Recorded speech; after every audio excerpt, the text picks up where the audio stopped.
Chapter 841. Shuelan. She called out and slowly walked over. The one line there was no telling whether he was dead or alive was Shuelan. His red clothes were completely soaked with blood, and even his eyelashes were covered with a layer of scabs. His lips and face were as pale as paper, so fragile that it seemed like a gentle pinch would crush him into powder. Lan Shan, Shuelan, Shuelan. Shuelan threw herself in front of him, holding his hand tightly. Wake up! Wake up! Her eyes were wide open, staring at his face. Besides his body being still soft, he didn't move at all, not even breathing. Ning Xiuma, who was watching from the sidelines, suddenly had a feeling that she was going to cry. She had also lost her closest companion. That person was her partner. She didn't know how many times they had gone through life and death together. That person also loved her, but she didn't have any feelings for him, so she couldn't reciprocate his feelings. Ning Xiuma also deliberately ignored that person. Later on, during a mission, that person, in order to protect Ning Xiuma, took a bullet for her and died in her arms. Ning Xiuma still remembered that feeling. It was a kind of heart-wrenching pain. She remembered that she didn't want to let go of his body that was gradually turning cold. In the end, she even risked her life to carry his body back. Shuelan's feelings toward Shuelan were even more complicated. She also seemed to like Shuelan, but for some special reason, she didn't dare to like him. He was the only person she trusted in the demon realm, the only person who was so good to her. Now that he suddenly met with a mishap, how could Shuelan not be sad? Shuelan held Shuelan's hand tightly, calling him over and over again, using the cleansing technique to clean up the bloodstains on his body. Shuelan didn't cry, but Ning Xiuma felt a deep sadness, as if a blunt knife was slowly cutting her. Imo, are you sad? The faintly discernible voice that alternated between male and female rang out again. It was still alternating between left and right, making people unable to figure out the direction. Imo abruptly raised her head and fell to her knees. Lord Devil Ancestor, please save him. Imo, do you like him? That voice was both cold and fiery. Imo clenched her fists inside her sleeves. No, Imo, it doesn't. Silly child, you've reached the age where you can get married. If you really like him, you can marry him. The voice guided her patiently. No, I don't like him. I don't want to marry him. Imo's voice suddenly became sharp, as if she was afraid that the Devil Ancestor would really arrange a marriage for her. Since you don't like him, why are you so sad? Lord Devil Ancestor, he is my secret guard. He has followed me for 300 years. He has always taken good care of me, and his martial arts are also very good. With him by Imo's side, there's a lot less to worry about. Imo just wants him to be a good shadow guard. That's all. Imo, if you want a secret guard, you can have a lot. Since he's dead, you can have a better one. But he's the only one who can play the Black Wave zither. Imo retorted, kowtowing again. Lord Devil Ancestor, I beg you to save him. With him by Elan's side, Elan has a lot less to worry about. He really is a very, very good talent. I beg you, I beg you.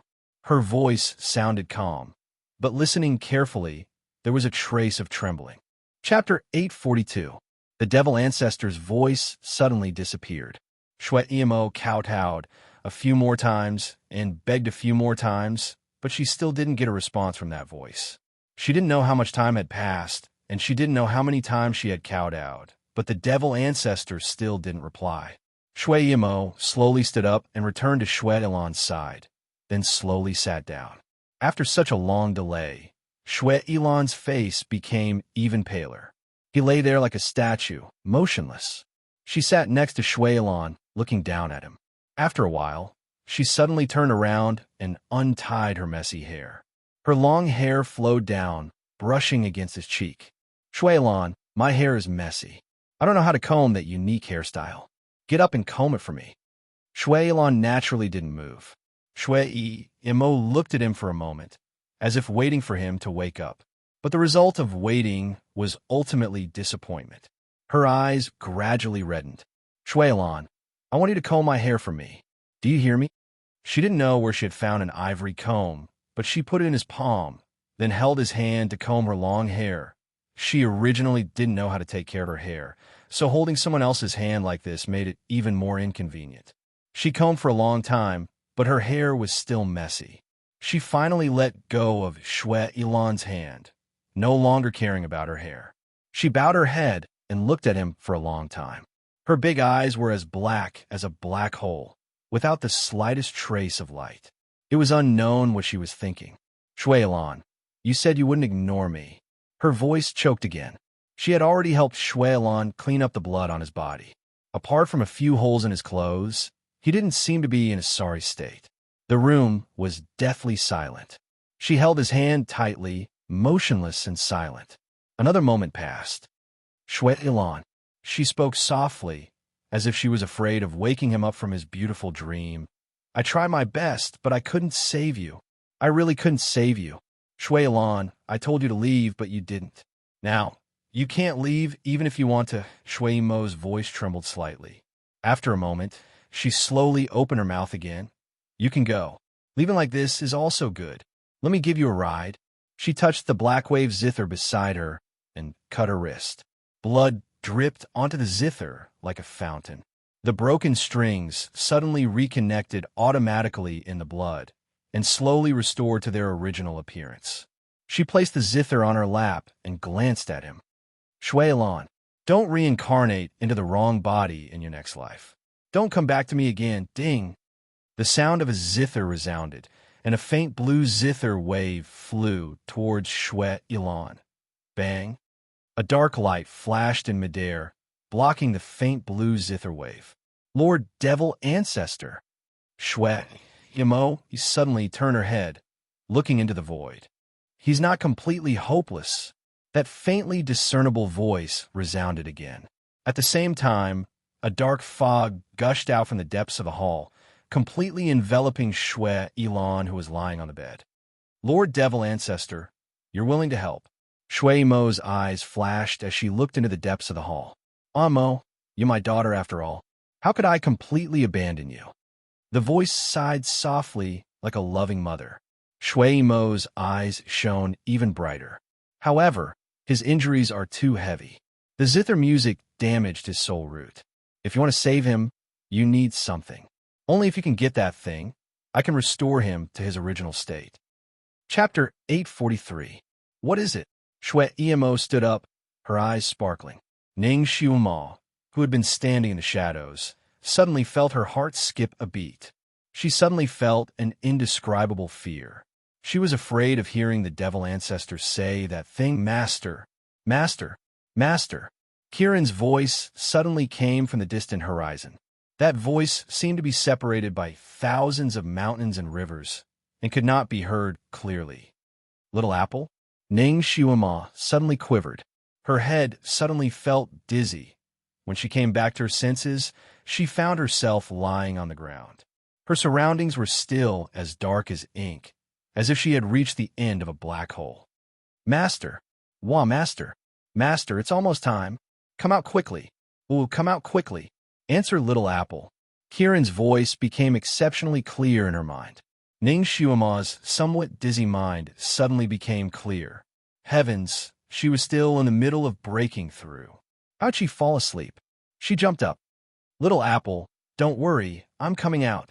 She used telepathy to respond to Kiran and ran forward with flying steps. Outside the cave, the people who were waiting anxiously saw that the hourglass was about to reach its end. Some people, such as Hellion Xiao, anxiously walked around in circles. Some people, such as Fengjia Xian, rejoiced in other people's misfortune. Countless pairs of eyes stared in the direction of the cave entrance. When the last pinch of sand was about to drip down, Fengjia Xian laughed and was about to make a sarcastic remark. Suddenly, she heard the cheers of the people around her. She raised her head to look, and her expression suddenly changed. A red shadow flashed at the entrance of the cave, and a person rushed out like lightning. In the blink of an eye, she appeared in front of everyone. At the same time, the last grain of sand in the hourglass fell. She had broken through. It was exactly 3 hours. Although she didn't achieve the best result in this trial, and was even the worst among the disciples who passed, she had still managed to break through. 6 trials, she really used 12 hours to break through. She became the second person to use 12 hours to break through 6 trials, and the first person was a special genius whose psychokinesis had reached Earth rank level 6. Ning Xiumao, on the other hand, was only at the 2nd rank of Earth realm. Even before that, she was a well-known trash. A miracle. She had created a miracle. Almost everyone present cheered. There were even a few hot-blooded young men and women who rushed over, lifted Ning Xiumao up, and threw her into the air, and then again. The little Qilin was also happily jumping up and down outside the crowd. It couldn't squeeze into the crowd and became very anxious. Suddenly, it turned around and transformed into a blue cat. Like a wisp of smoke, it scuttled onto the shoulders of the crowd and jumped into Ning Xiumao's bosom. Master! Master! Ha ha! It was scary enough for a cat to laugh like a lunatic. But who cares at this time? Yalu Jing and his fellow apprentices looked at each other and couldn't help but smile. This girl could finally stay openly. He seemed to have thought of something. He raised his hand and took out a sound transmission talisman. He picked it up and said in a straightforward manner, "She passed." She didn't pass by a hair. "I saw." A cold voice came from the other side. "Did you see it?" Yalu Jing and seemed to have sensed something and looked towards a small mountain peak in the distance. Faintly, a young man as cold as ice and snow stood there. Under the moonlight, there was a hint of loneliness. She really is a good seedling. Don't make things difficult for her. Yalu Jing and spoke again, his tone serious. This kind of talent can't be met in a few hundred years. Chapter 844. That person didn't reply. Yalu Jing and raised his head and looked in that direction, but there was no trace of that person on the bare mountain peak. He looked at the sky, then looked at the group of overjoyed children. Then he used the sound transmission technique to communicate with his senior and junior brothers and saw the 4 of them nod. Only then did he call over Feng Lianyi, instructed with a few words, then turned and left. Feng Lianyi raised his hand with a smile. All right, it's really not early anymore. You all still have a tough battle to fight tomorrow, so if you want to celebrate, wait until tomorrow night." Then he smiled at Ning Xiumao. "Miss Ning, from today onwards, you're an official member of the Sun Moon sect. Whether the ancestor accepts you or not, you won't be rejected by the Sun Moon sect." Ning Xiumao smiled. Although she was extremely tired, she was still in high spirits. "Great God, I didn't go through your back door. I relied on my own ability to stay in the Sun Moon sect." She quietly clenched the snow-white sound transmission talisman in her hand, and a smile appeared on her lips. All the disciples dispersed, and the cave entrance returned to its usual tranquility. A moment later, a person appeared at the cave entrance. This person was Yalu Jing, who had already left. He almost didn't think and strode into the cave. When he was 3/4 of the way into the cave, he stopped and stood there, as if sensing something, and a light flashed in his eyes. His guess wasn't wrong. Ning Xiumao had been plotted against here. However, that person knew how to hold back and didn't take her life, only making her faint. Fortunately, she was very lucky and woke up in time. This little girl was indeed someone, sleeping here and still being able to get out in time. However, it seemed that that person had already begun to use unscrupulous means to prevent Ning Xiumao from becoming a disciple. Now that Ning Xiumao had passed all 6 tests, that person might use other means later. This night, Ning Xiumao rested in a house specially used to receive the new disciples. Since she had already become one of them, before she decided on a master, she naturally had to live together with the new disciples to prevent others from gossiping. Ning Xiumao wasn't a person who was afraid of gossip, but she didn't want to bring gossip to the overlord. Therefore, she took the initiative to request that everything be done step by step. What she didn't know was that this one decision of hers made Yalu Jing and busy for a long time. Her identity was special, and Yalu Jing and was afraid that something would happen to her. Originally, she wanted to arrange for her to return to Tianyin Peak. Hearing her decision, he thought for a moment and felt that it was right. Thus, he had someone arrange for her to stay in an abode. On the surface, Her abode didn't look any different from the neighboring abodes of the other disciples. In fact, there were layers of restrictions set up outside the abode. These layers of restrictions were set up by Yelu Jing and his senior and junior brothers. It contained their combined strength, so its might was naturally not to be underestimated. Under their heavy restrictions, even if a fly wanted to fly in her room, Yelu Jing and would immediately know and would be able to rush over in time. Ning Xuema was indeed exhausted. After she came to the abode, she took a bath and went to bed. She slept like a log and didn't know that outside the abode, Yelu Jing and the rest didn't sleep at all. They were lying in ambush at various corners and only took turns to take a nap. Feng Jiesin was really sullen today. After she finished washing up, she laid on the bed and couldn't sleep for a long time. She was born in a poor family. When she was 10 years old, she was brought into the palace and enjoyed an excellent life. Chapter 845. Although Feng Jiesin enjoyed riches and honor, she lived among high-ranking officials, so a sense of inferiority was born in her bones. However, she was also a genius, which made her proud. The combination of inferiority and pride caused her to be cynical and have a dual personality. She always felt that everyone in this world was inferior to her, and that she was just reincarnated into the wrong body. Although the Empress doted on her, Feng Jiesin always felt that the Empress's kindness was not sincere. She was crazily jealous of the Empress's daughter, the real princess. Later, she used underhanded means to force the real princess out.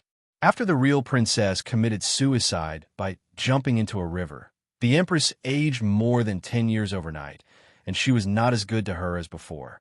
On the surface, she was still respectful to the Empress, but in her heart, she began to feel indignant. She felt that the Empress had wronged a genius like her.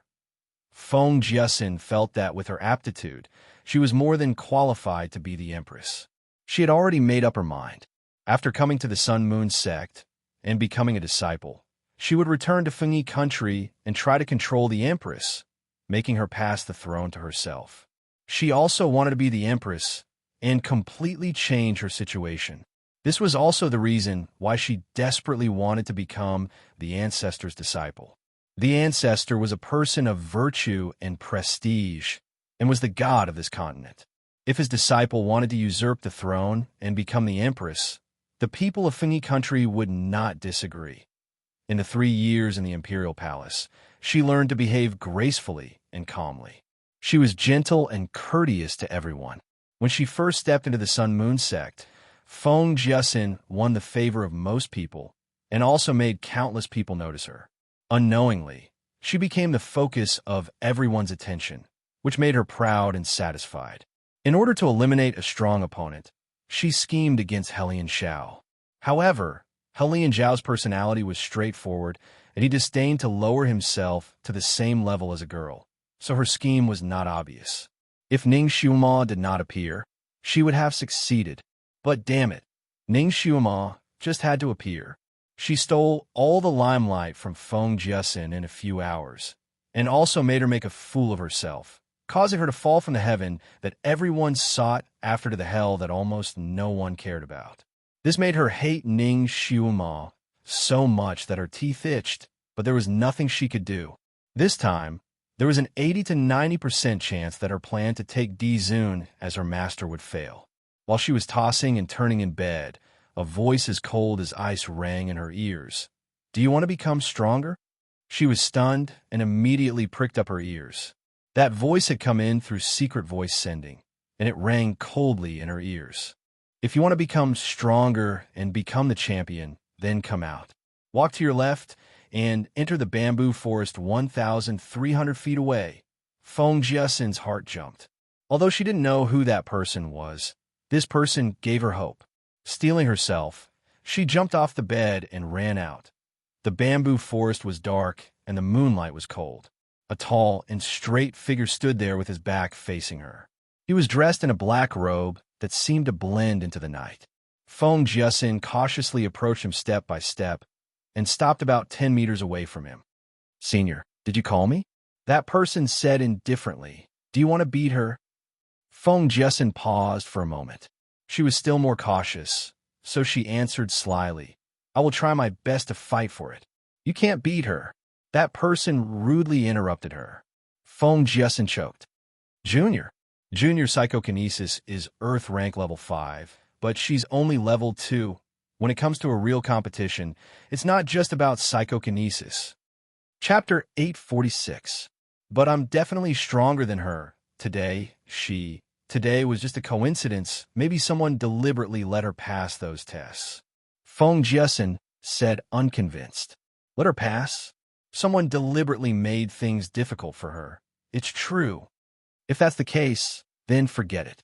The man's voice was cold. His feet moved, as if he was about to leave. Feng Jiasen was startled. She was just being stubborn. But now seeing her only savior was about to leave, she became anxious and hurriedly said, Senior, if you can help me, I will be very grateful. That person paused for a moment, flicked his finger, and threw a green pill to her. This pill can double your strength in a short period of time, but it will cause some damage to your body. You'll need a month to fully recover. Feng Jiasen was overjoyed. Her psyche power was originally higher than Ning Xiumal. If it was doubled, she would definitely win. But was this man trustworthy? She hadn't even seen his face yet. Her eyes were fixed on him. Senior, thank you for giving me this pill. May I know Senior's name? Once I achieve good results, I will definitely thank you. No need, the man said coldly, still not turning his head. Feng Jiasen held the pill in a daze for a moment. She didn't know the man's background.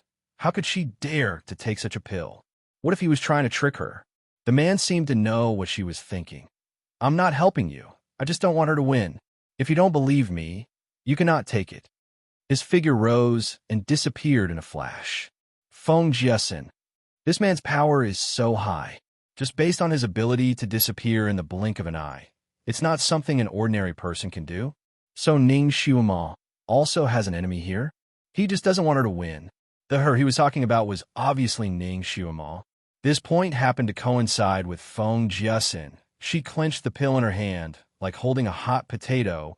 She was lost in thought for a moment, then slowly put the pill away. It was a quiet night. Ning Xiumal got up early in the morning and began to wash up. Kiran couldn't help but ask the question that he had been holding back all night. Master, what happened to you in that dark cave? I couldn't get in touch with you for a while. I was so worried. Ning Xiumal's fingers, which were combing her hair, paused. She thought for a moment.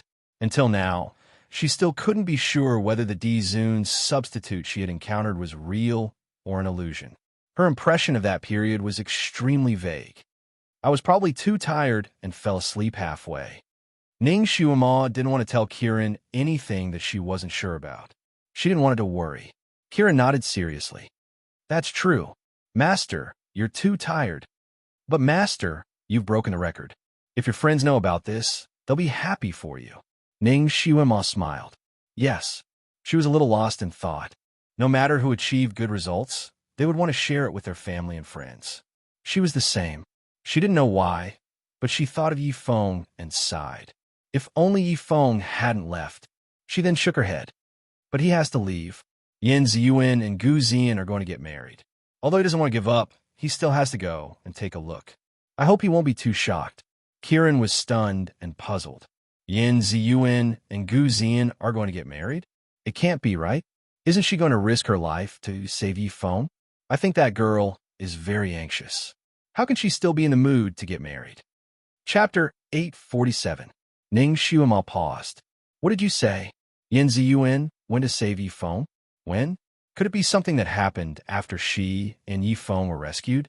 That's not right. When Yifeng was imprisoned, he overheard the conversation between Yi Qinhuan's maids and found out about Yin Ziyuan's wedding date. That meant that Yin Ziyuan's wedding date was before, and she and Yifeng were saved later.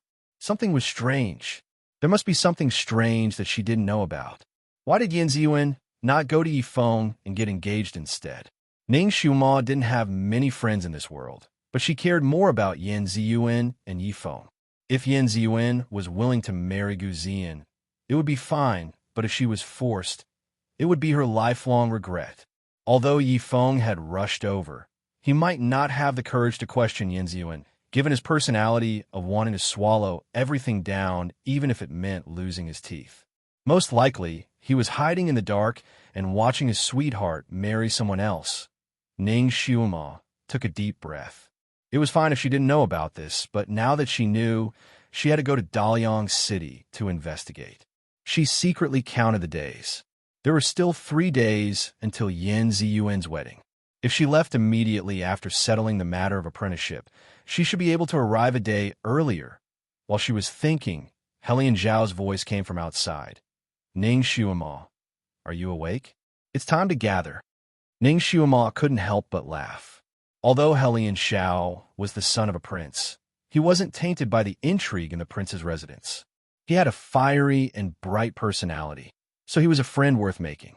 She responded, tidied up, and walked out. Today, she was wearing a bright purple dress and a snow-white cloak. Her long hair was casually draped over her shoulders like a waterfall. She had rested for the night, and her complexion looked much better. It was obvious that she was charming and beautiful.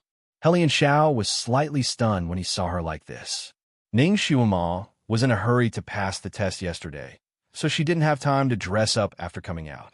In addition, she lost too much blood, so her face was pale and bloodless, so she was in a sorry state yesterday. She wasn't the prettiest among the group of girls.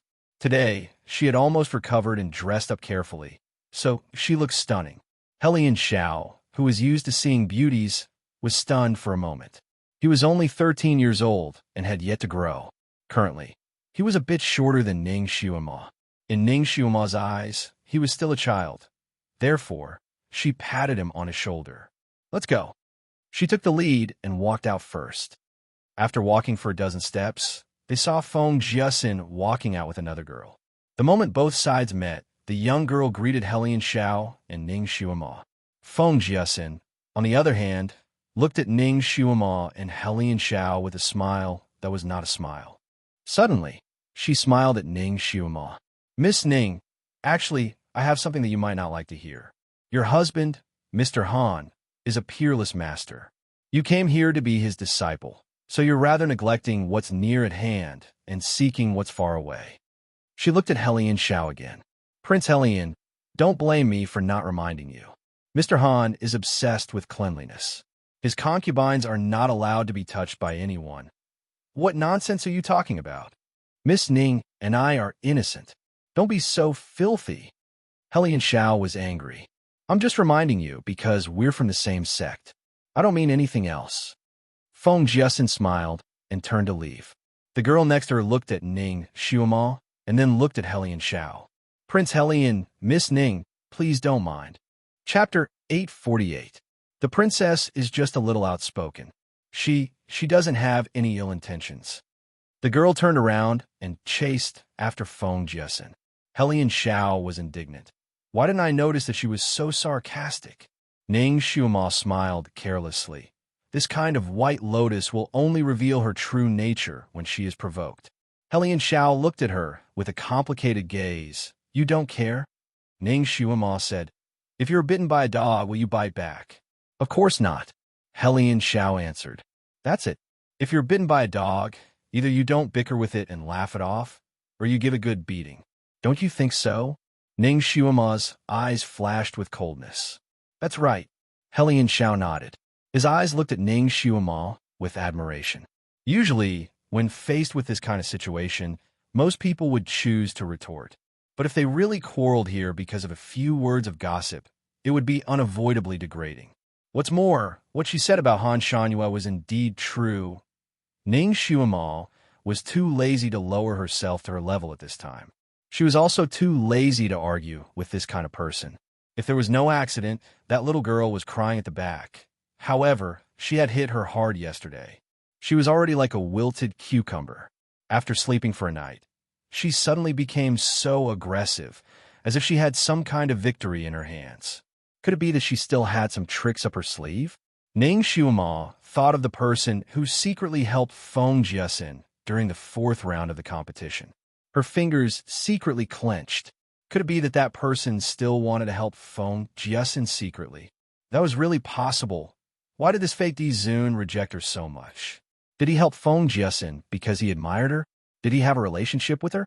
Or did he simply find her, Ning Xuemo, an eyesore? Although that person's martial arts was not as good as Di Zun's, it was not low either. If he were to side with Feng Jiasin, it would be a very troublesome matter. She couldn't help but hold the snow-white, sound-transmitting amulet hidden in her sleeve. This was given to her by Shan Jiuli, and it was full of spiritual power. No matter what time it was, it always had a cool and comfortable aura. Shan Jiuli had once told her that she would be able to contact him at any time using this sound-transmitting talisman. When he was in seclusion, he could choose not to answer other people's calls, but he would definitely answer her calls. If she were to use it when she was in danger. She had only received his voice transmission once and had never used it to look for him. His injuries were extremely serious. She later understood. Otherwise, he wouldn't have been so weak in the castle. He must have gone into seclusion to recuperate. People who were recuperating in seclusion hated being disturbed the most. Therefore, she didn't want to disturb him with the sound-transmitting talisman unless it was an emergency. What's more, she wanted to rely on her own ability to win everyone's recognition and become his disciple openly. She didn't want to rely on Di Zun's backdoor. Shan Jiuli seemed to trust this substitute very much. Otherwise, he wouldn't have entrusted her to that substitute. This substitute's usual performance must be very commendable, without any flaws. Moreover, he was extremely loyal to Di Zun, so Di Zun didn't guard against him at all. Di Zun probably didn't expect that this substitute would treat her like this. She raised her hand and rubbed the space between her eyebrows. She was already very low-key in dealing with people. Why were there always big shots jumping out to make things difficult for her? Who did she provoke? Chapter 849. Ning Xuemo let go of the sound transmission talisman. Forget it. If no one deliberately messed with her today, then she would fight for that position with her own ability. Whether she won or lost, she did not want to rely on others. As for the possibility that someone might use underhanded methods, that person had already used underhanded methods to trick her twice, and she did not lose either time, right? It was better not to disturb his seclusion. She believed that once he recovered, he would definitely come personally to oversee things. Now that he could not come, it seemed that it was still not possible. Hundreds of thoughts flashed through her mind, and she was momentarily lost in her thoughts. She did not even notice that Kieran was tugging at her skirt. Bang! She directly bumped into someone's embrace. Damn, she was too distracted. Ning Xuemo was embarrassed. I'm sorry. Ning Xuemo subconsciously apologized. Just as she was about to take a step back, the person she bumped into held her arm. Xuemo. This voice was extremely familiar. Ning Xuemo raised her head in astonishment and looked into a pair of deep, dark eyes. She was startled, and her brows immediately relaxed. Your Highness. The person she bumped into was actually Jian Wang, whom she had not seen for many days. Today, he was wearing the white robe of the Sun Moon sect's third-generation direct disciple, which made him look even more handsome and elegant. If not for his slightly pale face, there would be no difference between him and Ning Xuemo when she first met him. Seeing an old acquaintance again, Ning Xuemo was delighted. Your Highness, when did you come? Why did you come? Jian Wang smiled. Xuemo, did you forget that I am also a disciple of the Sun Moon sect? Marshal Aunt Jing and sent me a message, asking me to come and help with the recruitment of new disciples. I just arrived this morning and am about to go to the competition. Let's go together. As he spoke, he held her hand and walked away. There were so many disciples in the Sun Moon sect, so it should be easy for them to take care of the new disciples, right? Why did they have to call Jian Wang back? Perhaps there was some reason behind it. Although Ning Xuemo had stayed in the Sun Moon sect for a short period of time, she still did not know much about the rules of the Sun Moon sect. He didn't think too much about it. Jian Wang held her hand and walked a few steps. Suddenly, she seemed to have sensed something. She turned around and saw an extremely beautiful and graceful woman standing behind them. She had slender eyebrows and pretty eyes, and she wore a lake blue dress. She stood there with a layer of faint mist around her, making her look like a fairy. She had obviously come with Jian Wang. At this moment, She was standing there with pursed lips as she looked at Ji Yinhuang. To be more precise, her gaze fell on Ji Yinhuang and Ning Xuema's hands, which were holding each other's hands. A trace of sadness flashed through her eyes. Ning Xuema's heart skipped a beat as she suddenly realized something. She calmly pulled her hand back and asked with a smile, "Your Highness, who is this?" Ji Yinhuang faintly glanced at the young woman and said in a calm voice, "Xuema. She is the daughter of the Tianqin Castle's castle lord, Tian Xueqing." Ning Xuema had heard about the matter between Ji Yinhuang and Tian Xueqing from Yin Ziyuan.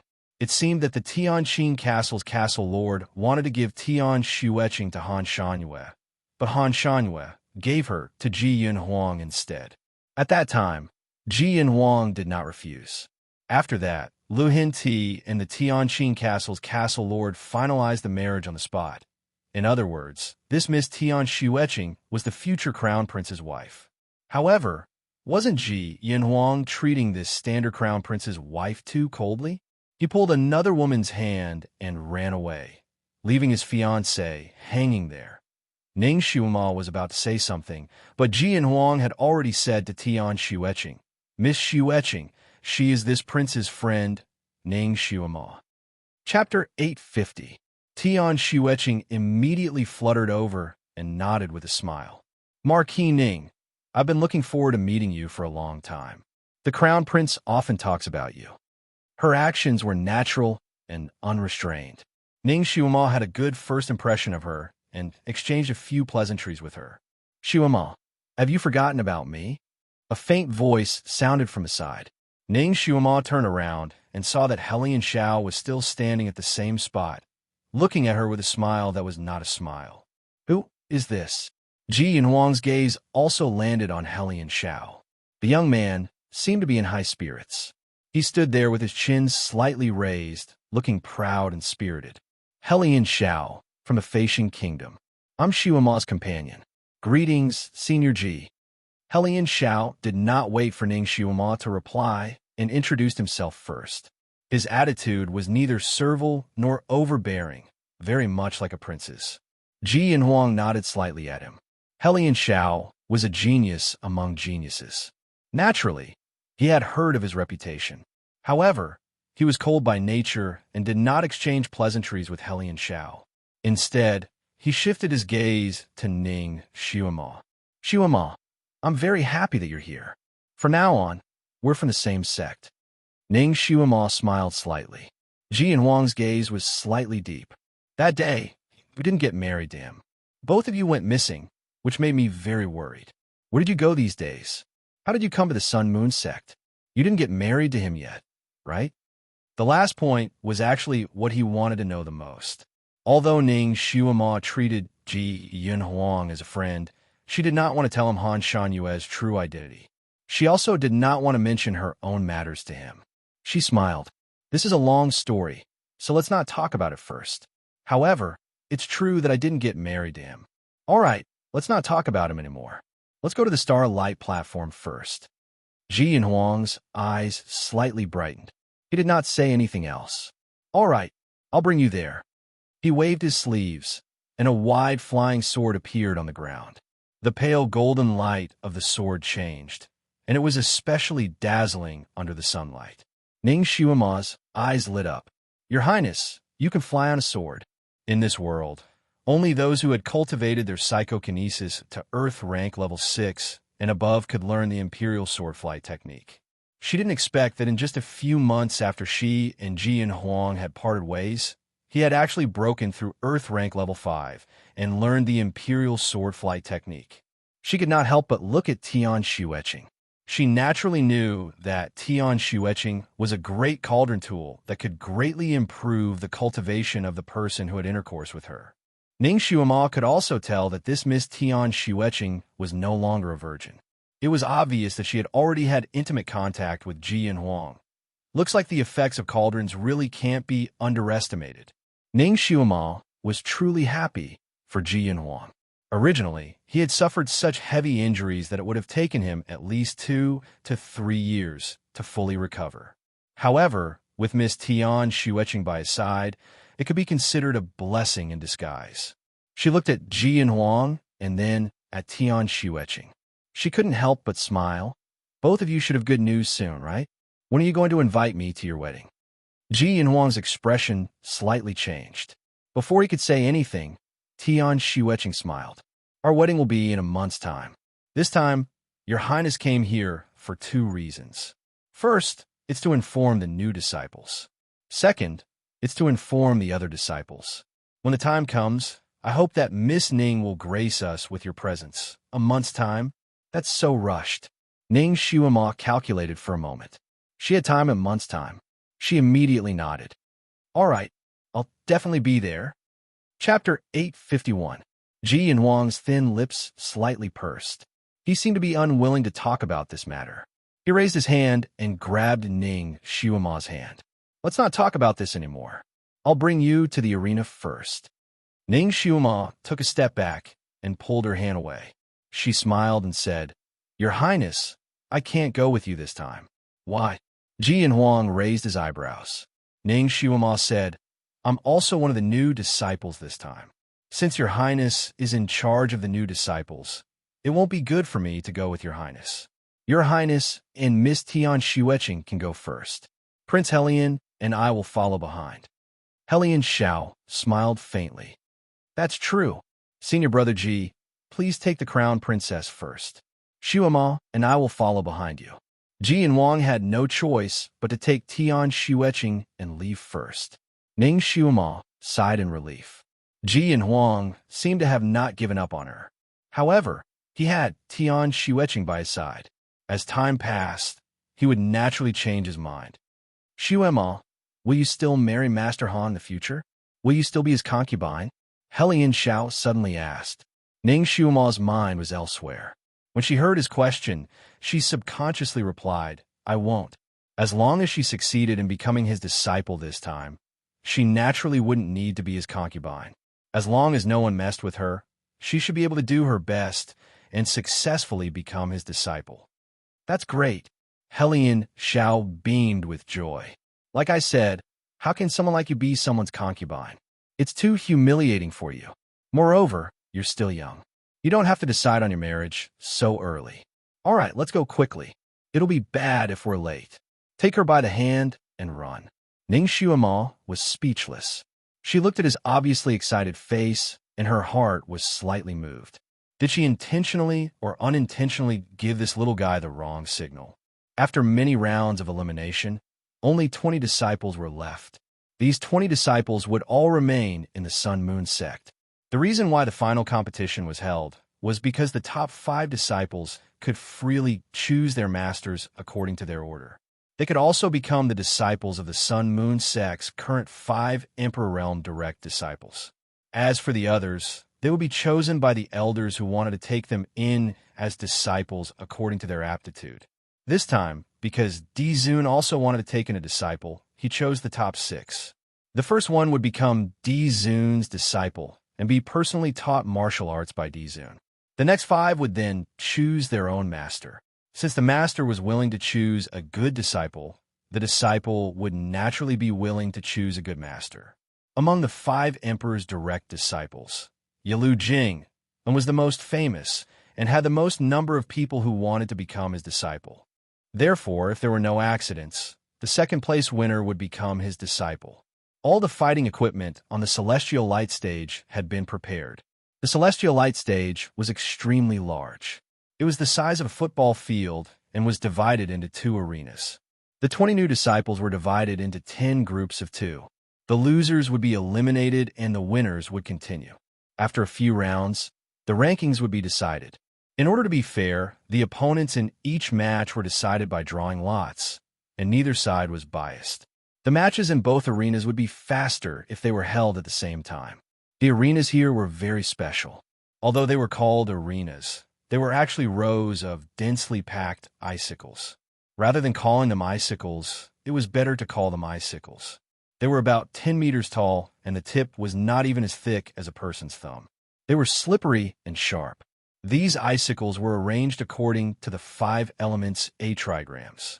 The disciples competing not only had to face their opponent's attacks head-on and freely jump on the icicles, They also had to be very familiar with the 5 elements 8 trigrams array.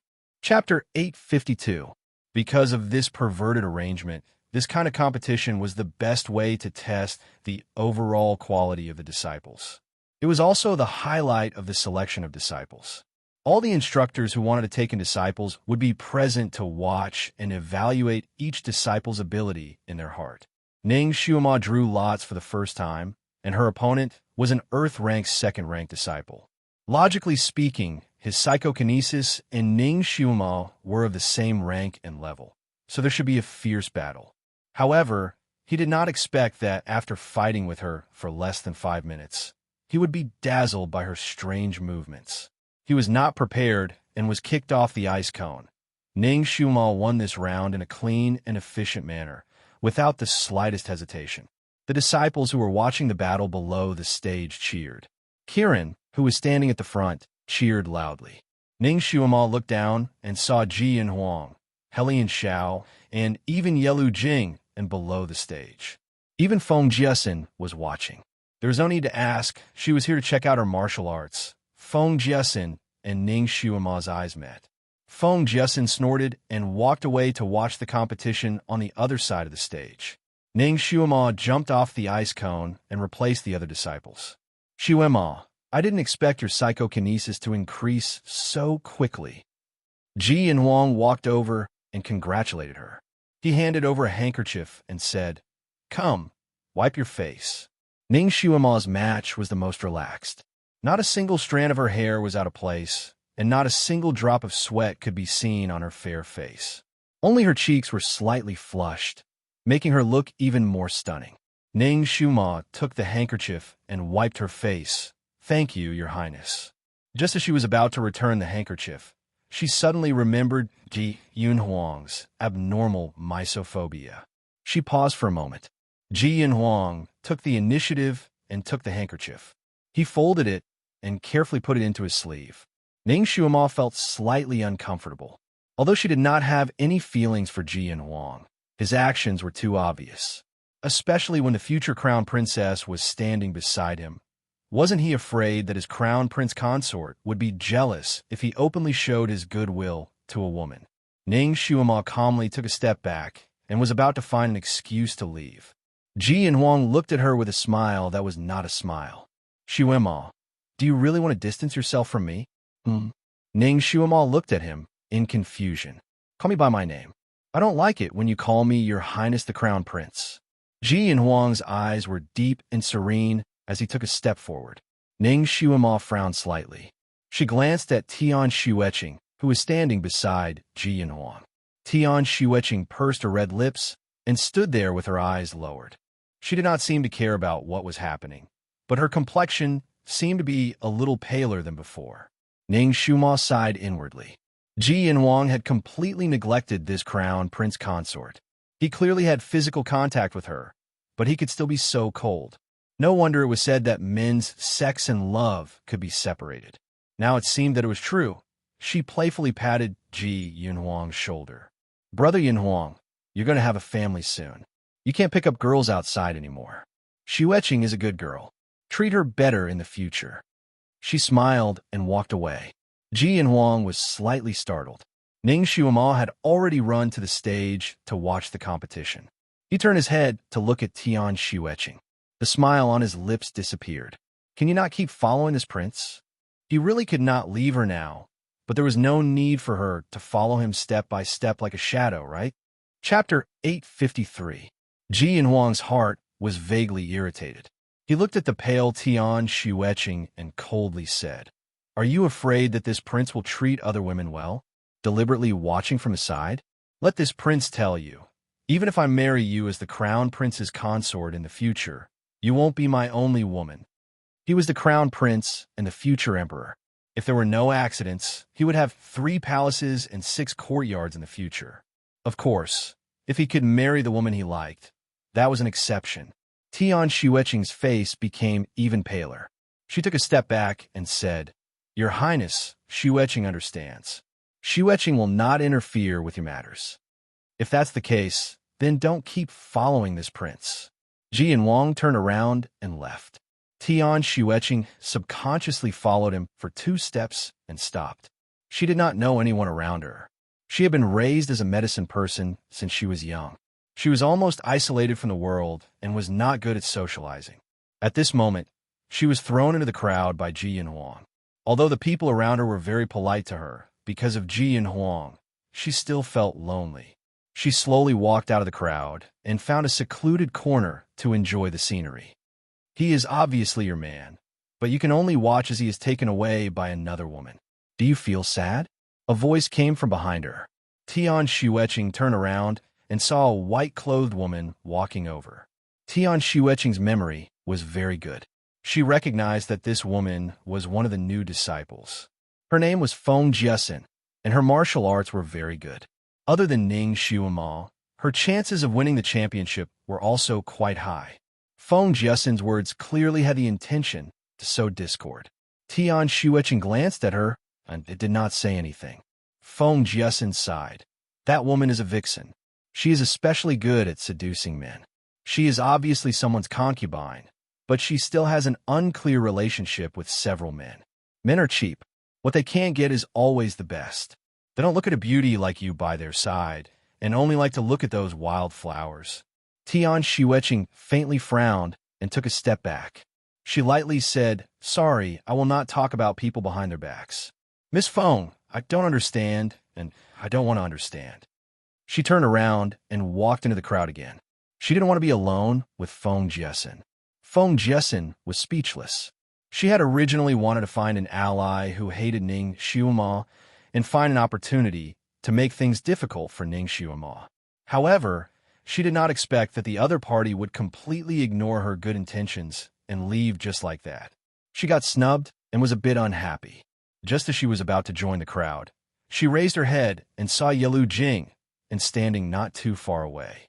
She was lightly playing a bamboo flute in her hand and was looking in her direction. Her heart jumped. Although Yelu Jing's position was high, he was handsome and elegant as jade. No matter where he stood, he would attract the attention of a large group of female disciples, and Feng Jiesen was one of them. Her wishful thinking was to take the ancestor as her master and become martial siblings with Yelu Jing. When the time came, she would find all sorts of reasons to get along with Yelu Jing and then think of a way to woo him. Then, they would return to the Fengyi kingdom to seize power. She had always thought highly of herself and felt that she was more than enough to be a match for Yelu Jing. Therefore, in the depths of her heart, she had already regarded Yelu Jing as hers. At this moment, when she saw him looking in her direction, she felt both nervous and excited. She was nervous because she was afraid that her words to sow discord between Tian Xueqing had been heard by him. She was excited because it turned out that he was still paying attention to her. Chapter 854. Feng Jiesen subconsciously straightened her clothes and tidied her hair. Her posture was elegant, and she strove to make her every movement seem like a noble young lady. She then raised her head to look at Yelu Jing, but she discovered that he had already disappeared. She looked around and finally found him in another arena. Then her eyes narrowed slightly. She clenched her fist. Yelu Jing was standing beside Ning Xuema, talking to her. Ji Yinhuang and Helian Xiao were also standing there. The 4 of them were watching the competition on the stage, talking and laughing. Feng Jiesen. Hatred surged like waves in her chest. Why? Why was everyone so good to that girl? Her psychokinesis was obviously not as high as her, and her appearance was not as beautiful as her. Why was she able to gain the favor of so many men? Vixen, a standard coquettish vixen. Feng Jiesen cursed in her heart. Today, she must defeat this coquettish vixen and completely blow off steam. Let these blind, stinky men see that she, Feng Jiesen, was the best in this world. No woman in this world could compare to even a toe of hers. The later rounds of the competition each had their own merits. It was also brilliant and varied, and the progress was also fast and slow. Fortunately, it was held in 2 arenas, so the progress wasn't too slow. The competition quickly progressed to the second round. This time, Ning Xuema's opponent was an Earth Stage Level 3 disciple. Although this person's psychokinesis was higher than Ning Xiuma's, his array wasn't as proficient as Ning Xiuma's. In addition, his Qigong wasn't as good as Ning Xiuma's. So after 10 minutes, he was completely disrupted by Ning Xiuma's strange footwork. His heart panicked, and he missed a step and fell down the ice cone. Ning Xiuma won again. Just like this, round after round of competition, the morning passed, and then the afternoon passed. Ning Xiuma also competed a few rounds. Although it was more difficult to win each round, she was still the one who won. If Ning Xiuma had broken through the 6 levels on her own, some people still suspected that someone had let her win. But now, after seeing her defeat her opponents again and again with various kinds of martial arts, everyone's impression of her had changed from being suspicious to being convinced. Originally, the people of the Sun Moon sect were not particularly interested in the competition between new disciples. In previous years, apart from a few revered masters who wanted to take in new disciples, the others would come in 2s and 3s. After all, everyone was busy. Besides, how good could the new disciples be? In the eyes of these old birds, the martial arts of these newbies were not even worth looking at. There was nothing worth looking at. But this year was a bit special. Firstly, there were geniuses among geniuses like Feng Jiaxin and Helian Xiao in this batch of new disciples. Secondly, there was suddenly an unexpected dark horse like Ning Xiuma. The fact that a former trash had passed 6 stages in a row had shocked all the disciples of the Sun Moon sect. Her name had spread to every corner of the Sun Moon sect overnight. They all wanted to see the true face of this dark horse. So early in the morning, the people who came to the Star Brilliance platform to watch the competition could be described as a sea of people. Every time Ning Xiuma competed, there would be countless eyes watching and analyzing her. Ning Xiuma was someone who was used to seeing the wind and waves. No matter how many people stared at her, she would still be able to act as if nothing had happened and perform normally. And those little girls and youths who were fighting with her were under great pressure. With so many people watching, they were nervous and excited. They were excited because their skills would no longer be buried. They had finally become the focus of everyone's attention. Chapter 855. What made the new disciples nervous was that their opponent, Ning Xiuma, was too freakish.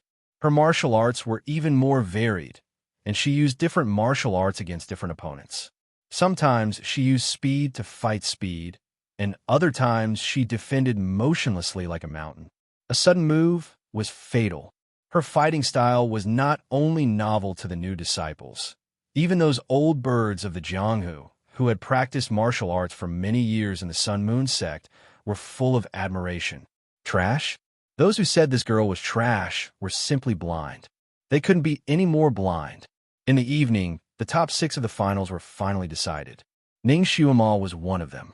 Ning Xiuma's opponent this time was the son of a general.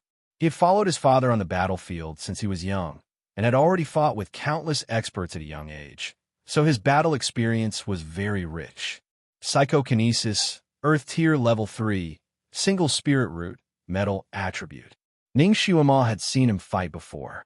His moves weren't flashy, but every move and style was very practical, attacking the enemy's vital points.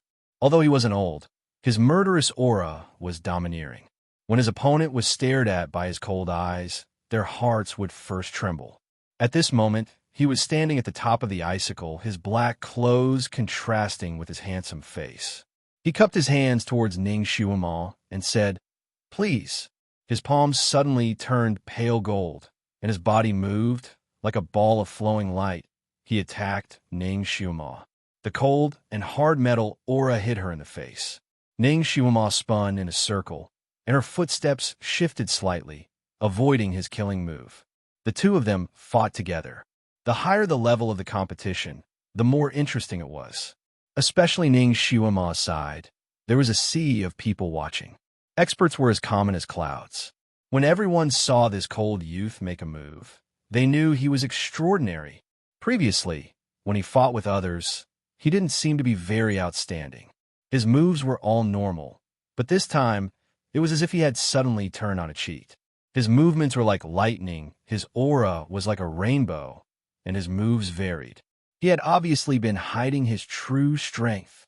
Now that he was fighting with Ning Xiuma, he finally displayed all his abilities.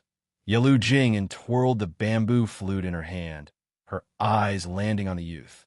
This youth was a talent. Yalu Jing and summoned Feng Liani and asked for all the information on this youth. This youth's name was Yi Xian, and he was from Xianming. He was the son of a general, and his father had died on the battlefield when he was 11 years old.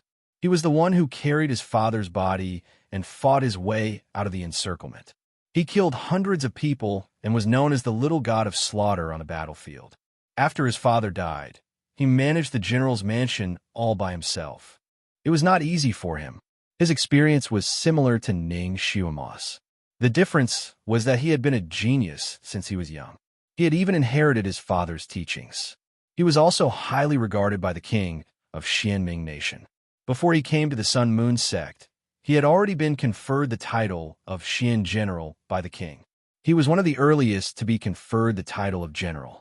After coming to the Sun Moon sect, his results in the 6 trials weren't too outstanding. It was mainly because his skills and mechanisms were slightly weaker, which lowered his overall standard. His total score was around the 15th place. Added with the fact that he usually kept a low profile, the elders of the Sun Moon sect didn't pay much attention to him at the beginning. It wasn't until now that everyone's eyes lit up. Yalu Jing and looked at his pale gold palms and nodded inwardly. Although this child's talent in psychokinesis wasn't the highest, he was definitely the one who was the best at fighting. He also used his metal-type psychokinesis to perfection. He leaped on the icicles, leaving uneven patches of pale gold in the places he passed. They were embedded in the icicles and sparkled under the starlight. Chapter 856. Yalu Jing's heart skipped a beat. She suddenly understood Yi Xian's intention. With these bumpy metal particles, the smoothness of the icicle tip would decrease. This would allow him to stand more firmly on it.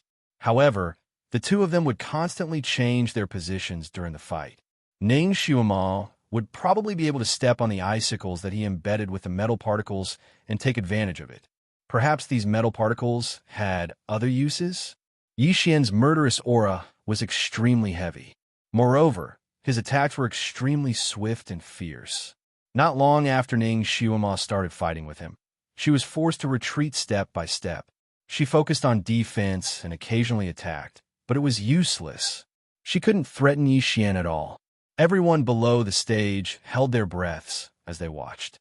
People like Helian Xiao, Ji Ian Wang, and the others secretly broke out in a cold sweat for Ning Xiuma.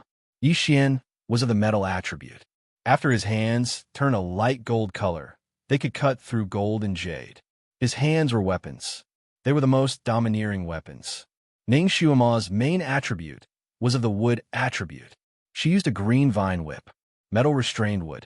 Every time Yi Xian's hands touched her vine whip, he would easily cut off a section. Her whip would occasionally hit him, but it wouldn't even leave a mark. Yi Xian's attribute just happened to restrain Ning Xiuma's attribute. His level was also 1 level higher than hers. In addition, he had more battle experience than Ning Xiuma. He was also ruthless, and his moves were straightforward. It looked like he was Ning Xiuma's nemesis. This time, Ning Xiuma was really going to lose. Kiran was so nervous that her scales were standing on end. She was afraid that Master would be distracted and didn't even dare to cheer. Master wouldn't really lose, right? If she lost, she wouldn't be able to take Di Zun as her master anymore. This fight was especially long. Unknowingly, 2 hours had passed. The two of them still hadn't decided who would win.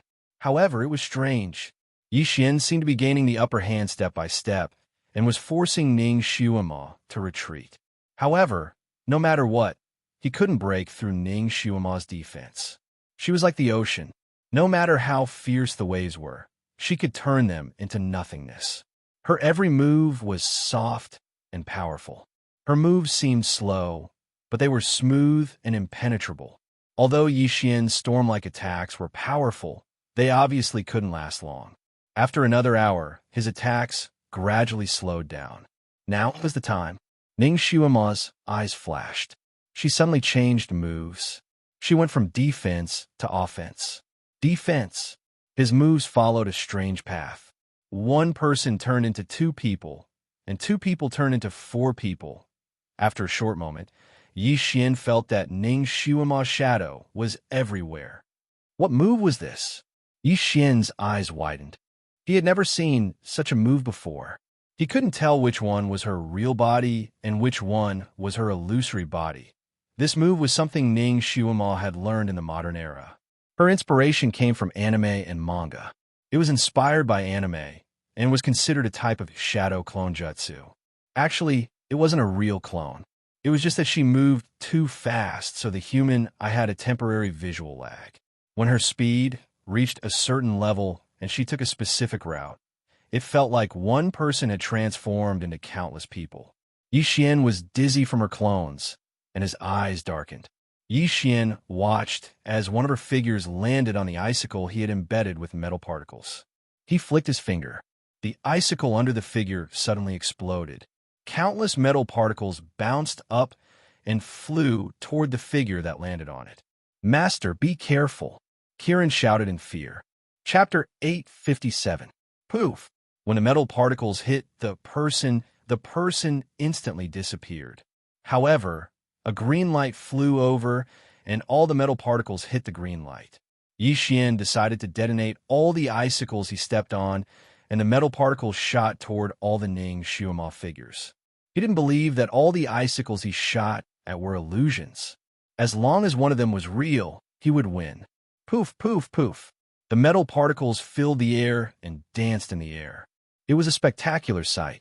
Countless of Ning Shuima's clones were smashed to pieces by the metal particles. However, the green vine whip continued to revolve around her, blocking all of the metal particles. Finally, there was one Ning Shuima figure on the icicles. In the end, all the icicles embedded with the metal particles were detonated by Yi Xian, and he destroyed half of the icicle arena.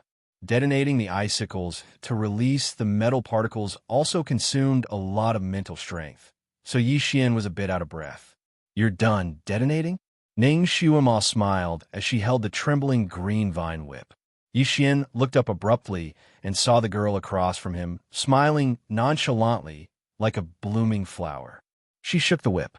The whip was embedded with countless metal particles, and the original green vine whip became a bumpy metal whip. "Your treasures are pretty good, but I don't dare to take them. I'll return them to you." Ning Shuima gripped the whip in her hand and abruptly swung it. Countless metal particles shot back at Yi Xian like a heavenly maiden scattering flowers. Yi Xian had detonated them one by one, so the metal particles weren't concentrated when they attacked Ning Shuima. However, Ning Shuima had detonated them all at once. The thousands of metal particles were like thousands of hidden weapons, and were as dense as hornets as they surrounded Yi Xian from head to toe. "Nice!" Kirin cheered loudly from below. Master's method of giving someone a taste of their own medicine was well used. Yi Xian was also shocked. As a metal type, he wasn't afraid of wood-type weapons, but Ning Shuima had hit back with his own metal-type hidden weapons. When a metal element met a metal element, one would still be injured if they were hit. He was also a character. His hands danced like a whirlwind, slapping away the incoming metal particles and catching them. Even so, he was still hit in several non-vital areas of his body, and it was burning with pain. He took a deep breath. It didn't matter. The place where he was shot wouldn't affect the fight. He could still continue fighting. Just as he was about to charge forward again, he suddenly felt a strange numbness and itchiness in all the places where the metal particles were. The numbness and itchiness were bone-piercing, causing his legs to go soft, and he staggered. Coincidentally, Ning Shuima's whip flew over, wrapped around his waist, and flung him out. "Farewell, I won't see you off." Yi Xian stumbled on the ground and steadied himself. The numbness and itchiness on his body finally disappeared. He was safe and sound, but he had also lost. The spectating crowd was silent for a moment before erupting into cheers again for Ning Shuima's victory. However, Yi Xian looked up at the young girl, standing on the icicle with a conflicted gaze. He knew that the metal particles that Ning Shuima had just shot back at him were poisonous, but the poison only had the effect of numbing and itching for a moment. It didn't actually hurt him. Also, she hadn't been unscrupulous when she attacked. At the very least, she hadn't whipped him off the icicle and allowed him to land safely, so he wouldn't embarrass himself too much. Yi Xian had killed his way out on the battlefield, so every time he attacked, he didn't leave any way out for his opponent. Chapter 858. It was the same when he fought with Ning Xiaoma just now. He'd already done his best, but he was still defeated by her. Yi Xian accepted his defeat wholeheartedly and also felt a faint sense of gratitude toward Ning Xiaoma. He cupped his hands in salute. "Thank you." Ning Xiaoma smiled at this lone wolf-like youth and also cupped her hands in salute. "Thank you for letting me win." At this time, the other two teams had also decided the victor. As expected, Helian Xiao and Feng Jiasen each defeated their opponents and won. After going through this round of fierce battles, all three of them were very tired. However, according to the rules, the first place had to be decided among the three of them. That way, it would be convenient for the venerable emperor to accept disciples. The three of them still drew lots to determine the order in which they would go on stage. At this time, the two people who went on stage first would be at a disadvantage. The one who lost would be fine, but the one who won and stayed on stage would have to fight the third person, and the third person would have a big advantage because they could rest a little longer. So when Ning Xiaoma drew the lot that would determine her battle with Helian Xiao first, she couldn't help but curse bitterly in her heart. God was her stepmother and had never treated her well. Feng Jiasen was secretly pleased. She took a step back and leisurely watched the two people fight first. The stars in the sky were resplendent, and the crescent moon was like a hook. The crowd watching the battle was on the ground. It was already late, but no one had left. On the arena of icicles, Helian Xiao stood against the wind and looked at Ning Xiaoma. "Xiaoma, I'm sorry. I will do my best in this battle. I won't give in." Ning Xiaoma smiled slightly. "I won't either. When competing in the arena, giving one's all is the greatest respect to one's opponent." Helian Xiao was relieved, and a trace of appreciation appeared in his eyes. "Thank you. This was a true opponent. A true opponent." Even if they called each other brothers outside the arena, they were opponents once they entered the arena. Everyone would do their best. No matter who won or lost, there would be no regrets. The two of them began to fight on stage. Helian Xiao had dual spirit roots of wood and water. Wood was the main attribute, and water was the secondary attribute. Ning Xiaoma, on the other hand, had wood and fire dual spiritual roots. Wood was the main attribute, and fire was the secondary attribute.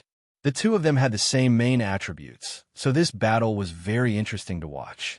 Although they were both of the wood attribute, Helian Xiao's telekinesis was at the 5th level of the Earth realm, a full 3 levels higher than Ning Xiaoma.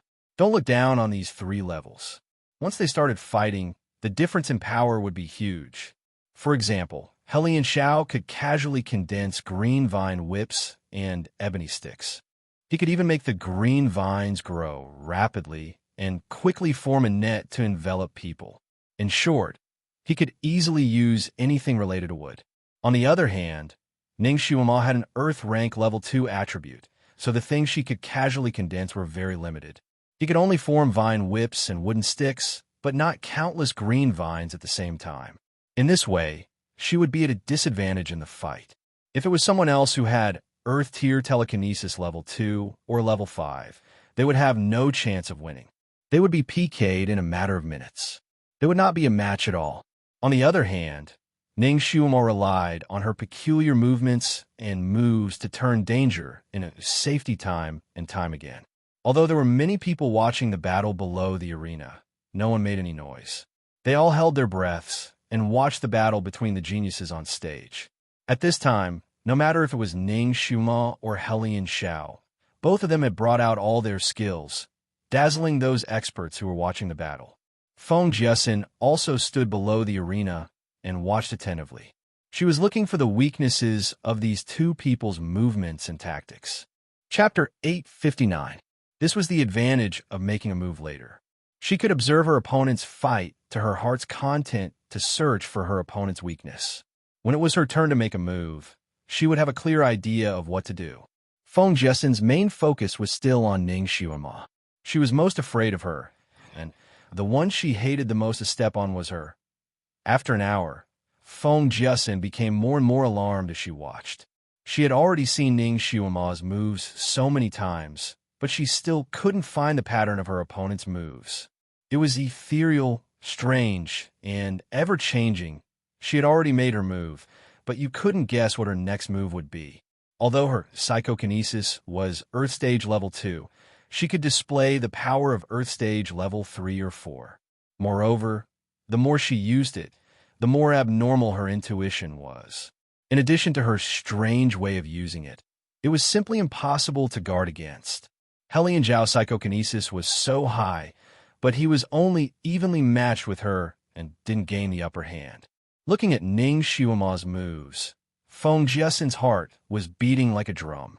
She originally thought that when she almost lost to Ning Xiuema when she was flying across Lotus Leaf Lake, it was because the other party just happened to know the layout of those lotus leaves, so she ran fast. If they really fought, Ning Xiuema's actual ability might not be that strong. She might not lose to her. Now, it seemed that even if she went up on stage and fought with her, she might not win. It could be said that there was an 80 to 90% chance that she would lose to her. If she lost to her again, Feng Jiaxin couldn't imagine it. This was a result she absolutely couldn't accept. So no matter what method she used, she had to win. She must win. Her fingers clenched the pill hidden in her sleeve, and her eyes drooped. She would take this pill at the most crucial moment. Fight for a chance. Time slipped by as Ning Xiuema and Helian Zhao fought, and then slipped by. Both of them made strange moves and brilliant moves. From time to time, there would be applause and comments from the audience. Although it was already late at night, the Star Brilliant stage was still bustling. This fierce fight lasted for more than 4 hours. Converting it to the current time, it was a full 5 hours. Until the next day, at 1 a.m., the two finally decided the winner. Helian Zhao was defeated by a single move and leaped off the arena. When he landed on the ground, he staggered a little before regaining his footing and laughing heartily. "Ha ha, this is great. How satisfying. I haven't fought to my heart's content in a long time." Then, he cupped his fist towards Ning Xiuema on the stage. "Xiuema, I admit defeat to you." After fighting for so long, he was really tired. He walked 2 steps and sat down on a big rock beside him. He didn't want to get up again. It was clearly the beginning of winter, but he was drenched in sweat, and his forehead was sweating profusely. He wiped his face with his hand and looked at Ning Xiuema on the stage. He was worried about her. After such a fight, a man like him was already so tired that his legs were weak and numb. Ning Xiuema, a delicate little girl, must be even more tired, and she still had to fight Feng Jiaxin. Ning Xiuema was at a disadvantage. On the contrary, Feng Jiaxin, that white lotus, took advantage of it. Ning Xiuema was indeed tired, but more importantly, she was also hungry. After such a large amount of activity, she was so hungry that her chest was sticking to her back. But luckily, she was a secret agent. She had the word endure in her bones. No matter how tired or hungry she was, she could endure it. Of course, she was also tired, but in her past life as a secret agent, who knew how many times she had experienced this kind of battle. Chapter 860. She had once fought with someone for a day and a night. In the end, the other party couldn't hold on any longer and was killed by her. Of course, she was also paralyzed.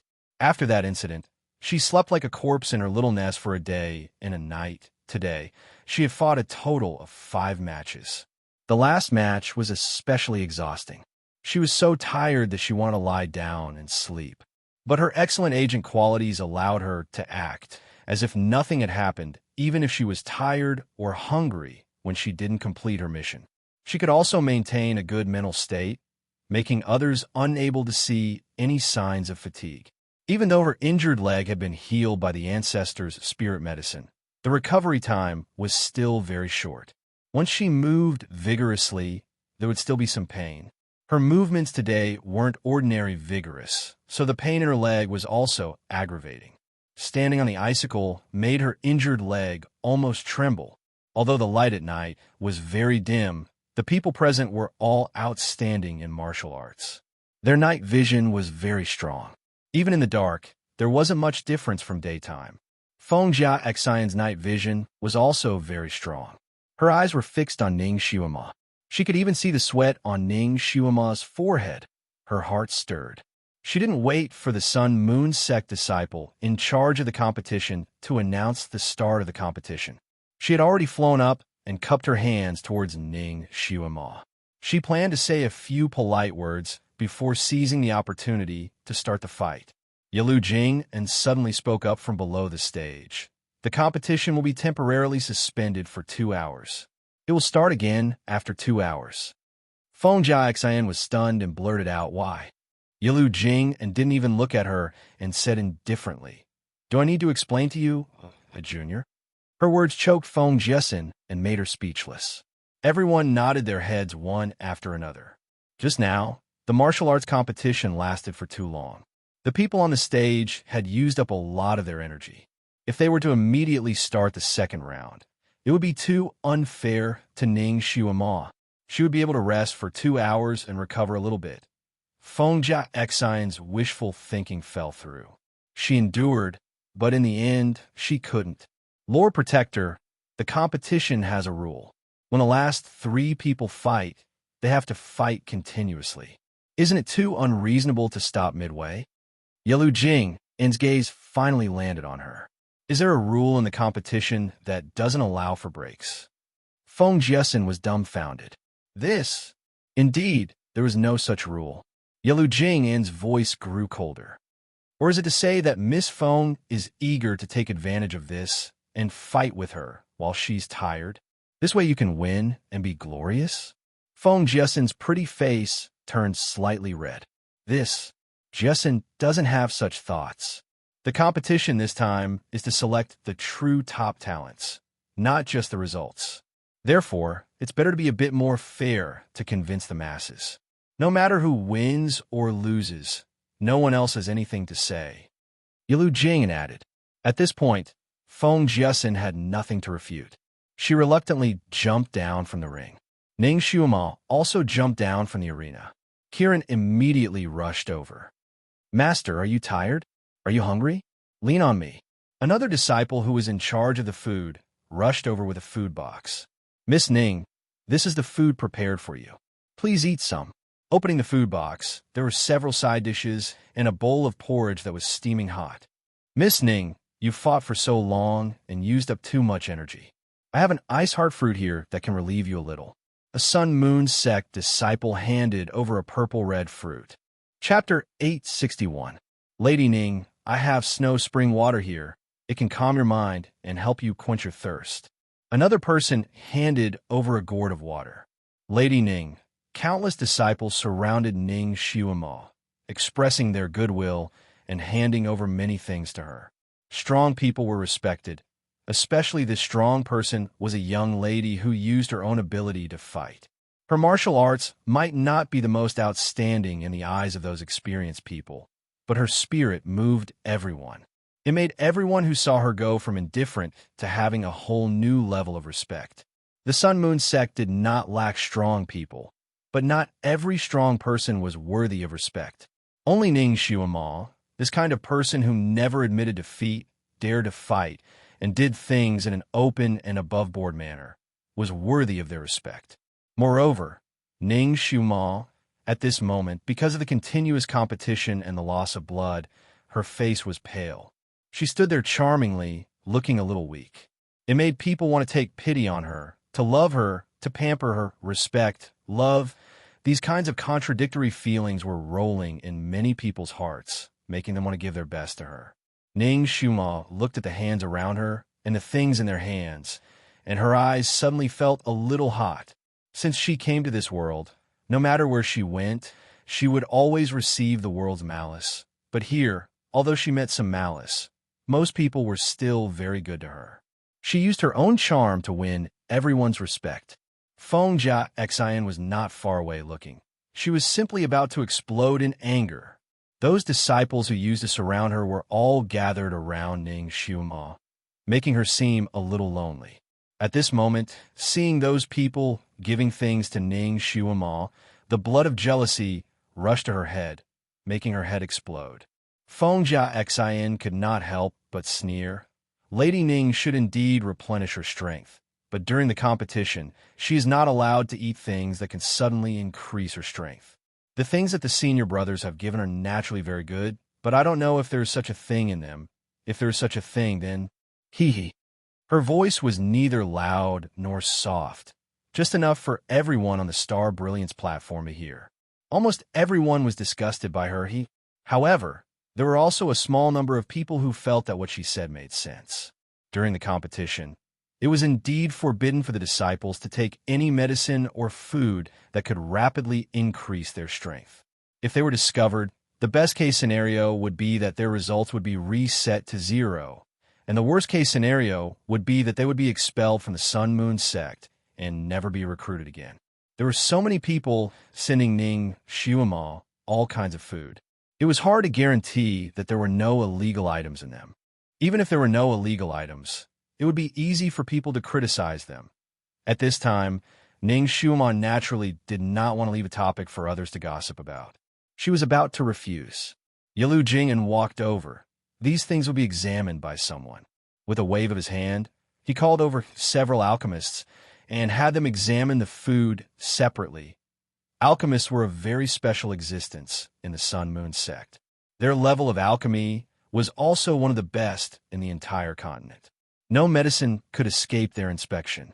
2 alchemists quickly examined those things and cupped their hands towards Yalu Jing and, "Martial uncle, these things are very normal.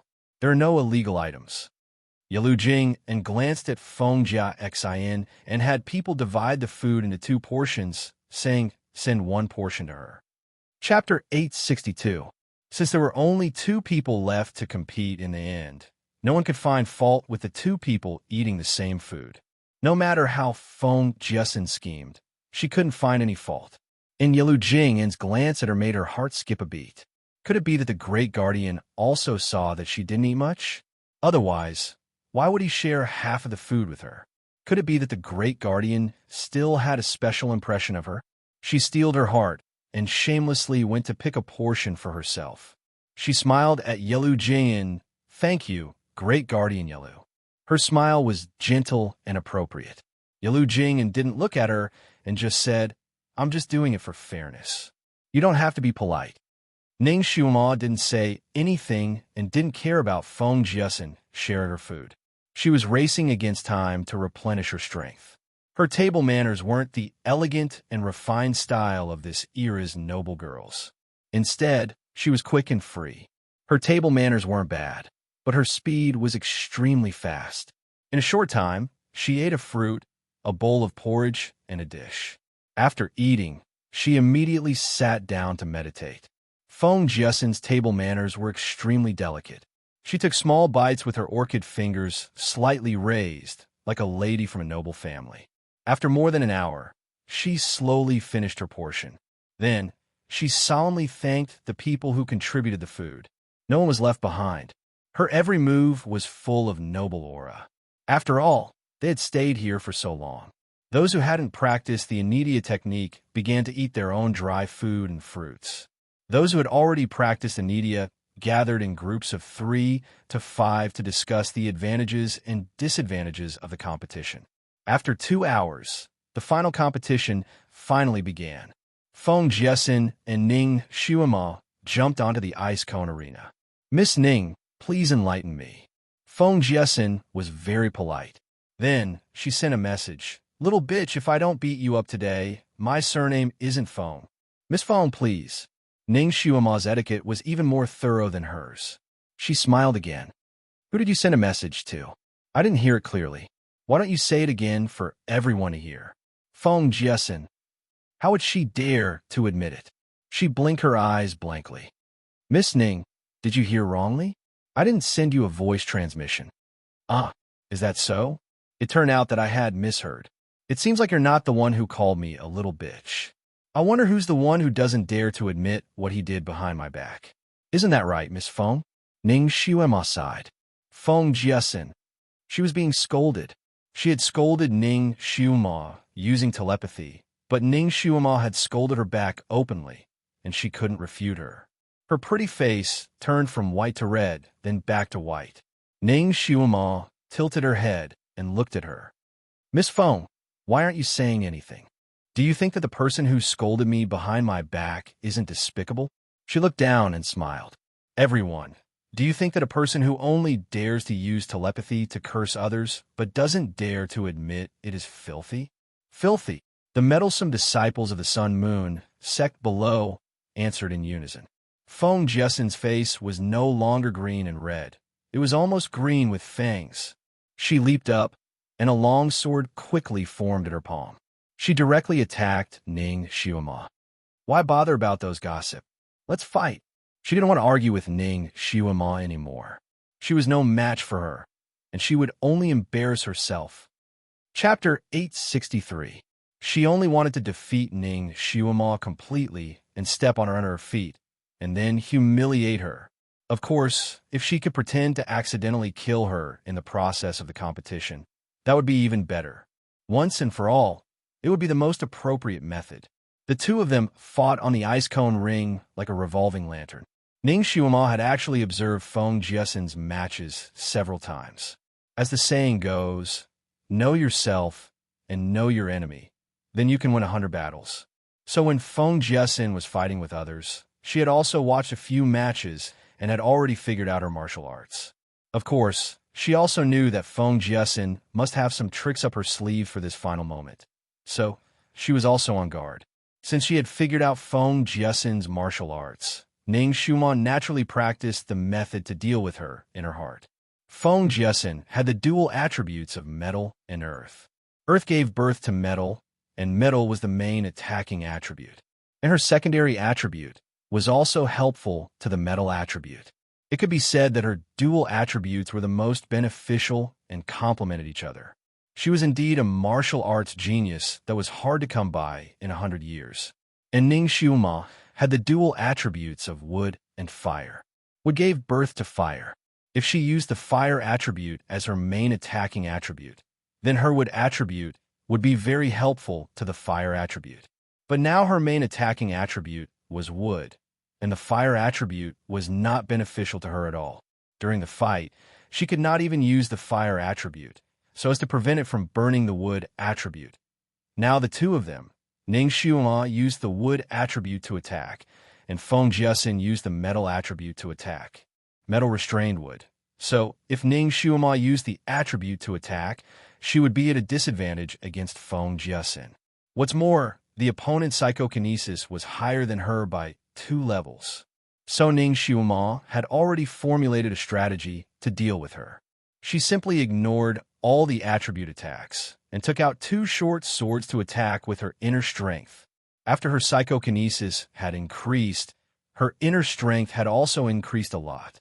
She poured her inner strength into the swords, and the 2 ordinary short swords had a few feet of sword light bursting out. Wherever it passed, it almost cut through the air. Every move he made had the power of a thunderbolt. Feng Jiaxin was simply hashtag. Her brain was in a mess. She had watched so many of Ning Xiuma's matches, but she had never seen her use this kind of kung fu. She thought that Ning Xiuma would use the vine whip, but she didn't expect that she would take out 2 ordinary short swords. However, these 2 short swords were very powerful. When they collided with the sword she condensed with the metal psyche power in the air, they made a harsh sound, which made her wrist numb. The palm of his hand that was holding the sword hurt. In fact, using telekinesis to attack was a bit similar to a mage's attack in a video game. It was more beneficial than close combat. It focused on the cultivation of telekinesis rather than the improvement of the overall physical quality. In other words, they had high ATK and low HP. Once someone got close to him, he would be at a disadvantage. After all, no matter what kind of spell he used to attack, he would still need time to form hand seals and recite an incantation. This might be a short period of time, but as long as he didn't encounter a true melee attacker, the weakness of this attack wouldn't show. However, Ning Xiuma was not only good at shooting in his previous life, but she was also very good at close combat. She rarely met a worthy opponent in close combat. In this life, because she was called a trash in telekinesis, she paid extra attention to the cultivation of her inner strength. Later on, although she also cultivated telekinesis, she didn't give up on her inner strength. The two types of power in her body were considered to be advancing together. When her inner strength reached a certain level, she could still walk on the waves without leaving a trace when she cultivated Qigong. When she fought, she could turn everything around her into her weapon. Chapter 864. Now, even if Ning Xiuma threw out a leaf, it would have the power of a hidden dagger. At the beginning of the fight, she used the wood's psychokinesis to protect her whole body, forming a protective layer. Although she could not make a bounded domain, it was not a problem for her to resist knives and swords. She held two short swords, and in a short time, she approached Feng Jiasin with a strange body movement and circled around her. When the short swords danced to the extreme, it was as if there were hundreds of short swords attacking Feng Jiasin at the same time, forcing her to be in a mess. It was the first time for the audience to see Ning Xiuma fight like this. They saw that her body movement was as fast as lightning, and she was always within 3 feet of Feng Jiasin. Feng Jiasin did not even have the chance to make gestures and chant spells to summon her flying sword. Feng Jiasin's flying sword technique was very powerful. She had defeated several opponents with this move in the fight with others just now. It could be said that it was her killer move. In fact, she really wanted to use it on Ning Xiuma and let her have a taste of the power of this move. However, Ning Xiuma did not give her a chance to use it. Besides, Ning Xiuma was too close to her. Once she used this move, she was afraid that she would hurt herself. She tried her best to distance herself from Ning Xiuma, but Ning Xiuma was like her shadow circling around her. She could not get rid of her at all. She could only fight with her head on. The sound of the collision between the long sword and the short sword was like the intricate music of strings, and also like the rapid rain knocking on the window. Sparks flew everywhere, and a series of sounds rang between heaven and earth. Although Feng Jiasin's psychokinesis was high, she had not been taught by a real master after all. She did not know many combat moves, and she was not so proficient in using them. Once she was forced to fight with her opponent, she would not be able to win by pure physical strength. Feng Jiasin's whole arm was sore and numb. There were several times when she almost could not hold the long sword and was shaken away by Ning Xiuma's short sword. She knew that it was not a good way to go on like this, but she could not think of any way to get rid of the situation. She was forced to retreat on the ice cone arena by Ning Xiuma, and there were many times when she almost fell down from the ice cone arena. Everyone below the stage was a telekinesis expert, so they were used to using telekinesis to find a way to break through. They had seen people with the fire attribute suppressing people with the metal attribute, but they had never seen people with the wood attribute beating people with the metal attribute to the point where they couldn't even fight back. It was an eye-opener. What an eye-opener. Everyone below the stage felt that they had not watched the show in vain.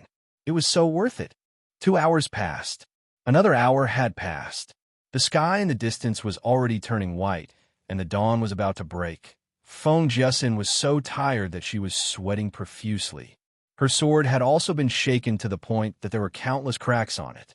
Fortunately, her sword was condensed using psychokinesis. Once a crack appeared, she could quickly use psychokinesis to repair it. Otherwise, it would have already been broken by Ning Xiuma.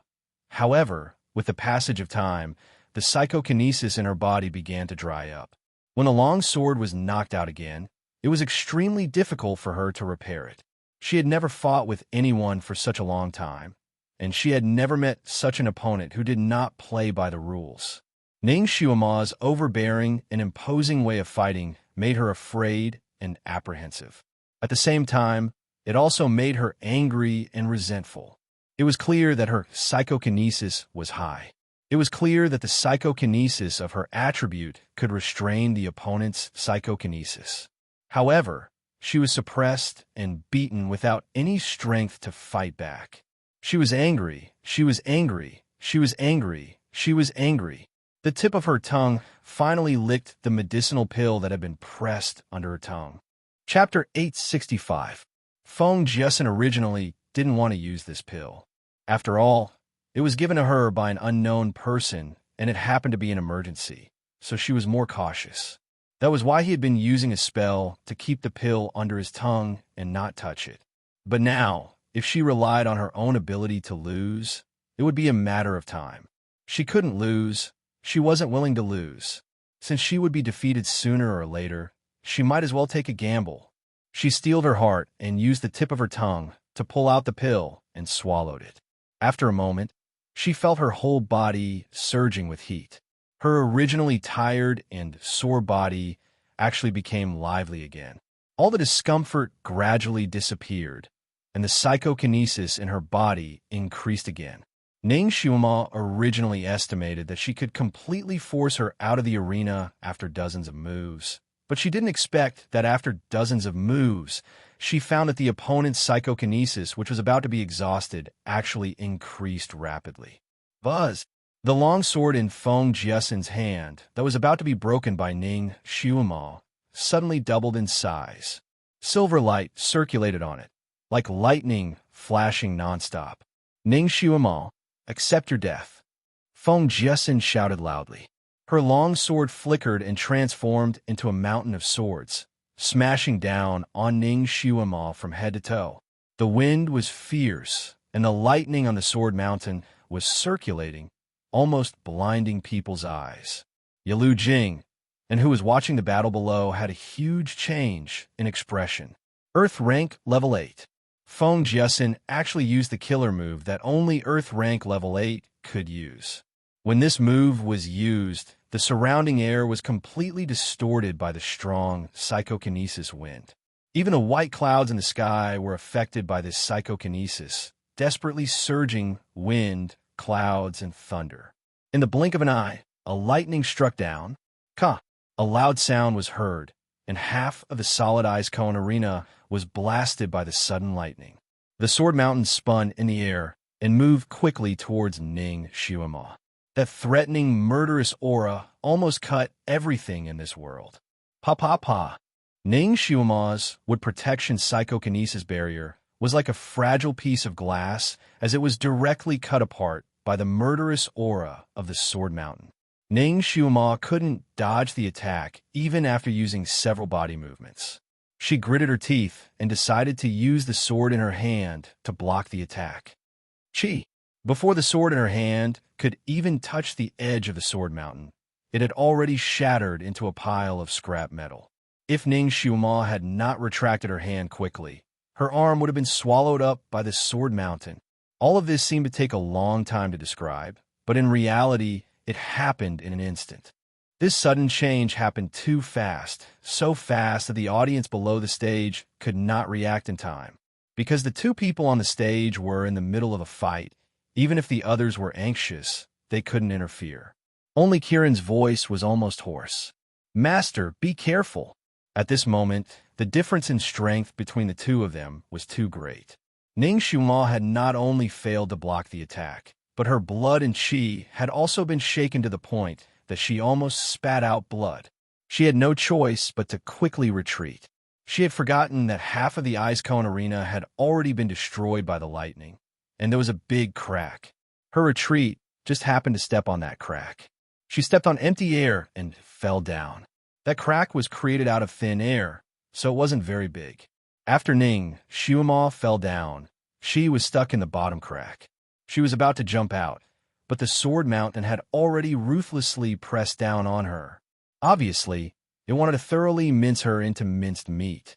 Chapter 866. Although it was said that swords and sabers had no eyes, it was inevitable that someone would be seriously injured or even killed. But once someone was forced off the stage, it meant that they had won. After winning, only Feng Jiasen could be so ruthless. Stop! Yalu Jing, and shouted loudly, his voice like thunder. At the same time, he also flew onto the stage and raised his hand to chop the sword mountain. But the sword mountain was pressing down on the fissure, and most of it was within the fissure. Yalu Jing's thunderous palm only caused the peak of the sword mountain to shake, but didn't change its downward momentum. Dash Yuama. Yalu Jing's voice changed. The ancestor had entrusted Ning Xiuma's safety to him. If something happened to her at this time, how could he face his master? But the Sword Mountain was falling too fast, and the crack was very narrow. The top of the crack was filled with the Sword Mountain. Even if he wanted to jump down to save her, he couldn't find a gap. His face was pale with fright. He was about to jump into the Sword Mountain recklessly, risking serious injury to shatter the Sword Mountain when a white shadow suddenly flashed over. At the same time, the white shadow raised his palms, and a faint white light rushed into the Sword Mountain. The Sword Mountain that was spinning down suddenly seemed to be attracted by something, and in the blink of an eye, it melted like snow and disappeared without a trace. All of this happened too fast. In just a moment, Yalu Jing and was stunned, looking at the white-clothed ancestor who flashed over. Yu, was this person fake or real? The fake ancestor hated Ning Xiuma, so he shouldn't be able to save her in time. But it was hard to say. After all, the fake ancestor didn't dare to let Ning Xiuma die, or else he wouldn't be able to explain himself. The ancestor's thunderous anger wasn't something anyone could withstand. Yalu Jing and looked at the white-clothed ancestor in a daze and didn't react for a moment. Most of the people below the stage didn't know that there was a fake ancestor, so when they saw him appear, they all bowed down. Ancestor. The ancestor floated on the edge of the broken ring. His white robe was particularly dazzling in the dark night. His expression couldn't be seen clearly under the white jade mask. He didn't even look at the crowd below the ring. Instead, he flashed and jumped directly into the crack. Yalu Jing's heart also skipped a beat. Just now, the huge Sword Mountain had almost completely filled the crack. Although the ancestor had made the Sword Mountain disappear, was Ning Xiuma, who was stuck in the crack, injured? Is she all right? If she was fine, Dizun wouldn't have jumped down, right? Yalu Jing and hastily took 2 steps forward and rushed to the edge of the crack. When she looked down, her expression changed. It was a mess inside the crack. Only the ancestor's silhouette could be seen, but there was no trace of Ning Xiuma. Heavens! Could it be that Miss Ning had already been ground into minced meat? Yalu Jing's vision darkened, and he nearly fell down. He was about to jump down to take a look when he saw the white-clothed ancestor's silhouette flash. He directly jumped out of the star brilliant stage and flew down the mountain again. The Sun-Moon sect disciples who were kneeling on the ground looked at each other. Previously, when they were kneeling, the ancestor would lightly say don't, but this time he didn't even care about them. Also, is Miss Ning Xiuma all right? Countless people subconsciously looked towards the crack, but only saw that after the collapse of the high platform and the rolling of the Sword Mountain, there was a large round hole. Only the bottom, about 2 feet high, wasn't affected. There were jagged teeth on it, and there wasn't even a bloodstain. Chapter 867. Was Miss Ning turned into ashes, or did she manage to escape in time? She was stuck like that, and was attacked by such a powerful Sword Mountain. I'm afraid she couldn't escape, right? Could it be that she really, almost everyone clenched their fists tightly. Ji Yanwang's body swayed for a moment before he suddenly leaped out from the crowd and jumped into the gap as well. Where was Ning Xiuma? She was bitterly waiting at the waist of the mountain. Just now, when the Sword Mountain was pressing down, she was unable to escape. At the most critical moment, she suddenly remembered the earth escape technique that the ancestor had taught her. She was not proficient in using that technique and had not even used it properly yet. But at this critical moment, she could only clench her teeth and give it a try. Her original intention was to escape to the outside of the stage, but she did not expect that under the pressure, she would be able to escape a few hundred meters and out of the Star Brilliant stage. The Star Brilliant stage was built on top of an independent mountain peak and was surrounded by steep cliffs and cliffs. Ning Xiuma used the earth escape technique, and, as expected, she managed to escape from the Sword Mountain's pressure. In a blink of an eye, she had already escaped from the precipitous cliff and directly flew downwards. Fuck. What this sister hates the most in this life is falling down from cliffs. Fortunately, the cliff was not completely bare. Ning Xiuma found a small tree on the cliff when she was falling. The tree was not big and was only as thick as an arm. Ning Shuama had no choice but to immediately condense a vine whip and wrapped it around the small tree. The huge downward force caused the small tree to shake violently. The branches made cracking sounds as half of the tree's roots were pulled out by the force of the pull. Ning Shuama held onto the vine whip, dangling there leisurely. The small tree was only connected by a few small branches and was in imminent danger. Ning Shuama took a deep breath and tried her best to reduce her weight. Looking up, there were clouds and mist lingering around. Looking down, it was so dark that she could not see the bottom. Her position was halfway up the mountain, and it was an awkward position. She cursed in her heart and took a deep breath. Her body that was suspended in the air slowly moved closer to the cliff. Because the small tree was about to break, if he used a little more strength, it would fall. Now, it was in a delicate state of balance. She must be very, very careful. She originally wanted change to another small tree for support, but there was only one nearby.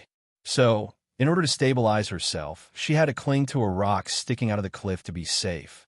She had already spotted a sharp stone protruding half a foot out of the cliff about 10 feet away from her body. She only needed to grab hold of that sharp stone protruding half a foot out of the cliff. It would not be too late for her to use her qigong to fly up. Ning Shuama's body inched closer and closer to the cliff. Just as she was about to touch the cliff, a shadow suddenly appeared above her. She looked up instinctively, and her expression changed. It was a person flying down. His speed was like a falling meteor. His fluttering white clothes were exceptionally dazzling, and his white jade mask was shining with a faint luster. Venerable Sovereign. It was actually a venerable sovereign. In the blink of an eye, he landed beside her. With a wave of his sleeve, he grabbed the vine whip in her hand. Bastard. This small tree could no longer bear any more weight. She was afraid that if an egg was placed on it, this small tree would break. This bastard did it on purpose. He wanted to kill her completely. Ning Shuama was so scared that her face turned pale. Chapter 868. However, Ning Shuama had obviously underestimated the other party's strength. The man had indeed grasped her vine whip, and his body was suspended there like a weightless leaf. He was on par with Ning Shuama. Ning Shuama stared at him vigilantly. Was he trying to use this opportunity to negotiate with her? If she didn't agree, he would only need to pull the vine whip slightly, and she would fall again. If she fell to her death, others would only think that she had accidentally fallen, and no one would suspect the fake Dizun. Her life and death was really in his hands. Ning Shuama had already analyzed the pros and cons in her mind. She knew that this was not the time to be stubborn. She didn't wait for him to speak and immediately said, "I lost. So don't worry. I won't take the Dizun as my master anymore."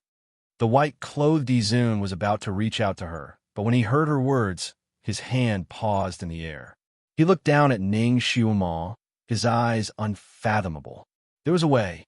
Ning Shuama continued, "I know that you have tried to make things difficult for me several times because you don't want me to take the Dizun as my master. Now that I have achieved your wish, why do you still want to kill me?" The white-clothed Dizun paused. "Did I make things difficult for you?" His voice was slightly lower, as if he was closer to the real Dizun. Ning Shuama's heart skipped a beat. She almost thought that the person in front of her was the real Shan Juli. However, it shouldn't be, right? How could there be such a coincidence? She looked up at him. Amidst the mountain wind, the small tree swayed again. 2 more tree roots were broken. Ning Shuama was shocked and immediately said, Okay. You didn't make things difficult for me. I didn't want to take the Dizun as my master. You should be relieved now, right? Damn it. Her life was the most important thing now. Everything else was fleeting clouds. The Dizun's eyes deepened. If you don't want to take me as your master, who do you want to take as your master? She had never wanted to take this fake as her master, okay? This person was addicted to pretending to be an emperor and thought that he was a true emperor. At this time, Ning Shuama naturally didn't want to bicker with him over this. She only wanted to dispel his killing intent. She immediately said, "Actually, Yalu Jing and isn't bad either. His martial arts are high, his personality refined, and he has patience. I'll take him as my disciple." She had already lost anyways and was considered second place. She could freely choose her master, so she chose Yelu Jing, and that person would be a good master. His disciples were also very famous on this continent. Dizun, Yelu Jing, is he as good as this lord? His tone was somewhat cold. This time, Ning Xuemo answered without hesitation, of course. Of course Ning Xuemo was better than this fake, venerable emperor. Yelu Jing, and had been helping her both in the open and in the dark, but this fake overlord was always making things difficult for her. He wished he could torture her to death. The ancestor was wearing a cold jade mask, so Ning Xuemo couldn't see his expression. She could only see that his eyes were as deep as the cold stars. Crack! 2 more roots of the sapling broke. Ning Xuemo panicked. She glared at the person above and didn't bother to beat around the bush. Hey, what do you want? Just say it. Don't tell me you want to kick me out of the Sun Moon sect? If I really kick you out, will you agree? The ancestor's voice deepened. If she didn't agree, she was afraid that she would immediately die. Ning Xuemo looked at the bottomless abyss below her feet and gritted her teeth. Did you give me any other choice? The ancestor was silent for a moment. When did I make things difficult for you? Tell me about it. Chapter 869. Ning Xuemo threw caution to the wind and said, You really want me to say it? Of course. Everything. The ancestor didn't hold back, either. All right. Ning Xuemo had a stomach full of anger. She immediately said, You made me go through the levels alone in the maze illusion realm and almost died under the claws of the Yazi beast. You deliberately made things difficult for me. I risked my body to get out of the maze illusion realm with great difficulty, but you made me pass 6 levels in 12 hours. You even made things difficult for me at every level. In order to eliminate me, you didn't hesitate to hide in the dark to help Feng Jiasin. In the 6th level, you plotted against me and made me unconscious. If I didn't wake up in time, I'm afraid I wouldn't be able to pass the 6th level. Is this considered making things difficult for me? Just now, Feng Jiasin's strength suddenly increased by nearly 2 times. Do you dare to say that you didn't play tricks behind the scenes? The ancestor's eyes darkened. You were injured by the Yazi beast? He suddenly slid down. The green vine shook slightly, scaring Ning Xuemo so much that she screamed, Don't move. The ancestor's body suddenly stopped moving. He held the green vine with one hand and was half a body's length taller than her. He didn't stay close to Ning Xuemo, and there was an arm's length between them. Ning Xuemo took a deep breath. I know. Ning Xuemo, am just a small shrimp in your eyes. You can easily kill me. Don't worry. I won't tell anyone that you are a substitute. I will also keep the matter of you making things difficult for me in my stomach and won't mention it to anyone. She was still too weak now. As the saying went, an arm couldn't twist a leg. She wouldn't risk her life to expose his identity. That wouldn't benefit anyone. She would be silenced. If the fact that the ancestor had a substitute was spread out, it would definitely be a reign of terror. It would also bring countless troubles to Shun Juli. Ning Xuemo. The ancestor slid down another inch and grabbed her hand. That small tree couldn't withstand his repeated attempts to break the delicate balance. Finally, he succeeded in snapping it. Ning Xuemo screamed as she fell down. This bastard. She had already lowered herself so much. I've already promised him so much, but he still won't let me go. She even wanted to fall to her death. Just as she was about to desperately adjust her inner breath to stabilize her falling momentum, she heard the sound of wind beside her ear.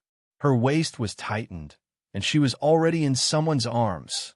Her body suddenly froze. She smelled that familiar, faint cold fragrance. Her heart raced as she raised her head abruptly. You. Dizun hovered in the air with her in his arms, looking down at her. You little fool. Since you know that I have a substitute, can't you tell the difference between the real and the fake? He was real. He was a real, venerable sovereign. Shun Juli. She still didn't quite believe it. It's me. Shun Juli tightened his arms around her waist. Don't be afraid. I'm back. Ning Xuemo suddenly felt a warm current rush in her eyes. It was as if a sour soap bubble had burst in her heart. She didn't know why, but she actually felt wronged. She wanted to open her mouth to speak, but her throat seemed to be choked by something, and she couldn't speak for a while. The moment Shun Julie held her in his arms, he had secretly checked her body. She had some blood loss and was a little tired. Fortunately, her body had a good foundation, so there weren't any major problems or internal injuries. More importantly, she had already reached the second level of the Earth realm. It seemed that this little girl was working hard. She didn't waste the elixirs he gave her in the illusory castle. Chapter 870. Ning Xiuma didn't know that the food she had eaten for the past few days contained rare medicinal herbs that could rapidly increase a person's psychokinesis without causing any harm to the human body. However, if she was a good-for-nothing and didn't have a high level of comprehension, those medicinal herbs were still useless.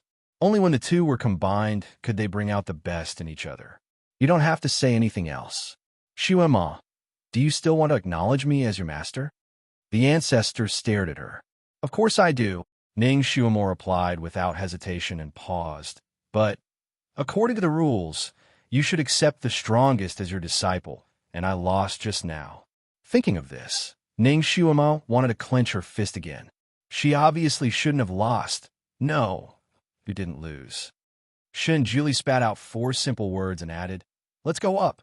He carried her and leaped up, his body like a cloud, floating upwards.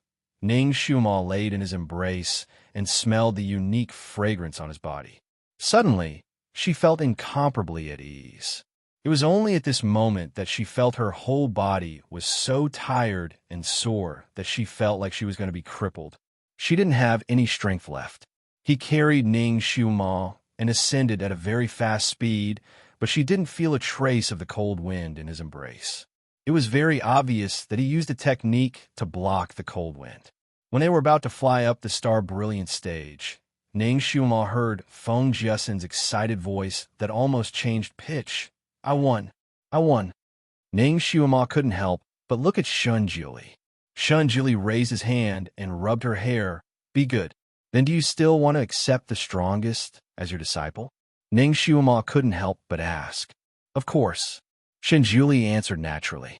As they spoke, the two had already flown up the Star Brilliant stage. The Star Brilliant stage was somewhat chaotic. Ji and Huang, Helian Xiao, and the ancestors' 5 disciples. These people were searching everywhere for Ning Xiuma's whereabouts. Feng Jiasen had already sunk into a state of madness like Fan Jin. She stood on the collapsed stage and laughed like a madman. I won, I won. I'm going to become the ancestors' disciple. I will be the ancestors' only female disciple. No, you lost. A cold voice suddenly sounded, as cold as ice, instantly suppressing Feng Jiasen's slightly shrill laughter.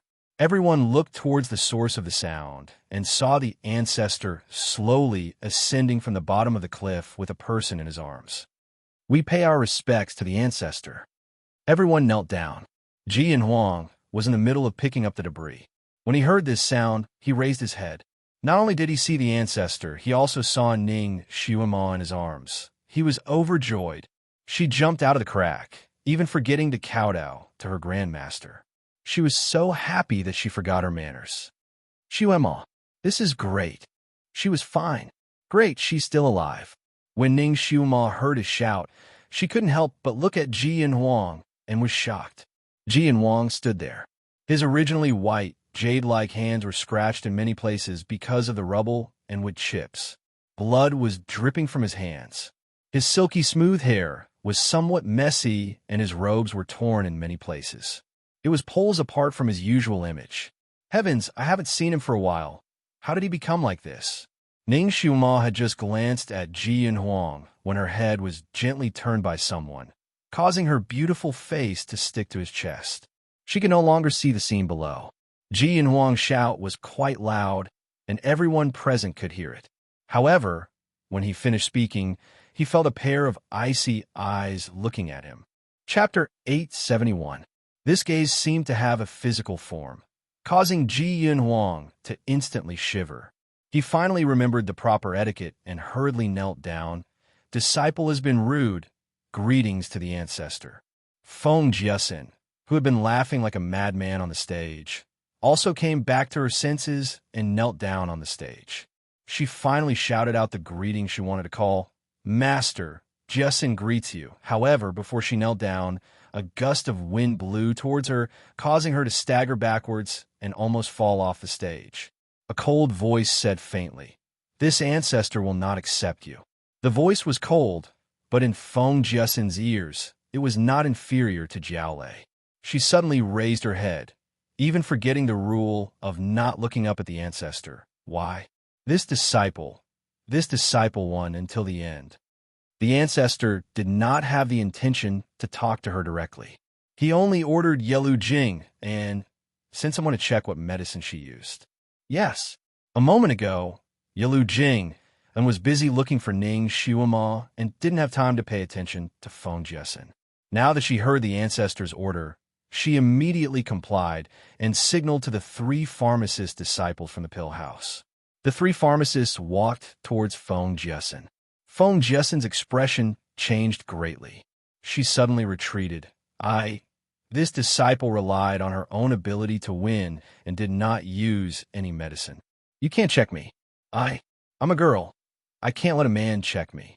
She was now an Earth Stage Level 8 psychokinesis. The 3 pharmacist disciples' levels were not as high as Feng Jessin, so they could not get close to her. Yelu Jing faintly frowned. He raised his hand, and without seeing how he did it, a transparent light wave shot towards Feng Jessin. Feng Jessin only felt her legs tighten as if they were bound by something and could not move. She was shocked. She did not expect that her high psychokinesis would not be able to block one move from Yelu Jing. Seeing the 3 pharmacists walking over, she finally could not help but cry out, "Forget it. If you don't want me to be first, then I won't be first. I'm willing to be second. This way you should be satisfied, right?" Yelu Jing's face was heavy as water, ignoring her clamor. He didn't speak, but those 3 pharmacists naturally wouldn't stop. They stepped forward and grabbed her arm. Feng Jessin's face was already as pale as a ghost, and she suddenly burst into tears. "I know you don't like a commoner like me. No matter how hard I try, it won't work. You know that I'm all alone and don't have any backing, so you bully me as much as you want." The crowd didn't expect that she, who usually acted like a noble, would shout like a little shrew. They were stunned for a moment. Clearly, she was the one who was reaping what she sowed. Yet, from time to time, she would accuse others of bullying her. It was as if her identity as a commoner had become her shield. Ning Xiuama wanted to laugh when she heard Feng Jessin's clamor. She had seen many shrews, but this was the first time she had seen someone as strange as Feng Jessin. "You can't touch me. I'm a pure and innocent girl. If I'm touched by you stinky men, how can I get married in the future?" Feng Jessin's screams almost pierced through the clouds. She dared to be so arrogant in front of a venerable sovereign. Everyone was sweating profusely. What was the saying of the ignorant being fearless? This was it. It was probably the first time Shan Juli had encountered such a strange person. He faintly shot a glance at Yelu Jing and immediately made a move.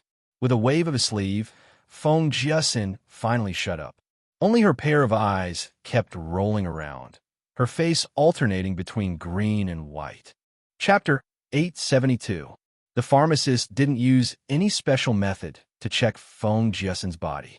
One of them put a finger between her eyebrows, and the other 2 checked her pulse after a moment. The 3 of them let go at the same time and reported to Dizun. "Dizun, this girl took Tian Shui 1 hour ago." As soon as he said this, everyone was shocked. The people present were all experienced and knowledgeable people. They naturally knew Tian Shui 1, the continent's most taboo forbidden drug. Its effect was similar to modern stimulants. Of course, stimulants couldn't compare to its effect. In a short time, it could almost double the psychokinesis in the body. But this effect could only last for 2 hours. After 2 hours, the psychokinesis in the body would be greatly depleted. It couldn't be recovered even after several months. It would also cause great damage to the body. It was listed as the continent's first forbidden drug. This pill hadn't appeared in this continent for hundreds of years. No one expected Feng Jessin to use it. No wonder she was able to unleash such ferocious attacks all of a sudden. It was because she had eaten this. It seemed she was really unscrupulous in order to win. Everyone was talking about it, and looked at Feng Jiasin with some disdain. Yalu Jing, and stretched out her finger to open Feng Jiasin's sealed acupoint. Her voice was cold. What else do you have to say now? Feng Jiasin was still young after all. She didn't know much about pills and didn't know what Tian Shuiwan was. Hearing Yalu Jing'an's question, she still wanted to argue. I'm innocent. Jiasin didn't know what Tian Shuiwan was and didn't expect to take this. Someone must have seen Jiasin's high martial arts and was jealous, so they deliberately framed Jiasin. Before Jiasin and Miss Ning fought, Jiasin ate her food. There must be something strange in the food. Poor Jiasin didn't know and mistakenly fell into a trap. These words were obviously directed at Ning Xiuma. She vaguely said that in order to frame her, Ning Xiuma deliberately drugged her. She also threw caution to the wind. She looked at Ning Xiuma, who was still lying on Di Zun's body. Her eyes flashed with resentment. Miss Ning, I know I don't have a high status like you, and I don't have a strong background like you. Why do you want to frame a lonely girl like me? I'll give you the first place. Don't go too far. Ning Xiuma had truly opened her eyes. This girl's Zhu Beiji's ability to play the blame game was truly exquisite. She didn't want to argue with this kind of person.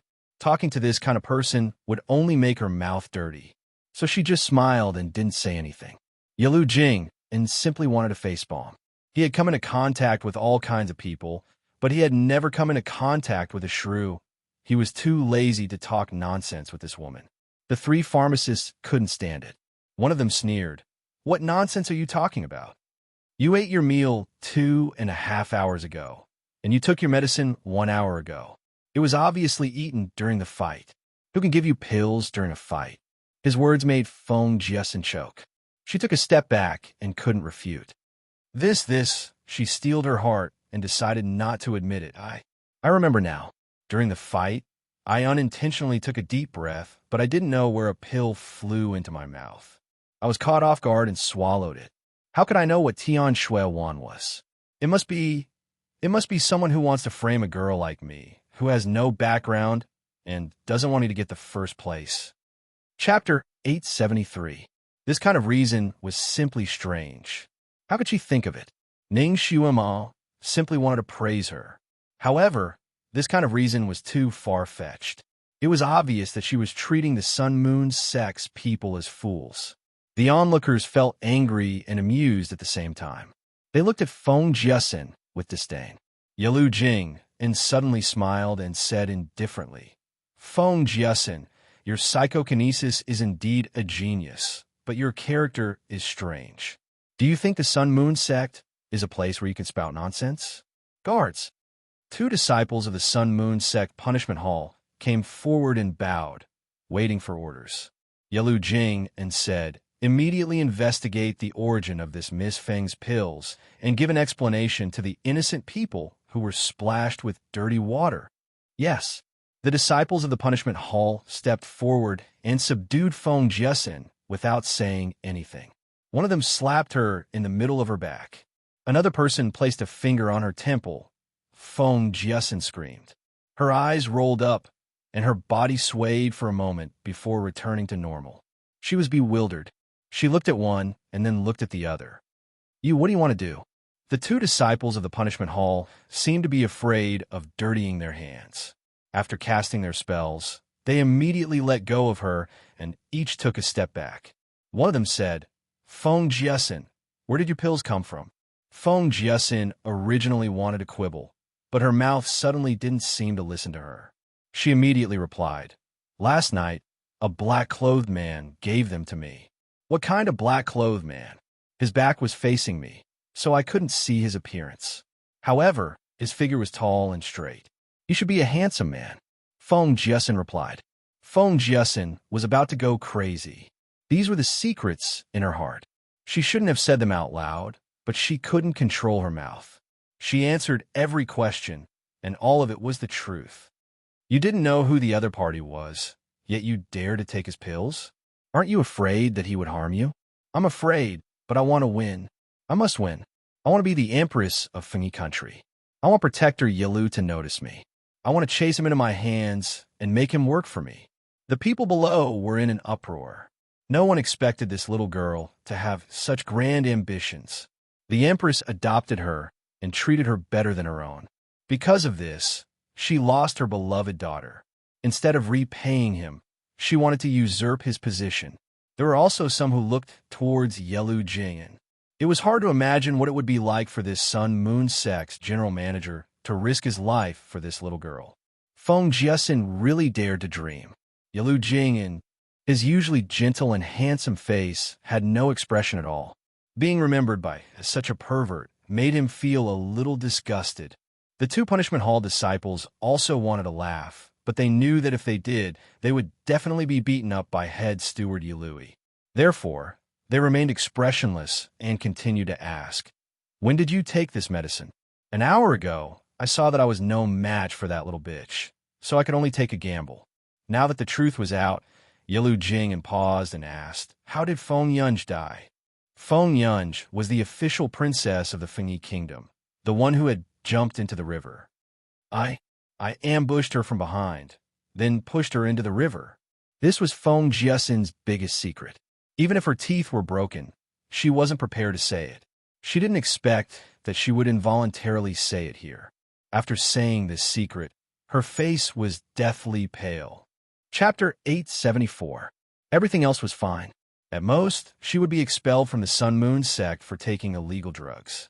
With Feng Jiasin's talent, she could still join other large sects and make a name for herself. But once this secret was revealed, how could the Empress of Fengyi Country let her off? Yelu Jing bowed to the ancestor and said, "Master, everything has been clarified. How should we deal with this girl?" The ancestor was too lazy to pay attention to this kind of person. If it wasn't for the fact that she wanted to scheme against Ning Xiuma, he wouldn't even be bothered to listen to this nonsense. He didn't bother to look at Feng Jiasin again and said indifferently, "This girl's character is inferior. Cripple all of her psychokinesis and send her back to Fengyi Country." "Yes," Yelu Jing agreed. With a wave of his sleeve, a faint silver light surrounded Feng Jiasin. A moment later, Feng Jiasin screamed and fell to the ground. What she relied on was her innate psychokinesis. Now that it had been crippled, what hope did she have? She opened her mouth to plead for mercy, but Yelu Jing didn't want to listen to her clamor anymore. He simply sealed her mute acupoint and instructed the disciple in charge of recruitment, "Send someone to send her back to Fengyi Country and hand her over to the Empress. While you're at it, report everything she confessed today to the Empress and let the Empress punish her." The disciple in charge of recruitment was a bit apprehensive because he'd brought in such a weirdo. Hearing such an order, he hurriedly agreed and escorted Feng Jiasin away without any explanation. What awaited her was the Empress' revenge and severe punishment. The Sun-Moon sect didn't want to dirty their hands for such a woman. After everything was dealt with, Yelu Jing knelt to the ancestor and asked for forgiveness. "Master, this disciple was negligent and let such a person in. Please punish me, Master." The ancestor's gaze swept over him indifferently. "Punish yourself with 20 lashes and kneel in Tianfeng Valley for 3 days." Yes, Yelu Jing kowtowed and accepted his punishment. After dealing with that black sheep, Ning Xiuma won first place in both name and in reality. Everyone had witnessed her martial arts and was naturally very convinced. Dizun's gaze fell on Ning Xiuma, who was standing to the side and watching the bustling scene.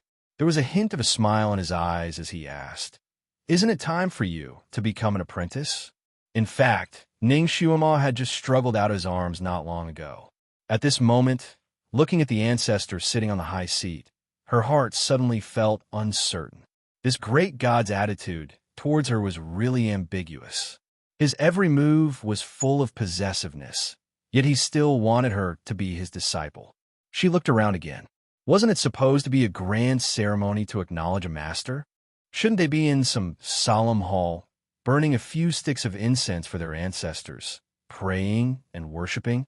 Now that he had pulled out a chair from God knows where and sat there, she could become his disciple just because of that? Ning Xiuma felt that this apprenticeship ceremony was a bit like playing house.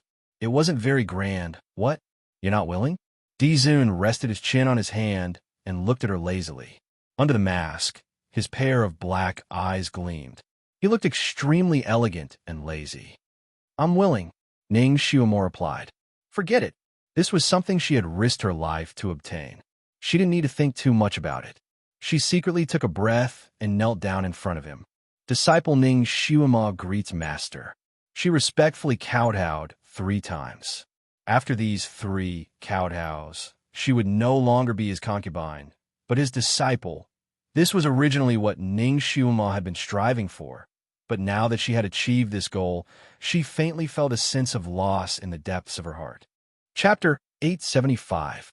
The ancestor waited for her to finish kowtowing before raising his sleeve. A snow-white jade tablet flew out and landed in her palm. Ning Xiaomo, from today onwards, you are my 19th disciple. Among my disciples, you are the second to pass 6 stages in 12 hours. You are also the one with the lowest aptitude. Ning Xiaomo was speechless. Was he praising or belittling her? Forget it. She'll just take it as a compliment. Ning Xiaomo carelessly replied, Yes, master. She looked down at the jade tablet in her hand. It was carved from fine white jade. On the front, there was a lifelike lotus flower. On the back, there was a complicated pattern that faintly flowed with spiritual power. From today onwards, you must work hard in your cultivation.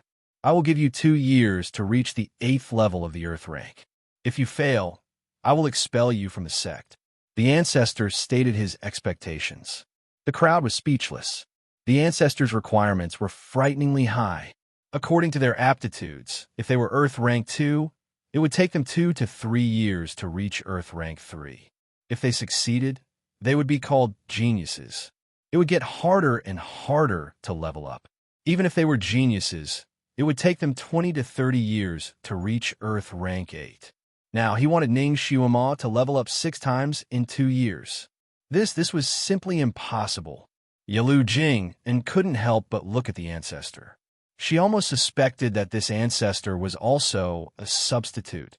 Ning Xiaomo naturally knew the difficulty of leveling up. Her lips twitched, and she couldn't help but look at the ancestor. She was a bit suspicious that the ancestor had changed again. In order for you to reach this requirement as soon as possible, I will personally train you day and night. The ancestor spoke slowly. Ning Xiaomo was speechless. Why did she feel that these 2 sentences were ambiguous? All the disciples were speechless.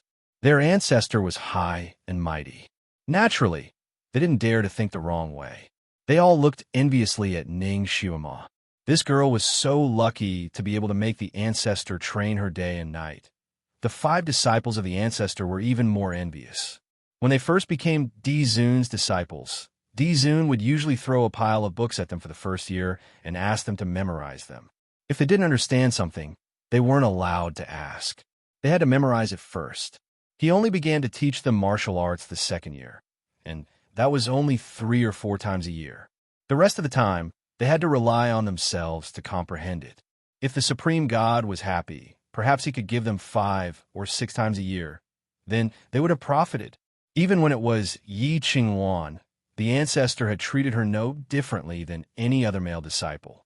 Of course, the ancestor had never made such a perverted request to any other disciple. Only Yelu Jing understood, but didn't dare to say it out loud. The ancestor once again swept his gaze across the audience.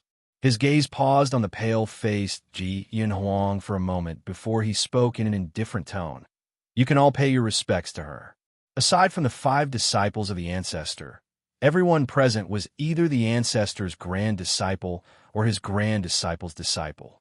There were even some grand disciples of his grand disciples. Now that Ning Xiaomo had become the ancestor's disciple, these people naturally had to call her martial aunt or martial granduncle. Everyone didn't hesitate and bowed down to Ning Xiaomo, martial granduncle. Martial granduncle. Jian Huang also slowly bowed down. He was the ancestor's grand disciple, so naturally, he had to call Ning Xiaomo martial aunt. The ancestor continued, announced to all countries, sects, and families that from today onwards, Ning Xiaomo is my direct disciple. Chapter 876. Yes, Yalu Jing agreed. With this announcement, Ning Xuema would be at the top of the world from now on. No one would dare to bully her or covet her qilin. No matter where she went, she would receive the grandest treatment. Naturally, Ning Xuema also knew what the ancestors' order represented. For a moment, she didn't know what to feel. In the future, she would be able to intimidate others. This was the first time she borrowed a man's glory. However, she would become stronger. In the future, she would rely on her own ability to stand at the top of the world and not borrow other people's prestige. She inwardly sucked in a breath. Just as she was about to say something, a breeze blew by her side. The ancestor, who was sitting on the high platform a moment ago, had already arrived in front of Ning Xuema. He took her hand. "Let's go back to Sky's Sound Peak." With a slight sway of his body, he disappeared from the high platform. Everyone, they looked at each other. The ancestor was actually holding a girl's hand. Heavens, the ancestor actually took the initiative to hold a girl's hand. Although the ancestor had just carried Ning Xuema up, everyone had automatically thought that the ancestor had a high style and didn't care about etiquette when saving someone. Although the ancestor had carried Ning Xuema for a while, everyone still felt that the ancestor cherished her too much and hugged and coaxed her for a while. But now, the ancestor had taken the initiative to hold the girl's hand, and in such an open and above-board manner. Everyone felt that this was a little subtle. Of course, no one dared to say it out loud. Not only did they not dare to gossip about the ancestor, it was also extremely blasphemous to even think about it. Only Ji Yinhuang, who was leaning on a big rock, had an unusually pale face. He was extremely intelligent and was born in the imperial palace. Since he was young, he grew up in a group of women. The brothers around him often went to brothels. Even if he didn't really like anyone, he still understood the feelings between men and women. The relationship between the ancestor and Ning Xuema was definitely not as simple as a master and disciple. Originally, he had heard that Ning Xuema had entered the Sun Moon sect and that she and Han Shanyue had yet to consummate their marriage. His heart still held a glimmer of hope, hoping that he could win the heart of this beauty. He looked gentle and refined, but he was actually an extremely domineering man. He didn't like people easily, but once he did, he didn't want to let go. This time, he had already made up his mind to pursue Ning Xuema forcefully. He didn't want to care about those messy things anymore. He just wanted to marry her. Even with Tian Xueqing by his side, he did not change his mind. He couldn't refuse Tian Xueqing's marriage, but he could marry two women at the same time. When he ascended the throne in the future, one of them would be the empress, while the other would be the imperial concubine. It wouldn't affect anything. Of course, in his heart, Ning Xuema wanted to be his empress. Even if he made Ning Xuema the crown princess, he would still find a way to make Ning Xuema the empress after he ascended the throne, making her the #1 person in the harem. His idea was actually a very common idea in this era, and no one would criticize it. After all, this was a patriarchal society. It was normal for men to have 3 wives and 4 concubines in this era. If a man only had 1 wife, he would become a strange existence. Of course, this was only in the vast Sky Empire. The majority of men were like this. However, in the Sun Moon sect, the disciples here were cultivating every day. Before they reached a certain level of cultivation, no one would even consider the matter of getting married. Chapter 877. But now, Ning Xuema had become the ancestor's direct disciple and Ji Yinhuang's martial uncle, so he did not dare to reveal this thought. Especially when he saw the subtle interaction between the ancestor and Ning Xuema, he felt that something was not right. Could it be that the ancestor also had feelings for Ning Xuema? He clenched his fists in his sleeves. Originally, he thought that even if Ning Xuema was angry with him, she still had a good impression of him. As long as he really held her hand, he would be able to keep her by his side. However, he did not expect that when he really wanted to look for her, she was already gone now. She was getting further and further away from him, so far away that he could no longer stand side by side with her. He stood there in a daze, his heart filled with unprecedented despair. "Your Highness, your hand is injured. Let this concubine help you deal with it." Tian Xueqing had silently approached him, and finally could not help but speak up. "Scram!" Ji Yinhuang coldly shouted and flung Tian Xueqing's hand away. Tian Xueqing took a step back. She lowered her eyes slightly and her face paled. The crown prince, who had always been as cold as an immortal, actually cursed. This showed how bad his mood was. Her lips curled into a bitter smile, and she did not speak anymore. At this time, no matter what she said or did, it would be wrong. She would not be able to gain his favor. It turned out that gaining a man's favor was so difficult. It turned out that even if she gave up everything, she was still dispensable in his eyes. Ji Yinhuang was annoyed. He left Tian Xueqing on the spot and strode away. She was surrounded by the bustling Sun-Moon sect disciples, but she felt lonely to the bone. She stood there in a daze, as if the whole world had abandoned her. This time, there were a total of 19 new disciples, including Ning Xuema. The first 6 disciples chose their own masters. The next few disciples were taken in by other masters who wanted to take in disciples. They were all satisfied.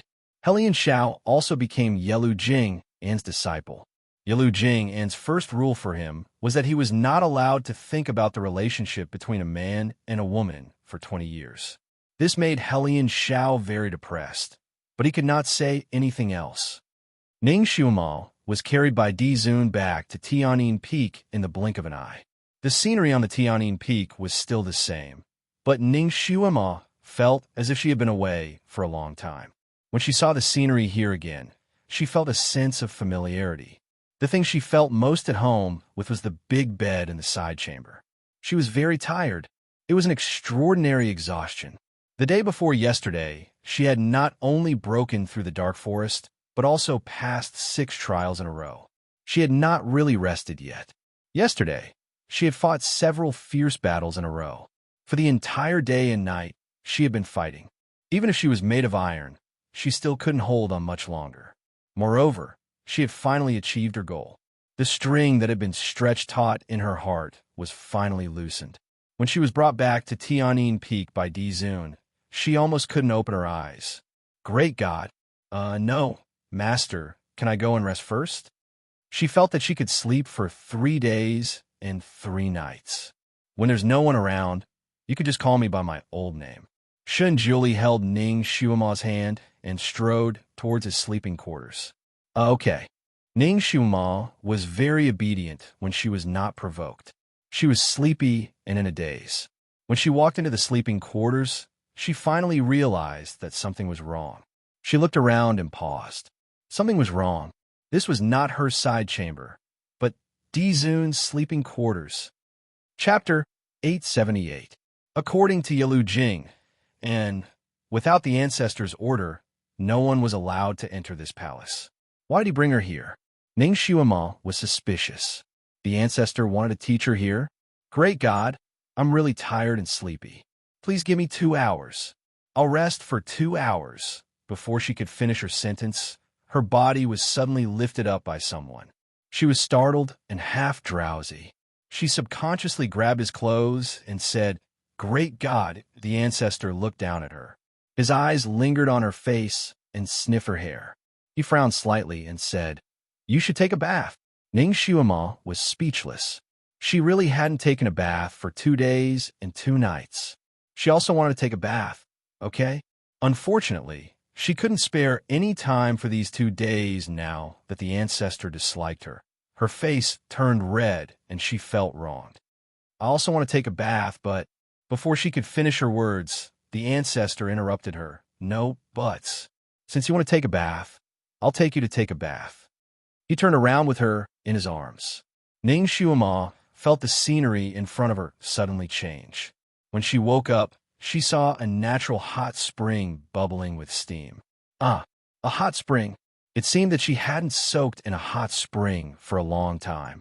Strange, she had also wandered around Tianyin Peak once, so why didn't she find this hot spring?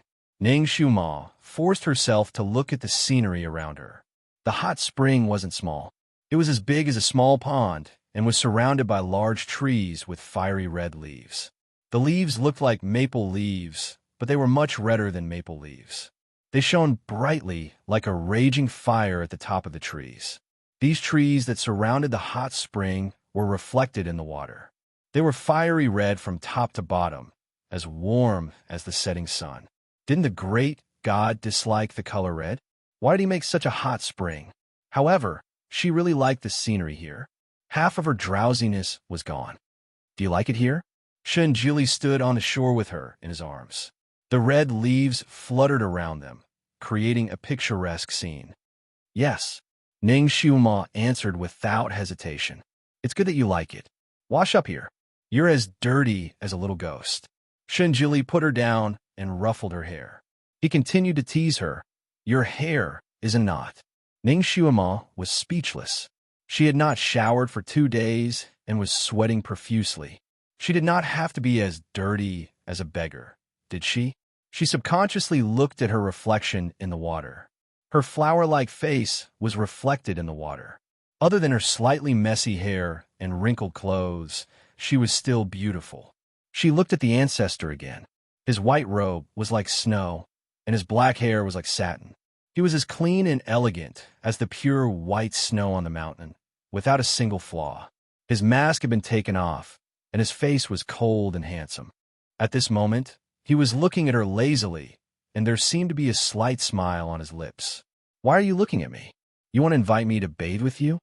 Ning Xiuma did not expect him to say something so immoral. The way he talked to her didn't change because of his identity. It was still the same as before. She coughed. Master, you're joking. How would disciple dare to bathe with Master? Master, please leave. Disciple wants to take a good bath. The ancestor looked at her for a moment and finally said, Will you be shy if I'm here? Chapter 879. Isn't this nonsense? Ning Xiuma secretly rolled her eyes. What kind of girl would let a man stand beside her and stare at her while she was bathing? The ancestor pondered for a moment and looked at her with a faint smile. Is there anything on your body that I haven't seen? You even danced in front of me before. Why are you being awkward now? Ning Xiuma was speechless. Can he not mention that? I didn't even know he was peeping. Okay. Master. Ning Xiuma deliberately emphasized the word master to remind him of their identities. Master, at that time, I was your concubine. Being seen by you, well, it's reasonable. But now I'm not your concubine. I'm your disciple. Although master and disciple should be close, there are differences between men and women. It's better to avoid some taboos. Shenjili looked at her for a moment. His eyes moved to the cinnabar mole on her forehead. Unexpectedly, he agreed very straightforwardly. Okay. He turned around and left. Ning Xiuma breathed a sigh of relief. Watching his back disappear into the distance, she began to take off her clothes. It was already early winter. Although this place was close to the hot springs, the climate was still quite cold. Because she was sweating profusely, she didn't know how many times her clothes had been soaked through by her sweat. Now she really felt that her body was sticky. Since there was no one else here, she simply took off all her clothes. She didn't test the temperature of the water and directly jumped in. As soon as she jumped in, she immediately jumped out like a grasshopper thrown into a fire. Hot, hot, hot. Damn, it was scalding her. The temperature of the water was at least 80 to 90 degrees. She felt that a layer of her skin was going to be scalded off. She hurriedly checked her body and was stunned. Her skin was still soft and snow white. There were no traces of being scalded. What's going on? Did her kung fu improve? Or was there a problem with this hot spring? Ning Xiuma approached the hot spring again. This time she learned her lesson. First, she tested the temperature of the water with her feet. The temperature was actually neither hot nor cold. It was just the right temperature. Was it just an illusion? Ning Xiuma was originally tired and sleepy. She couldn't wait to take a bath quickly and immediately throw herself on the big bed to have a good sleep. She didn't expect to encounter such a strange thing while taking a bath. She couldn't help but feel a little anxious. She stood naked on the shore and felt rather cold. After thinking about it, she decided that it would be safer to take a bath in the water.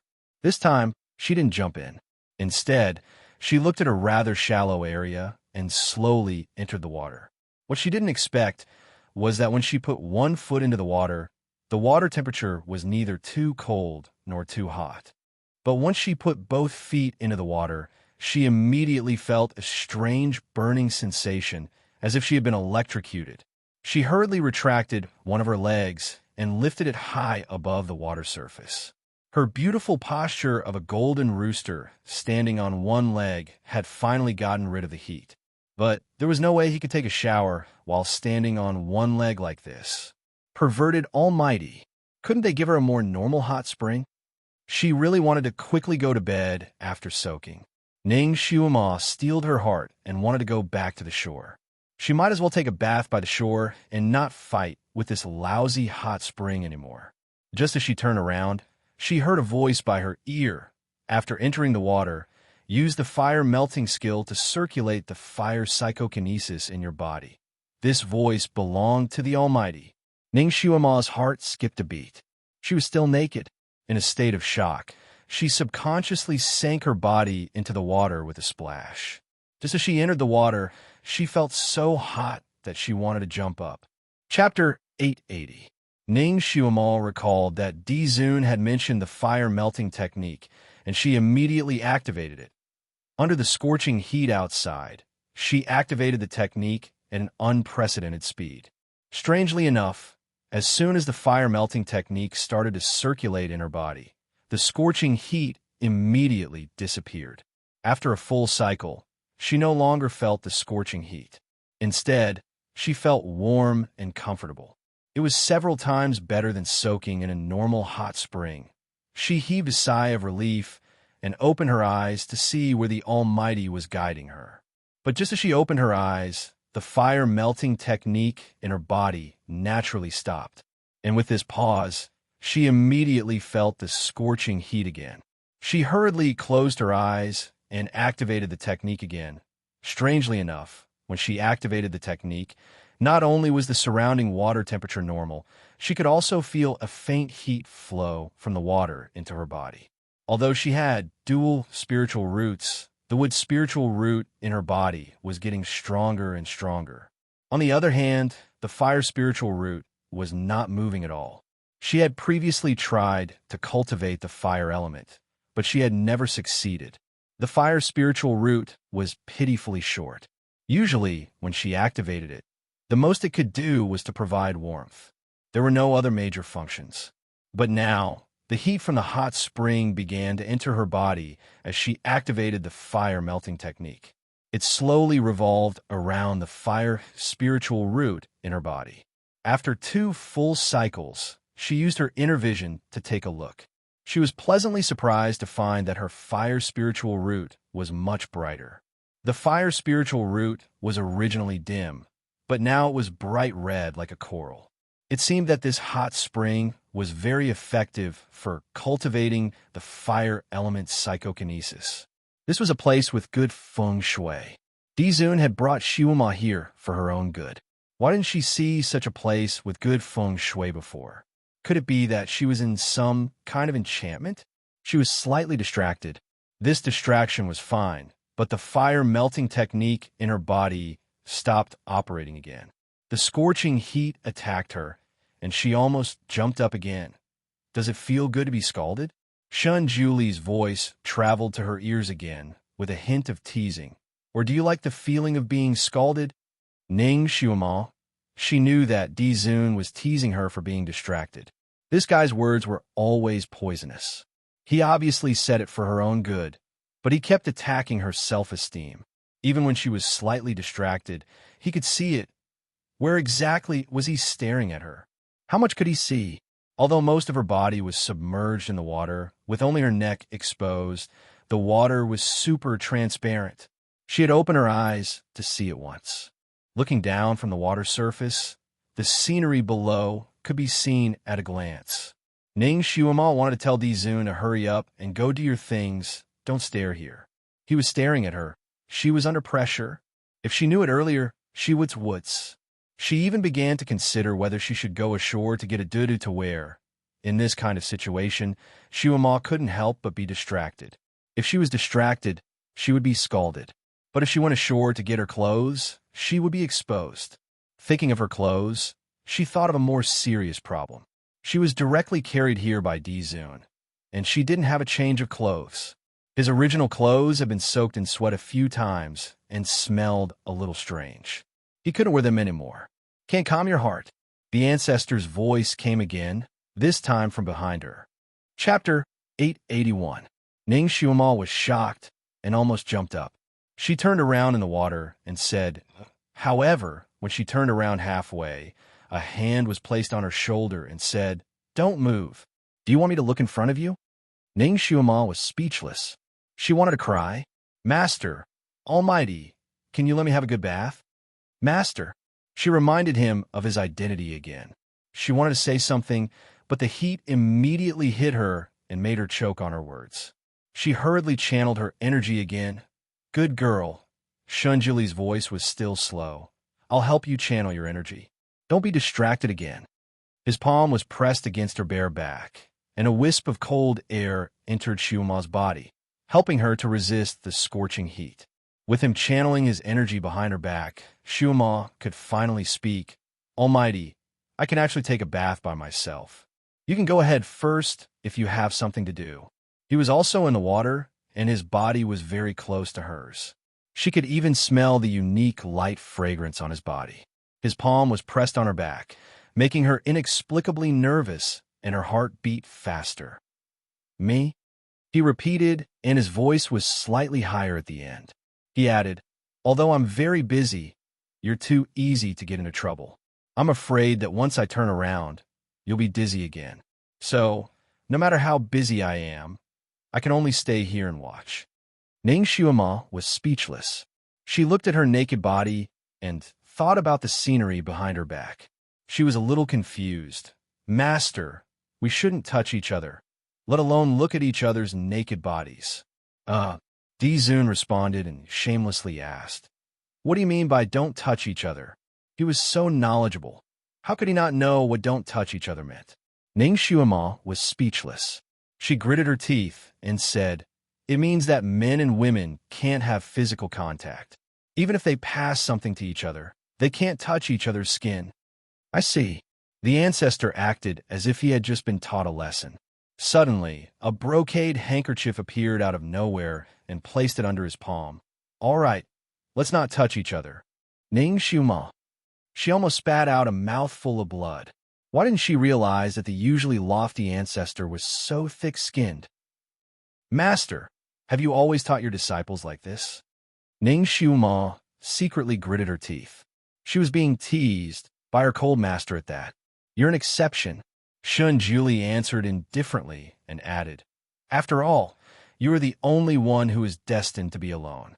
You're the only one who became a concubine first and then a disciple."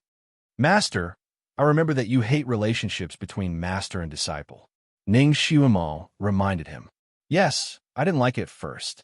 The ancestor answered honestly. That was just how he was. Even when he didn't care, he would still abide by the rules of the secular world. But once he cared, all the rules in this world were fleeting clouds to him. Ning Xiuma understood the meaning behind his words. "Master, do you mean that you like her now? When I meet a suitable disciple, it's not a bad idea to have a relationship between master and disciple." Shunjuli answered naturally, as if he was eating cabbage. Ning Xiuma. Her heart skipped a beat. She couldn't understand the Almighty's thoughts. "Almighty, a relationship between master and disciple is taboo. Aren't you afraid of being criticized by the world?" "I do my own thing. Who has time to care about other people's mouths?" Shunjuli asked back. Chapter 882. The ancestor had never cared about what the world thought of him. He had done many shocking things in the past. However, he had the halo of the great god. No matter what he did, the world would think that he had a deeper meaning. The more they couldn't figure him out, the more mysterious he was. This was the culture of strong. Once one stood at the top, the world could only worship him. Even the most outrageous things could be beautified. Therefore, he added, "Who dares to gossip about me?" Ning Xiuma said, "They naturally don't dare to gossip about you. But has the great god ever thought about my reputation? My reputation on this continent is already very bad. Trash, jinx, and maybe in the future, there will be a vixen who seduced my master." "Wrong," Shunjuli corrected her. It should be a vixen who is seduced by my master. Ning Shuima said, Isn't it the same? Great God, don't care about those small details, okay? Shuima, do you agree? Shunjuli pressed his palms on her back. He was channeling energy for her while chatting with her. Agree to what? Ning Shuima was a little confused. Shunjuli's lips curved slightly behind her, and he said 3 words, a master-disciple relationship. Ning Shuima's heart skipped a beat. When did she agree to it? Where did this conclusion come from? As if he sensed Ning Shuima's thoughts, Shunjuli spoke again. You're thinking about the impact and consequences of a master-disciple relationship. This proves that you have me in your heart and want to be in a relationship with me. Ning Shuima was stunned. The great god's reasoning was so intrepid. She subconsciously said, Great God, you think too much. I don't want a master-disciple relationship. A master-disciple relationship was so bitter.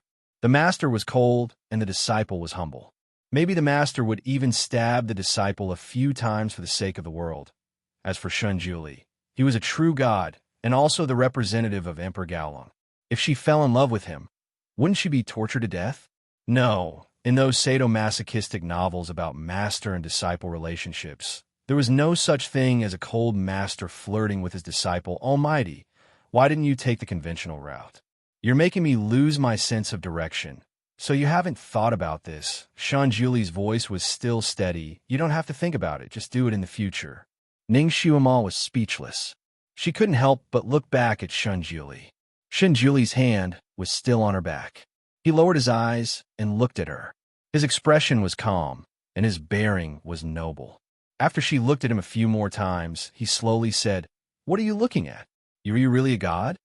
Ning Shuima felt as if he had been possessed by Rong Yuetian. His style seemed different from usual. Shunjuli smiled faintly. What do you think? Well, although the style was different, she could be sure that it was him. It wasn't because of the appearance, but because of the feeling. Her feelings had always been accurate. She was stubborn. It looks fake. After all, you have a substitute. Do you think I'm still a substitute? Shunjuli narrowed his eyes dangerously. That's hard to say. Ning Shuima purposely angered him. However, as soon as she finished speaking, her body was suddenly pulled by a force. She couldn't help but fall back into his arms. He lowered his head and kissed her slightly opened red lips. The familiar breath that made her heart palpitate rushed to her face. Ning Shuima was forced to tilt her head back slightly. He fixed one hand on her waist and the other hand on her chin. He kissed her thoroughly. Chapter 883. Ning Shuima's head exploded.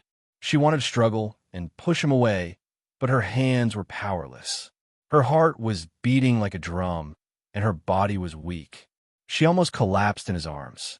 His kiss seemed to have a hallucinogenic effect. Ning Shuima's usually smart brain went blank, and she couldn't remember anything for a while. This passionate kiss lasted for a long time.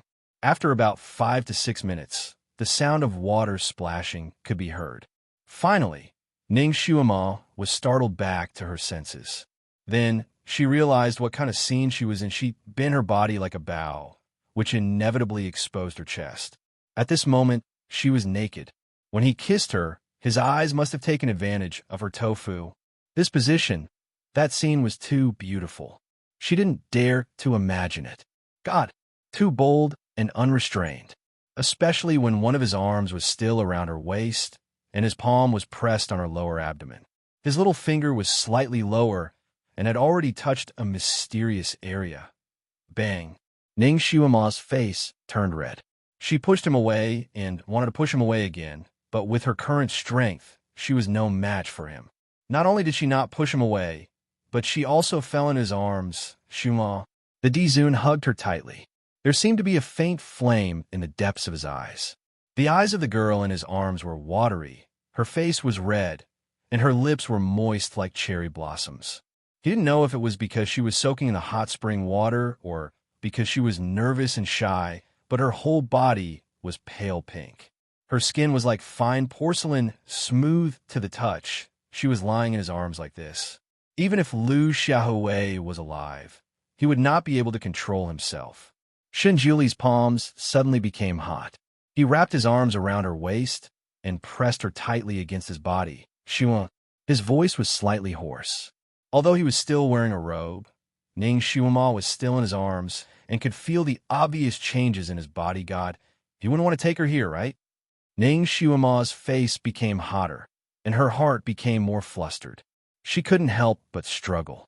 Shun Julie's breathing became heavier when she did not move. Don't move, he shouted. His body was burning hot. Ning Shuama was in his arms, and her face was even hotter. Fortunately, he seemed to be naturally adapted to the hot spring. Shuama lay in his arms and could no longer feel the heat of the hot spring, but her heart felt like it was about to jump out. Let me go first. She had originally wanted to reprimand him, but in the end, not only did her voice sound a little hoarse, it also trembled as if she was acting coquettishly. Ning Shuama was also stunned when she said it herself, and her face became hot again. Julie coughed and attributed his abnormal behavior to the fact that she was not wearing clothes and was not as confident as usual.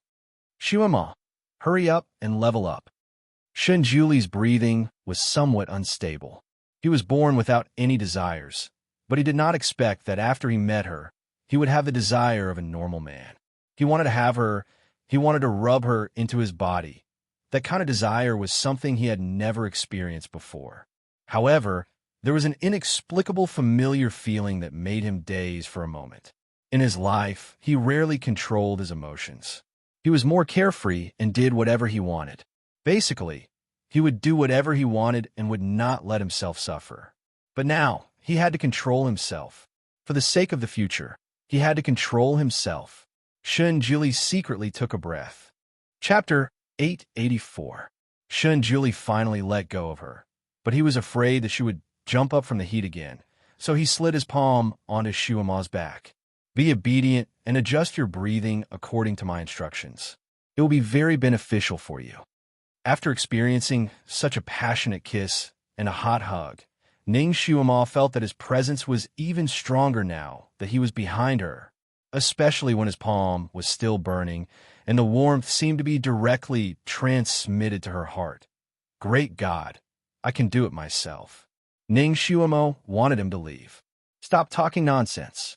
With me here, you'll be able to adapt faster. The ancestor regained his calm tone. He was used to being high and mighty, so he spoke with a condescending tone. Ning Shuama's body stiffened slightly, and she turned to look at him. She pursed her lips, but didn't say anything. Julie probably also realized that his tone was stiff, so he coughed lightly. This hot spring is actually a bit dangerous. If you're not careful, you may be scalded. You have also been drowned before. Don't worry, I won't touch you. I will only help you heal. His gaze fell on Shuama's leg under the water. There was still a faint scar there. Although it had already healed, it was still a serious injury, so the new flesh and skin inside was still different from the normal skin around it.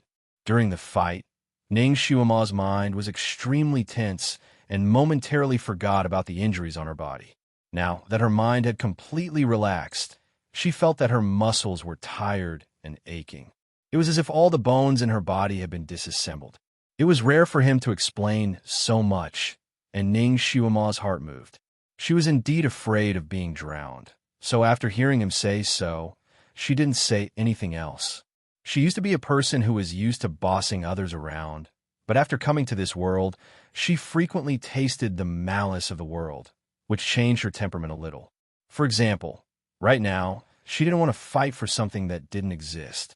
She closed her eyes, gathered her thoughts, and began to circulate her energy according to the methods he said. After channeling her energy, she finally realized the benefits of having the Almighty behind her. The psyche power that he transferred to her was controlled very well. It was neither too big nor too small, and it was just right to follow her own nashi and wander in her body. Wherever it passed, it was like dry land being watered by sweet dew. Her tight muscles finally relaxed and felt very comfortable.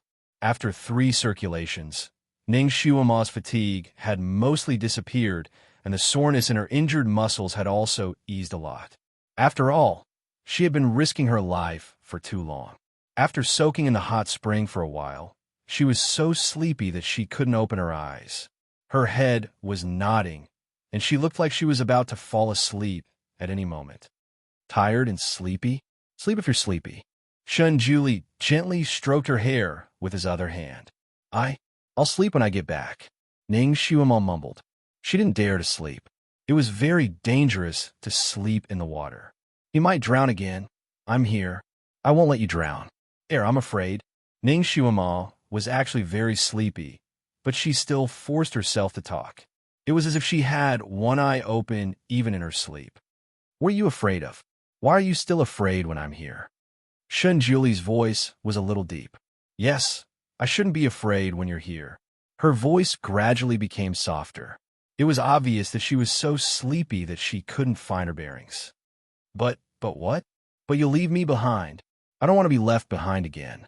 I said before, I have to rely on myself for everything. Chapter 885. Shun Julie's fingers trembled slightly. He naturally knew what Ning Xiumo meant. That time, when Yi Qingwan captured her, she waited bitterly for reinforcements. Although these memories had been forcibly removed by him, the shadow remained in her bones. It made her subconsciously not trust anyone. This was not something that could be removed in a short period of time. It could only be done slowly.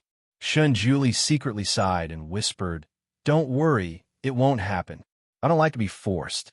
You have to respect my opinion." Ning Xiumo muttered again. Shun Julie's eyes moved slightly. He paused for a moment and said, "Okay." He knew that Xiumo had always been a very opinionated girl. She was also the only person on the continent who dared to raise conditions in front of him. He was the most powerful person on the continent. He didn't like to explain anything. He was used to using the fastest means to solve things. He rarely considered other people's feelings. And after treating her this way, it seemed to have caused a lot of unnecessary conflicts. While they were talking, Ning Xiumo took a nap in the water. Her body swayed. Fortunately, Shun Julie was behind her and supported her in time. She didn't plunge into the water. Shun Julie couldn't help but want to laugh. He also felt a little distressed. He was stunned. I actually have this kind of distressed feeling. This made him feel very strange. It was also the first time that he saw Xiumo so sleepy. It was obvious that she had been working very hard these 2 days. Ning Xiumo also came back to her senses. She suddenly pinched herself to make herself more energetic. She forced her eyelids open. I'd better go back to sleep, since she insisted. Shun Julie didn't force her. Okay. He took her hand and walked to the shore. You go. Ning Xiumo hugged her chest and squatted on the ground. She came back to her senses. Your clothes are here. Dizun pointed to a big rock next to him. Sure enough, there was a brand new set of clothes on it. Ning Xiumo quickly and efficiently put on the clothes. Finally, she had some confidence. She looked all around her, but all she could see were bright red trees. She couldn't see the end of the trees. She didn't know where to go. Shun Julie held her hand and said, "Close your eyes." Ning Xiumo felt relieved after leaving the water. As expected, he closed his eyes. Shun Julie pulled her into his arms. As the wind blew past her ears, she felt as if her body was floating in the clouds. A moment later, Shun Julie appeared in the bedroom with Xiumo in his arms. All right, open your eyes. For a long time, there was still no movement. Shun Julie lowered his head to look at her in his arms. He saw that her eyelashes were slightly closed and her breathing was shallow. She had actually fallen asleep. He couldn't help but smile. His palm gently rubbed her hair.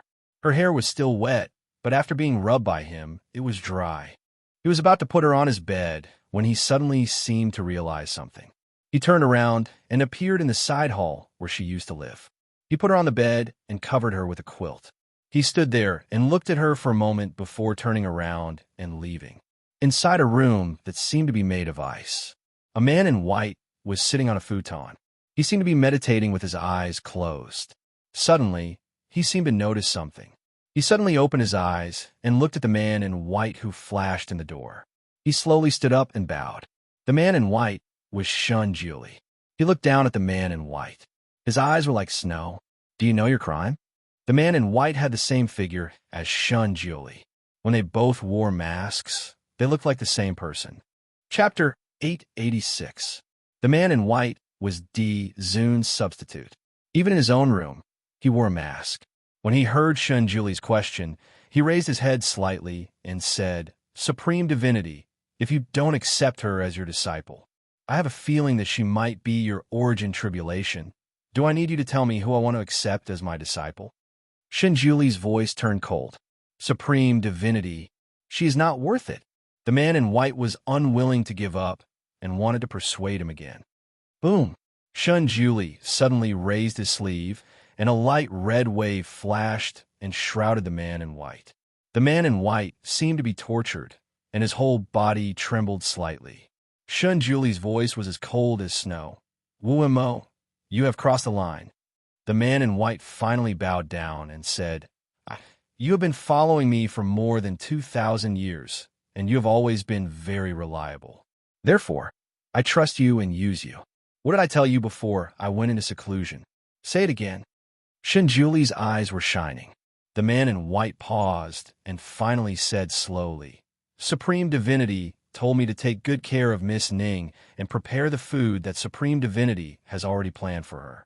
I will take her out of the dark forest and let her become your disciple openly. If I disobey, I will be punished by being imprisoned in the soul-grinding valley for a year." Shun Juli said lightly, "In that case, you can go and accept your punishment." He turned around and was about to leave. "Supreme Divinity, I don't mind the punishment, but I want to say that this woman is most likely the origin tribulation of Supreme Divinity. You must be careful of her." Shun Juli turned around slowly. He looked at Shun Juli's face coldly and said, "My fate is not determined by the heavens. You talk too much." He waved his sleeve again, and the light red light around Wu Mo suddenly tightened. Wu Mo's throat hurt, and his voice was broken. "Go and accept your punishment," Shun Juli said, and turned around to leave. Wu Mo slowly sat down on the cattail hassock and closed his eyes slightly. This was the first time he had received such a big punishment since he started following the ancestor. However, this was an oath he had made to the ancestor long ago. Now that he had violated the oath, it was only natural for him to be punished. He had already expected this outcome, so he wasn't surprised. However, he did not regret it. If he could do it all over again, he would do it again. After he sat down, he formed a seal with his fingertips. A moment later, a whirlpool that seemed to contain countless weapons appeared in the void. The whirlpool slowly pressed down on him and gradually swallowed his entire body. He was nowhere to be seen in the ice room. The black gas in the soul-grinding valley surged violently. Every wisp of black gas was a rope that would tightly bind him inside. Every night, he would suffer the pain of the black gas pouring into his head. That feeling was like being skinned alive. It was abnormally painful. He would not be free unless he left the valley. After Wu Mo disappeared, Shun Juli reappeared in the ice room. He stood there and looked at the place where Wu Mo had disappeared. His eyes were faintly complicated. A moment later, he turned around and left. Ning Xuema had a good sleep. She slept from early in the morning until the sun set. When she woke up, the sky was already filled with stars. She opened her eyes and saw the bed curtain in front of her. Her heart skipped a beat, and she looked around again. The room was decorated in a very familiar way. This was the side hall where she used to live, and not the ancestor's bedroom. Ning Xuema's memory was still stuck at the moment when the ancestor carried her back to the room after soaking in the hot spring. Chapter 887. Ning Xuema thought that Zoon would directly carry her back to his palace, but it turned out that he sent her to his own side chamber. This was a bit out of her expectations, but it also made her feel relieved. Her current identity was special, and if she really slept on the same bed with him, she would feel very uncomfortable. She first sensed her body. After all, she was too tired, and her body was still sore. Fortunately, she didn't feel that kind of soreness after resting. It seemed that soaking in the hot spring was still very beneficial. Then, she sensed the psychokinesis in her body. She was pleasantly surprised to find that the fire spiritual root was much thicker than before.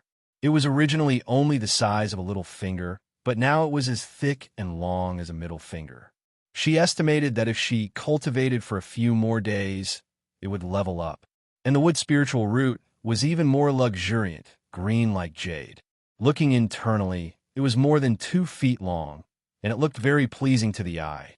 According to this momentum, if she cultivated for another 8 to 10 days, she estimated that she would be able to level up to Earth rank level 3. She finally got rid of her identity as a good-for-nothing. She finally got rid of her identity as a concubine. Ha ha ha, from now on, she would create her own world. Ning Xiuma's heart was filled with joy. She couldn't help but dance a few steps on the bed. Then, with a spin, she landed on the ground. She looked at the clothes on her body. She was too tired this morning, so she almost closed her eyes and put on the clothes without looking at the style. Now, she could see that the style of the clothes was very simple, but it was very fitting. It was soft and comfortable to wear. It was very obvious that this was an ancient version of pajamas. She washed up and opened a closet in the room. She found that there was actually a neat stack of new clothes inside. There were all kinds of colors: fiery red, light blue, light pink. It was too much for Ning Xiuma's eyes to take in. Did the great god prepare this for her? Xiuma's heart was filled with a warm feeling. She picked a set, put it on neatly, and ran out of the side chamber. She was hungry, so she wanted to find something to eat. While she was at it, she also wanted to greet the great god. After all, he was now her master, so she should still have the proper etiquette.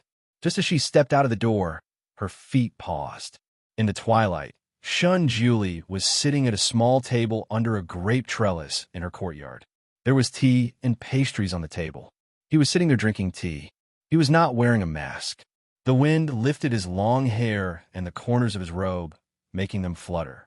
When he saw Ning Xiuma come out, he looked her up and down. "You look good." He then gestured to the seat opposite him with his chin. "Sit." Ning Xiuma sat down across from him. She thought of his injuries and looked at his complexion. He didn't look too bad. His lips were red and his teeth were white.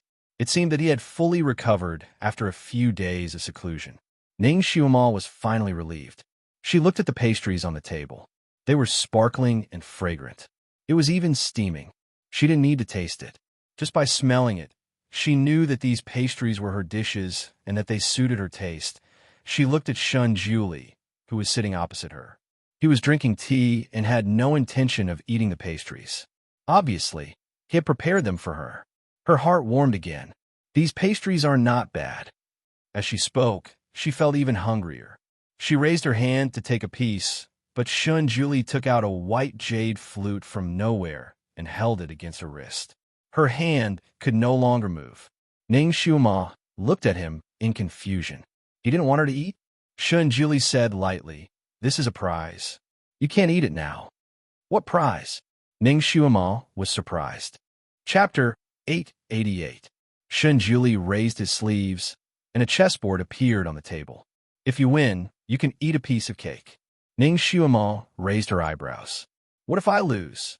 She didn't have much chance of winning against him, so she had to ask first. "You haven't even played yet, and you're already asking if you lose. Is that all you have?" Ning Xiuma didn't fall for his provocation. She raised her eyebrows and smiled.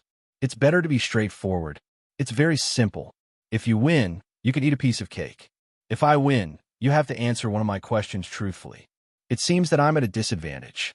If I win, I'll get a piece of cake. If I win, I want a plate of cakes." Ning Xiuma's gaze fell on the cakes.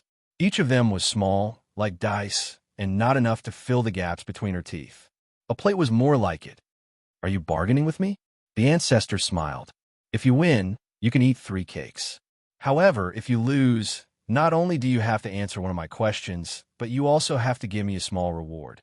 The ancestor also wants a reward? She had nothing on her, and even the clothes she was wearing were prepared for her by him.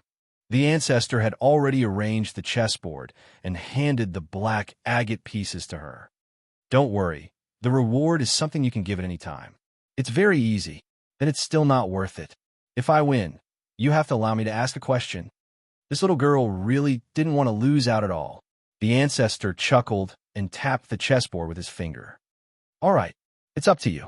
After discussing the conditions, the two sat opposite each other and played chess. Once they entered the game, Ning Xiuma was fully focused. She didn't dare to be distracted. In the game, the Almighty didn't give in to her at all. If she didn't pay attention, she would fall into his trap. The great god treated her as a real opponent to kill, and Ning Xiaomo was not someone who would give way to others. This game of chess lasted for more than 2 hours before the dust settled. Ning Xiaomo lost by a difference of 2 suns. Ning Xiaomo was also someone who was willing to admit defeat. What do you want to ask? Why didn't you use the sound-transmitting talisman I gave you when you were in danger? The ancestor's question was super simple. You must have been seriously injured when you suddenly disappeared. You needed to go into seclusion to heal your wounds. It's taboo to be disturbed while you're in seclusion. Besides, I also want to win this battle with my own abilities, Ning Xiaomo answered straightforwardly. Shen Jiulu's eyes flickered slightly. So you are mainly afraid of disturbing me. There seemed to be a smile on his lips as he beckoned to her. Come here. Ning Xiaomo looked at him warily. What are you doing? Shen Jiulu's gaze fell on the space between her eyebrows, as if he was thinking, that space between your eyebrows. There seems to be something wrong. Ning Xiaomo's heart skipped a beat. Between her eyebrows, there was a cinnabar mole that represented a heavenly marriage. Now, something was wrong.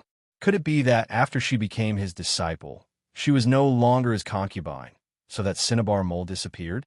She couldn't help but raise her hand to touch it, but she didn't feel anything unusual. The cinnabar mole was still there. Great God, wasn't our engagement canceled? Why is it still there? Shen Jiulu tapped on the chessboard lightly. Good question.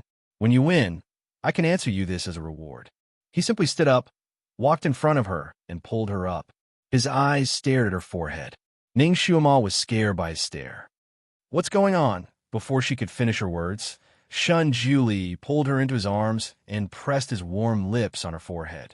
Ning Xiaomo only felt a heat on her forehead, as if a wisp of electric current had entered, which made her heart jump. She subconsciously pushed him. You? Chapter 889. Unexpectedly, Di-Zun let go of her easily this time. He turned around and sat back in front of his seat. Just a small reward. So this was the reward he wanted.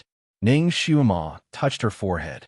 The cinnabar mole didn't hurt or itch, so she didn't feel anything unusual. She looked at him suspiciously. Guru, you didn't do anything wrong, right? Shen Jiulu looked at her lazily.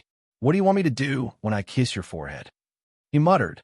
Or, you actually want me to do something wrong? Ning Xiaomo was speechless. Guru, you've lost your integrity. Forget it. It's just a kiss on the forehead. This reward isn't too much. However, she seemed to be even hungrier. She even made a grumbling sound. The sound was loud enough that Ning Xiaomo felt a little uncomfortable. She wanted him to hear it, but at the same time, she didn't want him to hear it. She was really hungry. Shen Jiulu didn't seem to hear it. Instead, he slowly ate 3 pieces of pastries. Then, he knocked on the chessboard with his hand. Second game. He really didn't want to be flexible. Ning Xiaomo's stubborn temper also rose.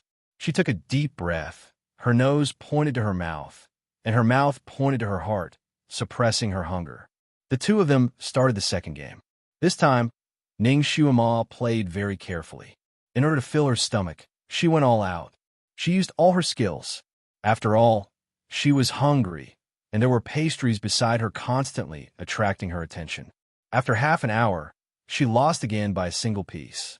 As a result, Ning Xiaomo looked on helplessly as he ate another 3 pieces of pastries. While he was at it, he leisurely kissed the tip of her nose and answered his rather perverted question. Have you missed me these days? Although she was willing to accept her loss, Ning Xiaomo's heart was still a bit angry. Therefore, she smiled and replied with a satisfied tone. Yes, I do. I really do. Although Shen Jiulu was used to being expressionless, at this moment, his pair of blue eyes flashed with a faint smile. Obviously, he was very satisfied with her answer. Ning Xiaomo added, I want to know how you developed such a perverted personality. Shen Jiulu was speechless. The smile in his eyes disappeared. He knocked on the chessboard with his finger. Continue. In the third game, Shen Jiulu suddenly changed his usual style of chess. His attacks were fierce and merciless. Especially his momentum in the game, it was extremely oppressive.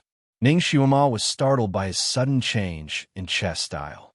Furthermore, the invisible aura emitted from his body made her unable to breathe. Her heartbeat inexplicably thundered. Thus, she lost again. She lost by 4 or 5 stones. After this game of chess, Ning Xiaoma felt as if she had fought a tough battle. Coupled with her hunger, beads of sweat appeared on her forehead. Thus, she watched as the 3 pieces of pastries entered his mouth, and the fire in her heart started to burn. She was going to starve to death. Could it be that the Almighty would not go easy on her at all? Even a piece of cake to fill her stomach would be good. This time, Shun Jili kissed her on the cheek. Ning Xiaoma's face was expressionless as she allowed him to kiss her. The first 2 times he kissed her, she was a little nervous.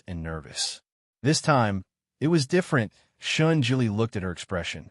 "Are you angry?" "I didn't." Ning Xiaoma replied stiffly. "It's good that you're not angry. Then, answer me a question." "You." He was about to ask the 3rd question. Ning Xiaoma interrupted him. "You've already asked. You can't ask anymore." Shun Jili paused for a moment and smiled. He did not smile easily, but this smile was like a flower blooming. "Okay, I'll take it that I asked." Chapter 890. Ning Xiaoma was dazzled by his smile. Then, she looked away and fell on the remaining 3 pieces of pastries on the table. She calmed herself down and said, again, she didn't believe that she would keep losing. She didn't believe that she couldn't eat a piece of pastry. Playing chess is like practicing martial arts. The most important thing to avoid is being impatient. No matter what situation you encounter, you must remember not to mess up your position, Shun Jili suddenly said. Ning Xiaoma pursed her lips and didn't say anything. Her fingers squeezed the agate chess piece tightly as she thought about her next move. She was particularly cautious in this game. She advanced step by step and didn't give in at all. This game of chess took a long time to play. Ning Xiaoma hadn't eaten for a day. She played chess until midnight. Although she had been holding it in, her stomach didn't live up to her expectations. From time to time, it would growl to remind her of its existence in the quiet night. The sound was very clear. Ning Xiaoma was embarrassed and angry. She inhaled and exhaled to suppress the hunger that was getting more and more serious. After her stomach growled again, Shun Jili finally looked at her and said with a faint smile, "Do you want me to give you a handicap?" Ning Xiaoma was also stubborn. "No need. You're ambitious." Shun Jili nodded his head and praised her. It was a compliment. He didn't show any mercy this time. He also gave his all. If he was serious about playing chess, no one would be his opponent. Rong Yuishinlin couldn't either. The reason why he occasionally lost to Rong Yuishinlin once or twice was because he was afraid that Rong Yuishinlin would lose too badly and never play with him again. Therefore, the oldie Zun played chess casually. Once he got serious, his opponent would only be defeated by him. Most of the time, he played chess for fun. Because his chess skills were too good, it wasn't easy for him to cultivate Rong Yuishinlin, an opponent who could play chess with him. Therefore, he valued this friend very much. Shun Jili thought that he wouldn't meet a second opponent who could make him serious, but he didn't expect to meet such a freak like Ning Xiaoma. Her chess skills were so high at such a young age. As long as he was distracted for a moment, she would have the opportunity to take a few bites from him. Thus, after he witnessed Ning Xiaoma's chess skills at Rongyu at Tianlan's Carefree Island, he had the idea of training her as a chess opponent. This way, once his chess addiction kicked in, he wouldn't have to travel thousands of miles to find Rongyu at Tianlan to PK. When the game was about to end, Shun Jili raised his eyes to look at her tense little face. His fingers paused slightly, and for the first time he began to consider whether he should give her a handicap. Firstly, he didn't like to eat this kind of pastry, and he was a little sick of it after eating a few pieces. Secondly, if this little girl didn't eat a single piece, she might really get angry, but there is no father and son on the chessboard. Naturally, there was no lover on the chessboard. She had just said that giving in on the chessboard was a sign of disrespect to the opponent. Forget it, I won't allow it. It was rare to meet someone who could make him use all his energy to play chess. How could he not play to his heart's content? And so, in the end, Ning Xiaoma lost by a single piece. You lost. The D Zun raised his head. Ning Xiaoma took a deep breath and stood up. Yes, I lost. Congratulations. She looked up at the sky. It was already 3 or 4 o'clock in the morning. She had played chess with the great god for nearly an entire night for the sake of pastries. But in the end, she had completely lost. She didn't even get a single piece of pastry in her mouth. She had smelled the flavor of pastries all night for nothing. Yes, one must be willing to accept defeat. There is no such thing as father and son on the chessboard. Chapter 891. She knew that there was no such thing as father and son in a game of chess. However, there was still a fire burning in her heart. She felt wronged. She took another deep breath and turned to leave. She wanted to go down Tianyin Peak to look for food. She was starving. Wait. Shenjili stopped her from behind. Is there anything else? Ning Xiuma didn't even want to turn her head. You haven't fulfilled your bet. Shenjili did things by the book. Ning Xiuma was speechless. The fire in her heart burned even brighter. She turned around and said, Okay, I'll fulfill my bet. She deliberately didn't look at the remaining 3 pieces of pastries, lest she couldn't help but pick them up and slap them on his face. Shenjili looked at her angry face. It seemed that she was really angry. He raised his hand and picked up a piece of pastry. I can give you a piece of pastry, but you have to take the initiative to kiss me. Ning Xiuma paused and pursed her lips. In your dreams. You really don't want it? Don't regret it. Shenjili spoke slowly. Don't. This time, Ning Xiuma's tone became heavier. Then forget it. Shenjili didn't force her and slowly ate the remaining 3 pieces. Ning Xiuma saw that he really ate it, and the fire in her heart was about to burn into magma. The grievance in her heart surged, and she tightly closed her mouth. She didn't know why, but she had a faint sense of familiarity with this scene. Dizun didn't want to let her go. This pastry is made of 1,000-year-old Solomon seal. Eating 1 piece can increase your psychokinesis by at least 10 years. He didn't start to explain the effect of the pastry until now. Ning Xiuma was speechless. She clenched her fingers in her sleeves. However, to be able to get a piece of this pastry by kissing me once, this transaction couldn't be more profitable, but you gave up this opportunity in a fit of pique. Xiuma, this isn't like you. The ancestors' eyes rested on her. Ning Xiuma's heart skipped a beat. She wasn't a person who got angry easily. No matter what she encountered, she could calmly analyze the situation and then choose the most beneficial to herself. She had never been angry with anyone before because she felt that this kind of behavior was somewhat childish. She also didn't think that there would be a day when she would be so childish. It was reasonable to say that Dizun hadn't gone overboard in his actions. If she had encountered this kind of situation in the past, Ning Xiuma would never have chosen to act rashly. She could either give him a kiss or laugh it off. But now, she was angry, and she didn't regret it at all. What did this mean? She couldn't figure it out for a moment. She focused all her attention on suppressing her boiling anger. That was why she kept a straight face and didn't say anything. Shenjili clapped his hands and brushed off the pastry crumbs. He walked her step by step. He was tall, and when they stood facing each other, Xiuma's figure seemed particularly petite. Then I'll ask you a question. Do you like me? He finally asked the question he cared about the most.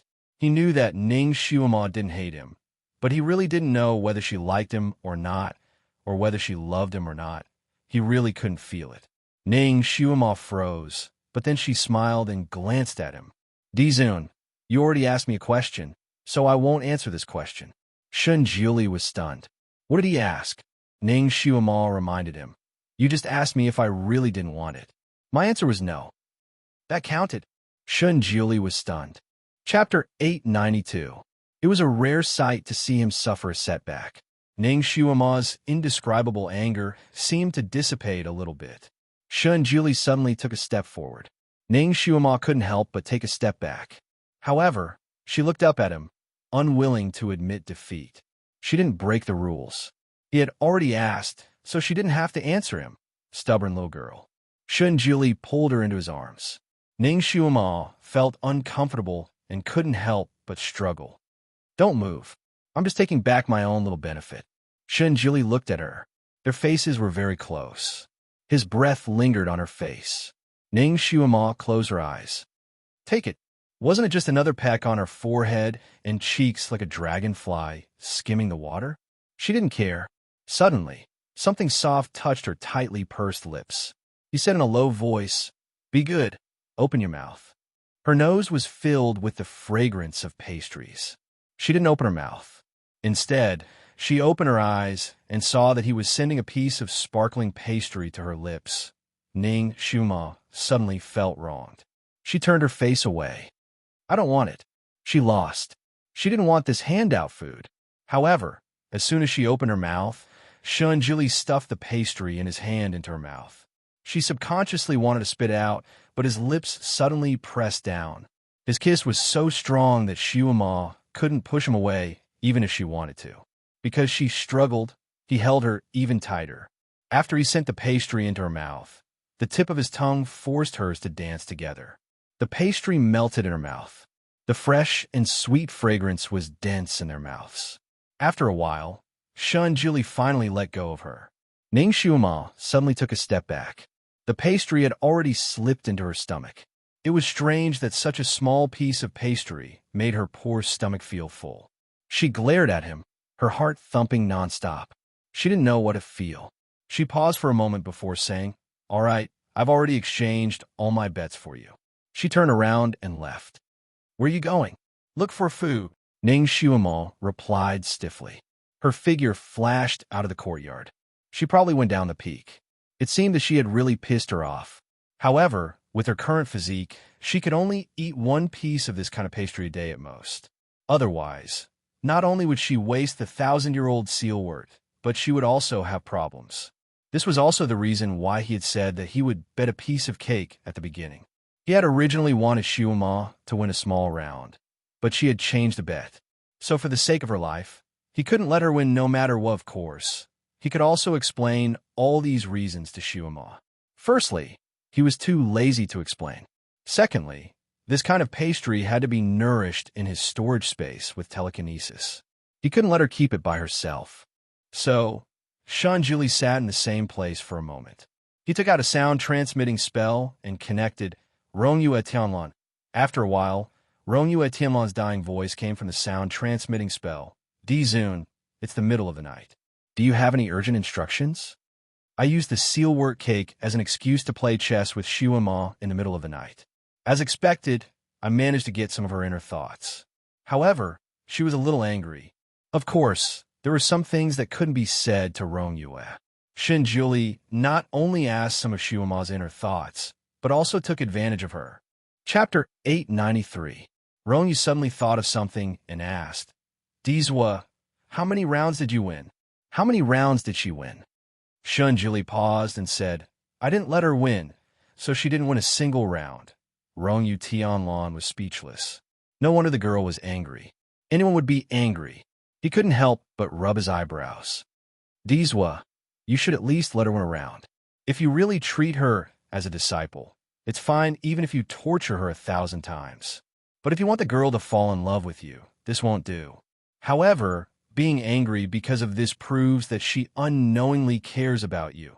Rongyue Tianlan chattered on and on with the sound transmission talisman for a long time, but there was no response from the other side. He was a little surprised and looked down. His head was full of black lines. He didn't know when the ancestor had cut off the sound transmission talisman. He had wasted so many sutras to pick up girls. Ning Shuama ran down the heavenly sound peak and went straight to the kitchen. Although she didn't feel hungry anymore after eating the pastry, she still felt that it wasn't enough to fill her up. Sometimes, people mainly ate to satisfy their mouths. Shuama felt that her mouth was still hungry, and there was some good food in the kitchen. She could get some to eat. If she had known that she couldn't win a single round, she wouldn't have wasted so much effort on him. However, Shuama forgot that it was the middle of the night. The disciples in the kitchen were still resting and didn't open the door. She pounced on empty air. Looking at the closed door, she had no choice but to leave. She didn't want to go back to the heavenly sound peak at the moment. She wanted to walk around nearby. There's a lot of bamboo on Buddha Lotus Mountain. Bamboo forests could be seen everywhere. She wandered around casually and, occasionally, met the patrolling disciples of the Sun Moon sect. She was now very famous in the Sun Moon sect. During the last few rounds of the competition, many disciples of the Sun Moon sect were present and saw her skills. Therefore, almost all the disciples here knew her. When they met on the road, they immediately greeted her respectfully and called her Grand Martial Aunt. She was speechless. It couldn't be helped. The disciples patrolling the mountain were basically the grand disciples of the ancestors' grand disciples, and Ning Xiuma was now the ancestors' direct disciple, so it wasn't wrong to call her martial granduncle. Ning Xiuma had always liked to pretend to be young. Now that she was suddenly promoted to an ancestor, she felt like she was suddenly called grandma on the street. She suddenly felt a sense of vicissitudes. She couldn't help but touch her own face, afraid that she would touch a bunch of wrinkles. Fortunately, her cheeks were still tender when she touched them, which made her feel a little relieved. In order to prevent others from calling her martial granduncle a few times, she turned around and found a secluded place to wander around. In any case, they were in the Sun Moon sect's territory.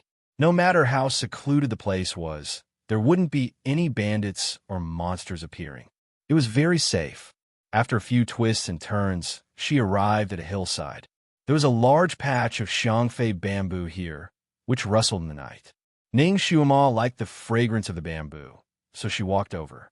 Her nose was filled with the refreshing fragrance of the bamboo. Ning Xiuma took a deep breath and felt that the inexplicable anger in her heart suddenly dissipated by quite a bit. When she thought about it carefully, her anger seemed to have arisen for no reason. There was no such thing as father and son on the chessboard. There was no room for compromise. This was what they had agreed on earlier. It seemed a little strange for her to be angry at him just because she lost a few rounds. Why was she becoming more and more petty? It really wasn't like her. Chapter 894. Ning Xiuma raised her hand to rub her forehead and yawned. After staying up for half the night, she was also tired. She was going to go back to sleep. Just as she was about to turn around, she suddenly sensed something and looked toward the small lake outside the bamboo forest. The small lake was not big and was surrounded by a bamboo forest. There were a few large rocks scattered on the shore, adding a bit of rustic charm to the small lake. On the large rock beside the lake sat a young girl in a lake blue dress. That young girl hugged her knees with her head resting on them.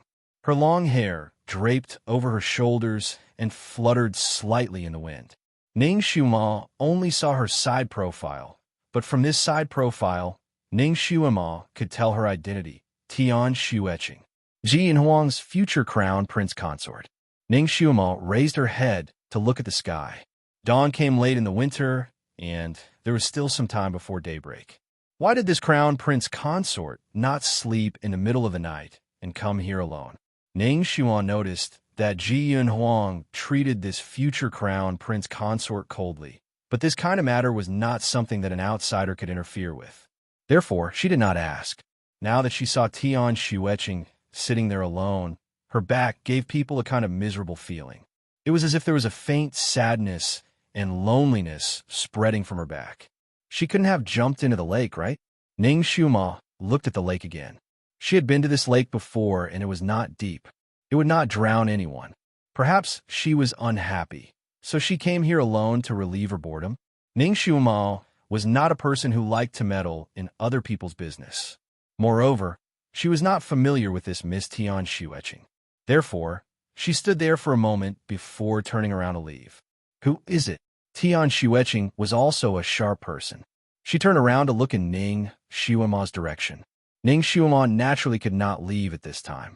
She walked out from the shadow of the bamboo forest and smiled. It's me. Her heart skipped a beat. In her previous life, she was extremely proficient in the art of tracking. If she were to follow someone, almost no one would be able to detect her. In this life, her martial arts had improved a lot compared to her previous life. Naturally, her tracking skills had also improved a lot. Even Ji Yanhuang might not be able to detect her presence, but she did not expect that Tian Xueqing, who looked so gentle and weak, would be able to detect her so easily. Looks like this Miss Tian Xueqing isn't simple either. So, it's martial Uncle Ning. Tian Xueqing also stood up and bowed. Her voice was cold and indifferent. It was as cold as her personality. Ning Xuema knew that she was addressing her according to Ji Yunhuang's seniority, so she nodded. I accidentally wandered here and didn't expect to disturb the crown prince consort. My apologies. Tian Xueqing lowered her eyes slightly and said indifferently, Marshal Uncle Ning is too polite.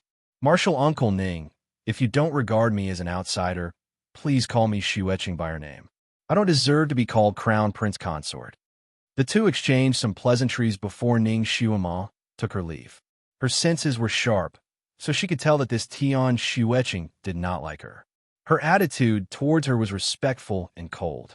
Although it was strange for Tian Xueqing to sit here alone in the middle of the night, Ning Xuema did not ask too much. As long as the other party did not seek death here, she was too lazy to intervene. She walked out of the bamboo forest and turned a corner. Suddenly, she heard voices in front of her. She paused and raised her head to look. From afar, she saw a fort of 5 people walking over. These people were wearing the clothes of the Sun Moon sect's 3rd-generation disciples. There were both men and women, so they were somewhat conspicuous in the night. Chapter 895. Ning Xuemo recognized one of them. It was the crown prince, Ji Yunhuang. He seemed to have drunk a little too much as he staggered slightly. A young girl followed closely behind him. 3rd senior marshal brother walked slower. It's fine. Ji Yunhuang pushed away the girl's hand. A faint trace of resentment flashed through the girl's eyes, but she smiled slightly. 3rd senior marshal brother, why are you in such a hurry? Are you in a hurry to go back and see the crown princess? 3rd senior marshal brother, why didn't you bring the crown princess over when you were drinking? You should have let the other disciples get to know her. 5th junior marshal sister. Another youth called out to the girl, his tone faintly disapproving. 2nd senior marshal brother, I'm serious. 3rd senior marshal brother brought the crown princess here, but he didn't introduce her to everyone. Everyone wanted to get to know her. The girl retorted. Ji Yunhuang pursed his lips into a line and suddenly looked at the girl. Little 5th, must you mention her? His voice was slightly cold. The other girl smiled and tried to smooth things over. All right, if 3rd senior marshal brother doesn't want to mention her, then we don't need to. Hey, there's a rock over there. 3rd senior marshal brother, be careful. Ji Yunhuang was obviously drunk as he tripped over a rock and staggered. Fortunately, the young girl who had warned him was quick and supported him in a flash. 3rd senior brother, be careful. She frowned slightly. 3rd senior marshal brother, you really drank too much. Why don't we go to the kitchen and ask for some hangover soup? 4th senior marshal sister, did you forget? Right now, it's 2:45 in the morning. The kitchen hasn't opened yet. 5th junior marshal sister reminded him. 4th senior marshal sister patted her forehead and smiled. But I drank until I forgot the time. I actually forgot about this. 3rd senior marshal brother, why don't you come to my place first? I can boil some hangover soup for you. If you go back like this, I'm afraid madam will be unhappy. Ning Xuan didn't want to meet them at this time, so when she saw them clearly, she flew up the tree and wanted to wait for them to pass by before coming down. Once she hit her tracks, it wouldn't be easy for others to find her. Moreover, this group of people already had wine, so they didn't expect someone to be in the tree. They were very daring. They went under the tree, and sure enough, they didn't find Ning Xuema hiding in the tree. That's right. 4th senior sister does have an excellent hangover soup. We all drank a lot of it tonight. Why don't we go there together? 5th junior sister immediately supported Ji Yunhuang's arm from the other side and smiled as she continued. 3rd senior brother, it's better if you sober up before going back. Otherwise, that crown prince consort of yours will be unhappy and punish you outside the door. Speaking of which, that crown prince consort of yours is quite the character. That day, I spoke to her enthusiastically, but she only replied me with, Ah, crown prince consort. Ning Xuema sensed something was wrong with her voice. Her heart skipped a beat, and she looked towards the source of the sound. She saw that Ji Yunhuang's 5th junior sister had stopped, and not far in front of them, a young girl had appeared. It was Tian Xueqing, who Ning Xuema had just met by the lake. She was wearing a lake blue dress, her black hair fluttering in the wind, and her beautiful face. The dreary moonlight shone on her body, giving her a sense of loneliness and frailty. Sister-in-law, Crown Prince Consort. Everyone was just talking about this Crown Prince Consort, so when the main character suddenly appeared, they were a little embarrassed. Tian Xueqing's attitude was indifferent as she nodded and greeted them. Hello, everyone. Ji Yanhuang steadied himself and swept a glance at her. His voice turned cold. You followed this prince? Ning Xuema couldn't help but facepalm. Did Ji Yanhuang drink until he became stupid? Chapter 896. Ji Yanhuang drank until now and came back. Now that he met his own crown princess, he accused her of following him? She could testify that this crown princess did not follow Ji Yanhuang because she had met her at the lake just now. Ning Xuema leaned against the tree trunk and crossed her arms to watch the show. Your Highness is overthinking. Tian Xueqing's voice was calm. Overthinking? Ji Yanhuang chuckled and his gaze gradually sharpened. Aren't you the best at following me? Tian Xueqing's face turned slightly pale, but she pursed her lips and did not answer. No matter where I go, you will appear? Tian Xueqing, must you be so persistent? Ji Yanhuang's eyes flashed with disgust. Tian Xueqing's face turned even paler, but she still did not speak. She paused and stepped forward to support his arm. You drank too much. Let me help you back. Scram. Ji Yanhuang, who had always been elegant, suddenly became furious. He fiercely swung his sleeve, and a faint light was emitted from his sleeve. Tian Xueqing staggered and retreated a few steps. Tian Xueqing's face turned pale as she looked at Ji Yanhuang. You. Everyone saw that the atmosphere was about to turn stiff and hurriedly tried to smooth things over. Third brother, you really drank too much. How can you treat the crown princess like this? Crown princess, please don't take offense. He drank 3 to 4 jugs of wine today, so he is a bit muddle-headed. That's right, crown princess, please don't take it to heart. Third senior brother hasn't reunited with his fellow disciples for a long time, so he was happy and drank a few more cups. I will apologize to you here. Please don't take it to heart. The fourth senior sister also spoke. Third senior brother, so you have a time when you're so rude to others. You scare me. The fifth junior sister seemed to be angry. She took the opportunity to support Ji Yanhuang's arm. Under the moonlight, Tian Xueqing's eyes were like a black pool, which made her face look even paler. These people seemed to be apologizing to her, but they were obviously excluding her. It was obvious that they were in the same circle, while she was outside of it. Tian Xueqing paused and stepped forward again. Her tone was calm and firm. Your Highness, you must return with me. Ji Yanhuang suddenly turned his head to look at the fourth junior sister on his left. Xiaoya, you said that you have hangover soup in your room? Fourth junior sister Xiaoya glanced at Tian Xueqing and said, This. Yes. Good. This prince will go with you. It's been a long time since I drank your hangover soup. I wonder if the taste is still as special as before. Ji Yanhuang didn't even look at Tian Xueqing and pretended to make his decision. All right. Xiaoya agreed readily and smiled apologetically at Tian Xueqing. Crown Prince Consort, third senior martial brother, is very picky when it comes to food.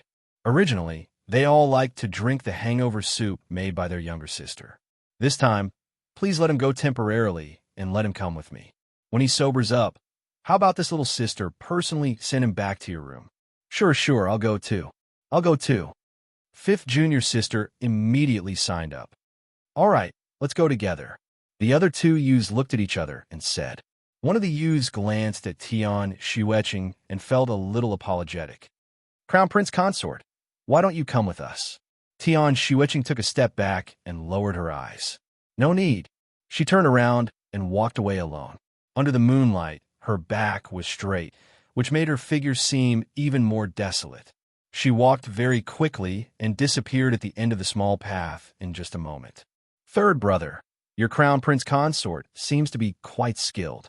One of the youths couldn't help but say when he saw Tian Xueqing's figure disappear. Chapter 897. Ji Yanhuang didn't say anything, but his eyes flickered and his handsome face turned gloomy.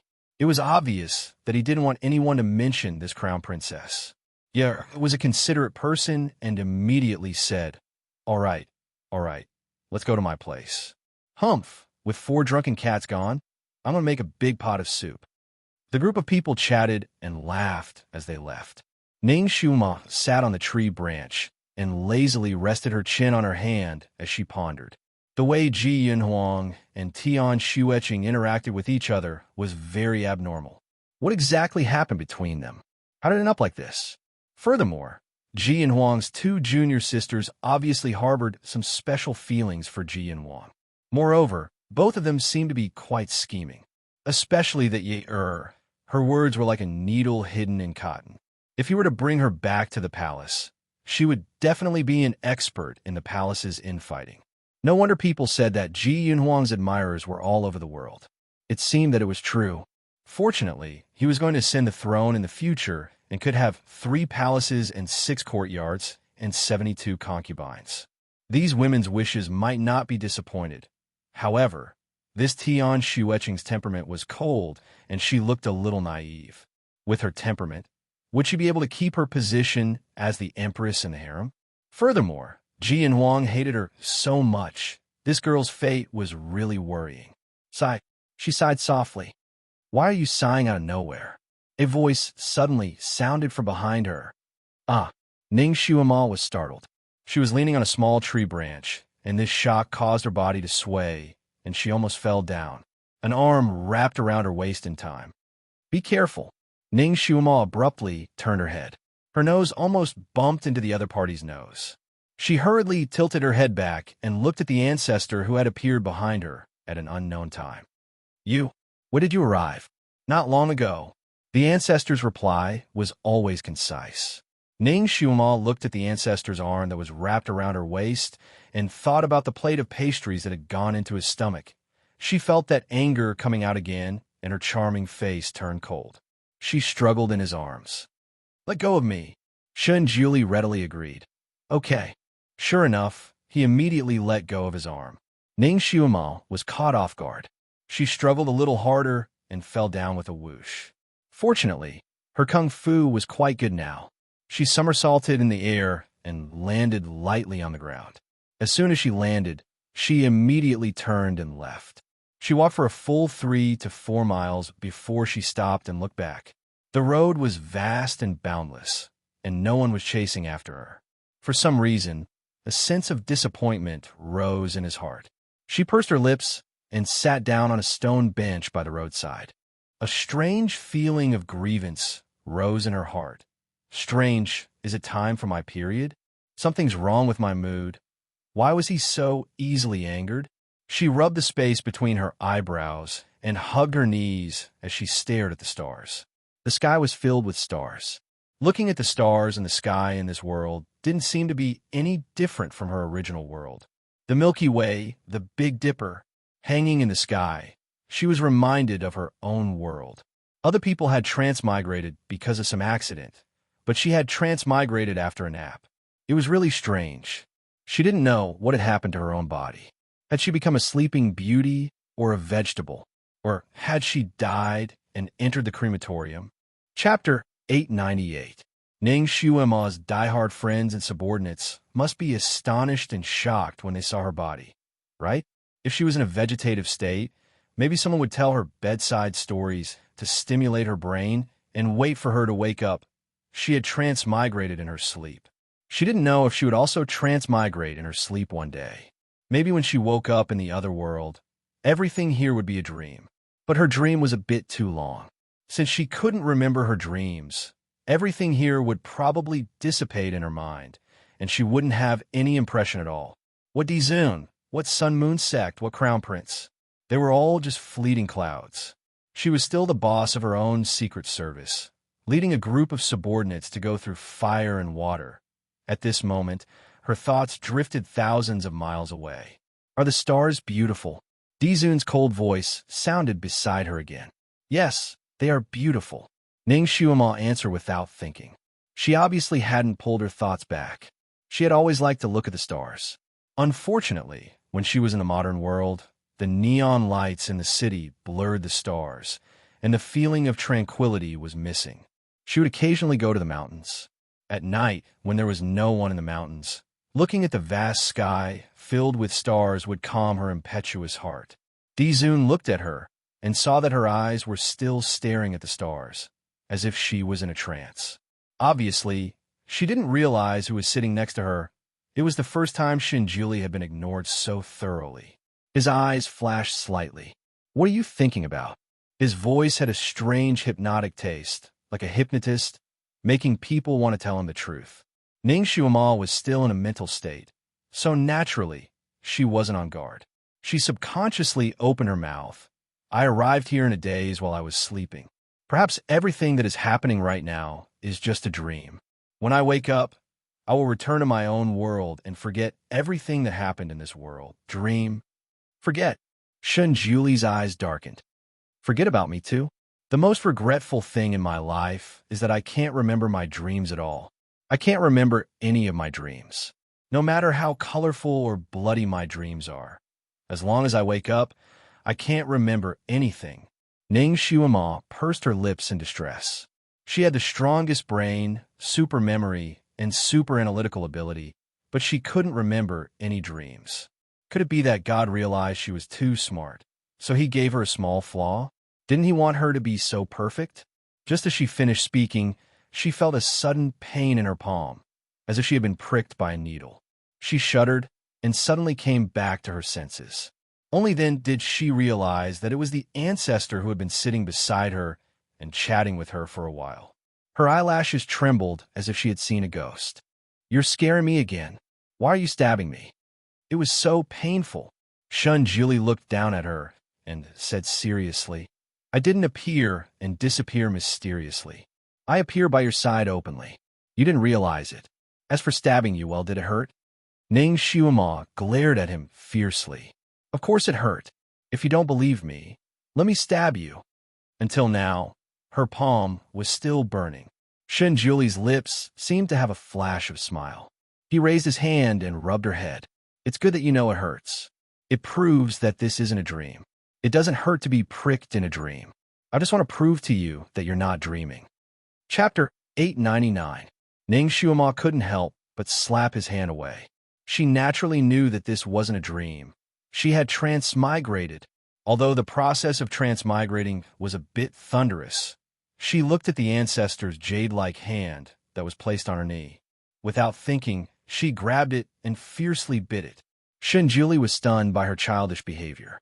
His eyes flickered, but he did not say anything and allowed her to bite him. Her small teeth bit down on his hand, and the tip of her tongue touched his skin.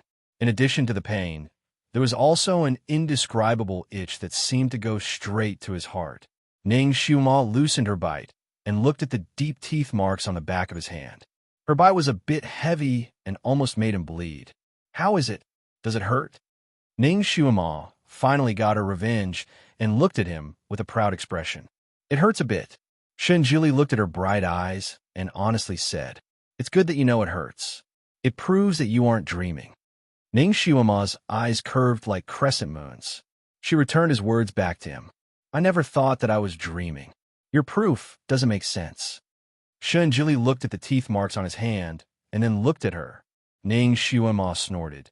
"Then I'll just treat it as me proving that I'm not dreaming. You also know that it hurts when I bite you. It proves that you're also real." Shenjili, he looked at the 2 rows of teeth marks on his hand and then looked at her small mouth. "Your teeth are very beautiful." The 2 rows of teeth marks were very neat. Ning Xuema revealed her small white teeth and proudly said, "Of course, not only are my teeth beautiful, every part of my body is beautiful." She was very satisfied with her small body. Of course, this was with the exception of the fate of being a calamitous star. Shenjili suddenly reached out and pulled her over. He let her sit on his knee and lowered his head to kiss her. "It really is beautiful. Let me take a closer look." It was a long and intimate kiss. Ning Xuema was gasping for breath. She wanted to push him away, but couldn't. Xuema discovered that his kissing technique was becoming more and more proficient. The first time he kissed her, he was as stiff as a young chick.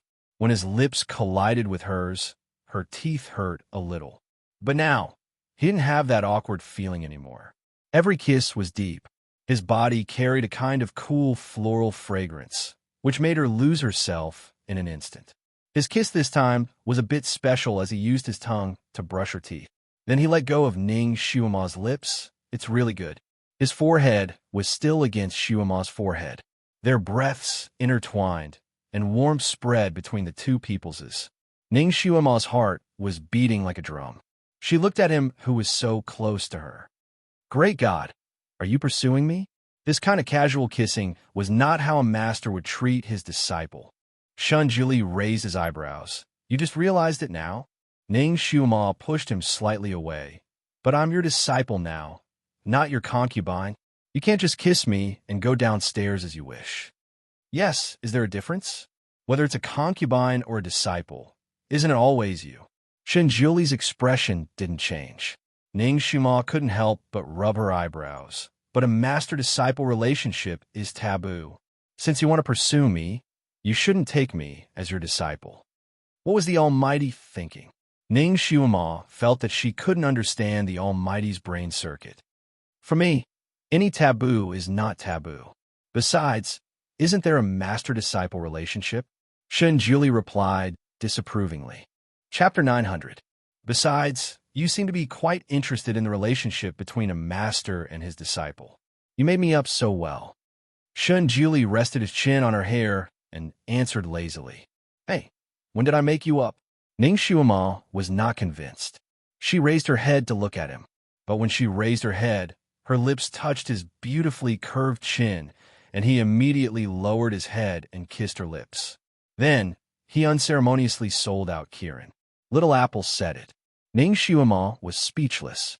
That big mouth. She had only said a few words. Kirin, who was recuperating in a large lake full of spiritual energy, suddenly sneezed and spurted out a column of water.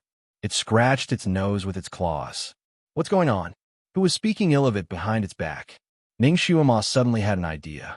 Just because you heard Little Apple say that I made you up about the relationship between a master and his disciple, you just decided to make it true on me. You're very smart. Shun Juli praised her, implicitly admitting this point. Ning Xiuma was speechless. This great god really took revenge for the smallest grievance. This revenge was unique. So, he was willing to accept her as his disciple for this, for the relationship between a master and his disciple. She couldn't help but push him and said with a straight face, Your interests are really special. You made an exception to accept me as your disciple this time, just to satisfy your interests? It's not entirely for fun. Your martial arts are too ordinary, so I want to train you personally. Who in this world can help you level up quickly than me? Your master? Shun Juli told her his plan. My martial arts aren't bad anymore. Ning Xiuma raised her eyebrows. I'm already at Earth Stage Level 2. Who could level up as fast as her? If this level was placed outside, she could do whatever she wanted. That's right, Earth Stage Level 2. You're the lowest level among all my disciples. Shun Juli attacked her self-esteem. Ning Xiuma raised her chin. I'm a fast learner. I'll be able to level up very soon. Oh, I'll wait and see. Shun Juli hugged her even tighter. He had never been so eager for someone to level up so quickly. Ning Xiuma was about to say something when she suddenly sensed something. She looked towards the small path not far away and saw 6 patrolling Sun Moon sect disciples hurriedly walking over. Ning Xiuma's heart sank. She couldn't help but look back at Shun Juli, who was hugging her. Your grand disciple is here. Do you want a flash? Shun Juli raised his eyebrows and seemed a little surprised. Why'd I have to dodge when they come? You're not wearing a mask. Ning Xiuma couldn't help but remind him. More importantly, he was hugging her. If anyone saw the master and disciple hugging and chatting here, it would probably be explosive news after dawn. I don't want to wear a mask in front of you, the ancestor replied casually. But Ning Xiuma started to push him away. She started to pull his hands that were wrapped around her slender waist. However, his hands were tightly clasped and she couldn't pull them away. Grand Martial Uncle? Greetings, Grand Martial Uncle. The group of disciples moved very quickly. In the blink of an eye, they were in front of Ning Xiuma and Shun Juli. They all bowed to greet her. Ning Xiuma, She raised her head stiffly, expecting to see shock and other emotions on their faces. However, she didn't expect that they didn't have any shock. There was only a little surprise in their eyes. One of them couldn't help but ask, "Is Grand Marshal Uncle not feeling well?" He saw Ning Xiuma sitting there alone with her hands fidgeting around her waist. Chapter 901. Ning Xiuma stared blankly for a moment before she suddenly came to a realization. The ancestor must have used a special invisibility technique. Only she could see him, and no one else could see him. No wonder these disciples only saluted her and turned a blind eye to their most respected ancestor. So that's why. Ning Xiuma recalled her actions just now, twisting and turning as if catching lice. She felt a little embarrassed. Fortunately, she reacted quickly and coughed. "I'm cultivating here. It's a special technique." She rudely used her buttocks to grind the ancestor's leg and pinched his thigh. Unfortunately, the flesh on his thigh was very tight, and she couldn't pinch it. Everyone knew that she was the ancestor's new disciple, and the ancestor's style of teaching was unique. Of course, they didn't have the opportunity to see it, but they had heard about it.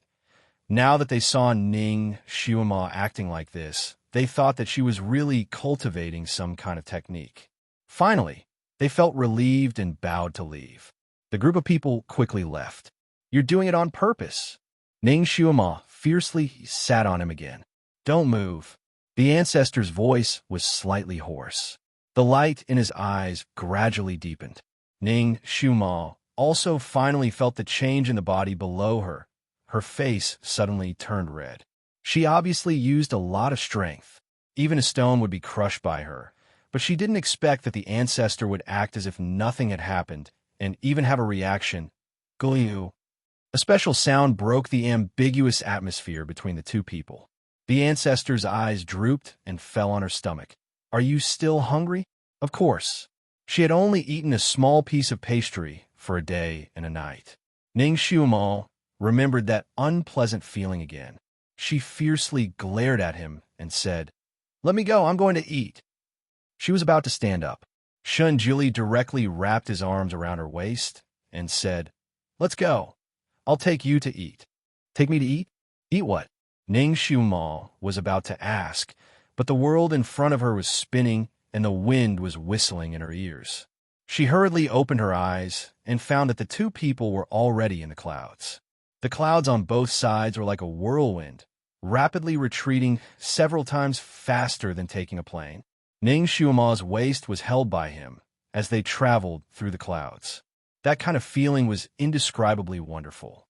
Was this the so-called riding on the clouds? Ning Xiuma had seen this scene before. She also knew that the ancestor's psychokinesis, and that he should have become an immortal, and immortals could ride on the clouds. But after all, she had never seen it before. Now, she finally saw the real thing. He had even thoroughly experienced it. It's the ancestors was the ancestor was the ancestor was the ancestor was the ancestor was the ancestor. Great God, aren't you going to ride your sword? Ning Xiuma subconsciously grabbed his sleeve, afraid that he would play a prank on her and throw her down. Flying swords? When you reach the 8th level of the Earth Realm, you will be able to ride a sword. Shun Jili replied. In other words, with his ability, he didn't need to rely on any tools to fly. The Almighty was indeed the Almighty, a true immortal. Ning Xiuma's eyes flashed with envy. She raised her chin and said, "I can do it too. That's right. Even if you can't, I will train you until you can." Shun Jili stroked her hair. What was he saying? Why did it sound so cruel? Ning Xiuma changed the topic. "Where are you taking me?" "Good place." The Almighty's words were always so concise. Chapter 902. Ning Xiuma decided not to ask further. She would talk about it when they arrived at the destination. She realized that while Shun Jili was flying with her, every once in a while, Shun Jili would make a gesture with his fingers. Then, whirlpools of various sizes would appear in front of them, and he would bring her directly into the whirlpool. After a moment of dizziness, when she opened her eyes again, it would be a completely different world from what she had seen before. Ning Xiuma's heart skipped a beat. Could this be the celestial version of space jump? In those science fiction novels, when people wanted to drive spaceships to other planets, they didn't use conventional flight, but space jump. It was said that there were countless points between heaven and earth that connected different space-time, which were the so-called space tunnels or teleportation points. Modern people hadn't found where these teleportation points were, nor did they know how to activate them. However, some extraterrestrial life forms were extremely advanced in science and technology. They had found these teleportation points, which was why they could freely travel to and from Earth. Ning Xiuma had always wondered how those celestial beings could ascend to the sky when they flew out of the atmosphere and into outer space. After all, the distance between this planet and that planet was tens of thousands of light years. Now she suddenly understood that celestial beings didn't just rely on speed to ascend to the sky, but on discovering the space points and using them flexibly. Just like now, Dizun had brought her through 3 or 4 whirlpools and finally appeared in the sky above a city. Below them was a bustling crowd. After Ning Xiuma saw the faces of the people below, she couldn't help but sigh. Had she come to the kingdom of beauties? The people here were each more beautiful than the other. The men were handsome, and the women were beautiful. She couldn't even find one who was uglier. Even the people who sold fruits on the street could be compared to Pan and Where Are We? Ning Xiuma and Shun Juli walked on the street. The streets here seemed to be paved with green jade. It was smooth and comfortable to walk on. Looking at the buildings on both sides, they were completely different from the style she had seen before. However, they were extremely beautiful. Every house was so pleasing to the eye. The ageless kingdom. Shun Juli spat out 3 words. Don't they grow old? Ning Xiuma looked around. Indeed, she didn't see any old people or even children. Yes, they won't age, won't die, won't give birth, and won't raise. Shun Jili pointed out the attributes of the people here. Ning Xiuma's eyes brightened. The people here don't need to cultivate and can live forever. I'm so happy. Shun Jili raised his hand and rubbed her head. Don't think about shortcuts. Things that are too easy to get often have fatal flaws. Are you saying that I won't give birth or raise them? That's just one of them. What else? There are many more. All right, we didn't come here to study them. What do you like to eat? The things here are very good. Shun Jili kept his arm around her waist. Not only was the food good, everything here was good. Every item was meticulously crafted, exquisite to the extreme. Even the creases on the bun were like flower buds, exquisite and delicate, whetting one's appetite at a glance. You want to eat that? I'll buy it for you. Shun Jili noticed her gaze and immediately said. Ning Xiuma raised her chin. I'll buy it myself. She was now a rich woman, with countless gold and silver on her. It was obviously unrealistic to use banknotes here. Fortunately, she still had some money on her. It was enough for her to eat heartily here. Chapter 903. Ning Xiuma pulled away Shun Juli's hand and ran over alone. She ordered 2 small steamed buns and asked the waiter who was carefully kneading the buns, "How much is it?" The waiter didn't raise his head and only showed her 2 fingers. 2 large coins? Ning Xiuma thought for a moment, then took out a small ingot of silver and placed it on the table that was similarly carved with exquisite carvings. She straightforwardly said, "This is 2 taels of silver. Keep the change." 2 taels of silver was equivalent to 2,000 copper coins. She had plenty of silver now. Seeing that the waiter had spent so much effort carving, she decided to give him more. The handsome waiter finally raised his head and looked at the silver on the table. He then looked at Ning Xiuma, who was about to eat the steamed buns. He looked at her as if he was looking at a monster. "What is this? Why are you trying to fool me with a small tile?" "Tile? This is shining silver, okay. Are the tiles in your house made of silver?" Ning Xiuma raised her head and looked at the roofs of the buildings. They were indeed shining with a silver light, as if they were made of silver. There were also a few buildings that were shining with a golden light. It was obvious that they were made of gold. The people here were really rich. The ground was paved with green jade, and the tiles were made of silver and gold. Ning Xiuma looked at the walls again. They were also made of transparent and smooth green jade. It seemed that gold, silver, pearls, and jade couldn't be used as currency here. And what do they use? Her two tails of silver really looked like a small tile here. Ning Xiuma was embarrassed. A hand as delicate as white jade reached over and placed on the table two round and shiny beads. The little boss smiled and nodded. Thank you. He then lowered his head and folded the bun again. Ning Xiuma raised her head. It was the Almighty who had helped her out of her predicament. Let's go. Shun Julie held her hand and left the steamed bun stall. What kind of beads are the currency here? What kind of material are they made of? Ning Xiuma asked while eating a steamed bun. That's a crystal bead, a kind of jade bead that contains a small amount of spiritual energy. Shun Julie explained to her. He stretched out his fingers, revealing a handful of crystal beads shining with a warm luster in his palm. Ning Xiuma finished the steamed buns in a few bites. She picked up a crystal bead and looked at it. She could faintly sense a faint spiritual aura on it, but she couldn't tell what kind of jade it was. This was another world. She could not use the thinking of her own world to consider the things here. Ning Xiuma stopped talking and began to pay attention to the things that the people around her used to trade. Sure enough, there were pearls of various sizes and colors. She didn't have any of these beads. In other words, she had become a pauper again. Luckily, she had the Almighty by her side. The Almighty was rich and didn't even bat an eyelid when buying things for her. Of course, the things he bought for her were mainly food. Along the way, the two of them bought a variety of specialty snacks. The flavors of the food here might not be all Ning Xiuma's favorite, but it was true that everything was extremely exquisite. It seemed that the people here were especially obsessed with perfection. Even a stick of sugar-coated haws had a unique shape. There were even flowers carved on it. After walking around, Ning Xiuma ate this and that. Unknowingly, she ate until she was full. However, she hadn't even eaten a third of the specialty snacks here. The people here really aren't ordinary. They're clever with their hands and are extremely patient. Even a meatball can be made to look like a crystal ball. At this moment, Ning Xiuma was sitting on a bench by the roadside to digest her food.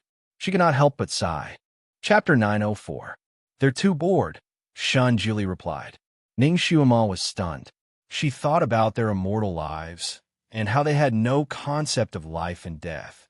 So they developed all kinds of interests to do the most meticulous work to kill time? That's possible. Since they don't lack anything, why do they need those crystal beads? Although they don't age and die, it's only when there's no external force and their living conditions are met. Their bodies have a kind of defect that needs to be compensated with crystal beads. They need to eat a few crystal beads a day to maintain their body's needs. Only then can they live for a long time. You're saying that they need to absorb the spiritual power of the crystal beads to live? I see that the spiritual power between heaven and earth is very abundant here. Why don't they directly cultivate and absorb it? Ning Xiuma was a very observant person. She could feel the abundant spiritual power here. Their physiques are not suitable for any kind of cultivation. It seemed that they weren't very happy. They also had their shortcomings. Ning Xiuma suddenly didn't envy them. So what if they had a long life? What was the point of living like a pool of stagnant water? It was even more boring. She naturally liked to take risks. Although she was always rolling on the line between life and death after transmigrating, her life was very colorful. She never felt that life was difficult. Where did they get these crystal beads? Ning Xiuma picked up a crystal bead to study. In the mountains 100 miles away from a city, there's a kind of mineral deposit. There are strange beasts in the mountains. It's not easy to collect them, Shun Julie explained. You pulled her up? Let's go. I'll show you something else.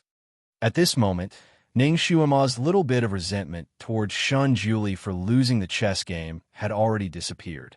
She followed beside Shun Julie, her eyes shining. What is it? There were many strange things in this country. Shun Julie also bought her a lot.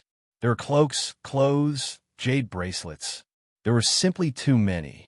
Fortunately, he gave her a storage bag. Otherwise, she wouldn't have been able to store so many things.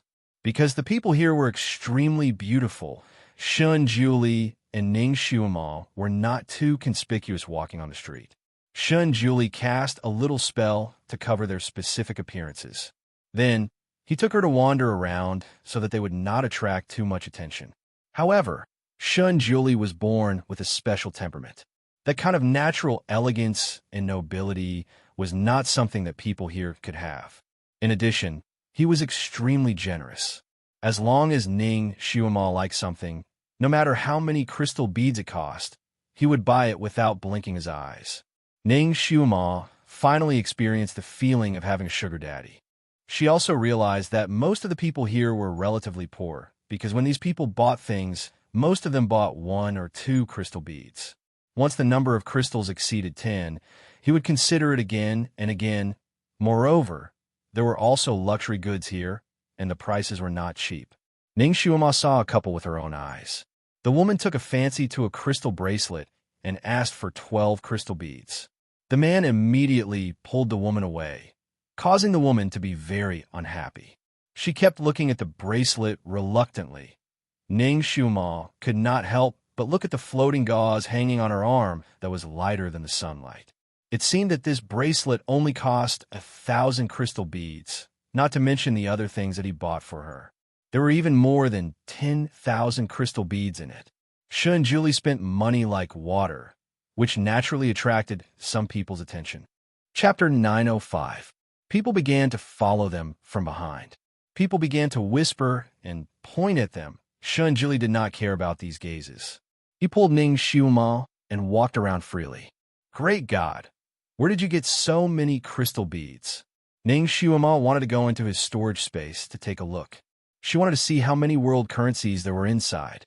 I earned them. Shun Julie replied. It was good to have skills. No matter where you went, you could become a person above others. For example, the Great God. Although he was not as famous in the immortal country as he was in the original continent, he still lived a very comfortable and relaxed life. He had a lot of treasures and was not afraid of thieves. She turned her head and glanced back. Then she smiled. Great God, you're too high profile. There are 3 thieves following behind you. Shun Julie was too lazy to turn around. If they don't find it tiring, then let them follow. You already noticed? Nonsense. With his high cultivation, how could he not notice that someone was following them? Ning Xiaoma naturally did not care about the thieves. She and Shun Julie walked while chatting casually. There was suddenly a gust of wind behind them. A person charged in between Ning Xiaoma and Shun Julie. Shun Julie casually pulled Ning Xiaoma into his arms. Then, he turned his body sideways, causing the man to miss and fly away. He was lying on the ground. This fall was not light. He struggled on the ground and could not get up for a while. He turned his head to look at Ning Xiaoma and Shun Julie with tears in his eyes. It was a very beautiful youth. He had big eyes and double eyelids. He was more delicate than a little girl. The handsome young man's teary eyes made people feel pity for him at first glance. Does it hurt? Ning Xiaoma wanted to do a good deed. She helped him up and patted the dirt off his body. Be careful when you walk. Thank you, big sister. That young man looked very young, even younger than Ning Xiaoma, so it was not difficult for him to call her sister. Ning Xiaoma patted his shoulder again. You're welcome. Go ahead. From now on, you have to walk the right path. Her words had a double meaning. The young man vaguely thanked her and turned to run away. Ning Xiaoma clapped her hands, as if she had just done a good deed, which made her feel refreshed.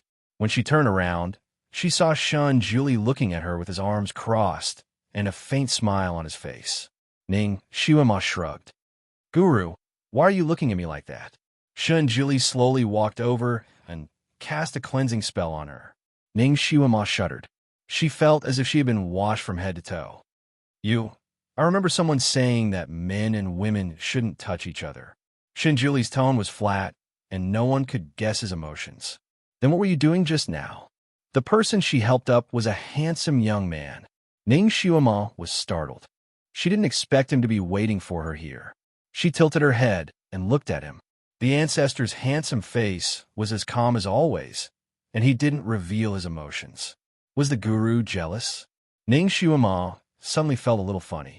She simply hugged her arms and said with a smile, Guru, I'm doing a good deed. I'm learning from Lei Feng. Why do good deeds? I don't care if the other party is male or female, ugly or handsome. Good deeds? Shun Julie walked forward and slowly pried open her clenched left hand. There were more than 10 crystal beads rolling in her snow-white palm. You call stealing other people's things good deeds? Ning Xiuema coughed. She didn't expect her small movements to be seen by the guru. Chapter 906.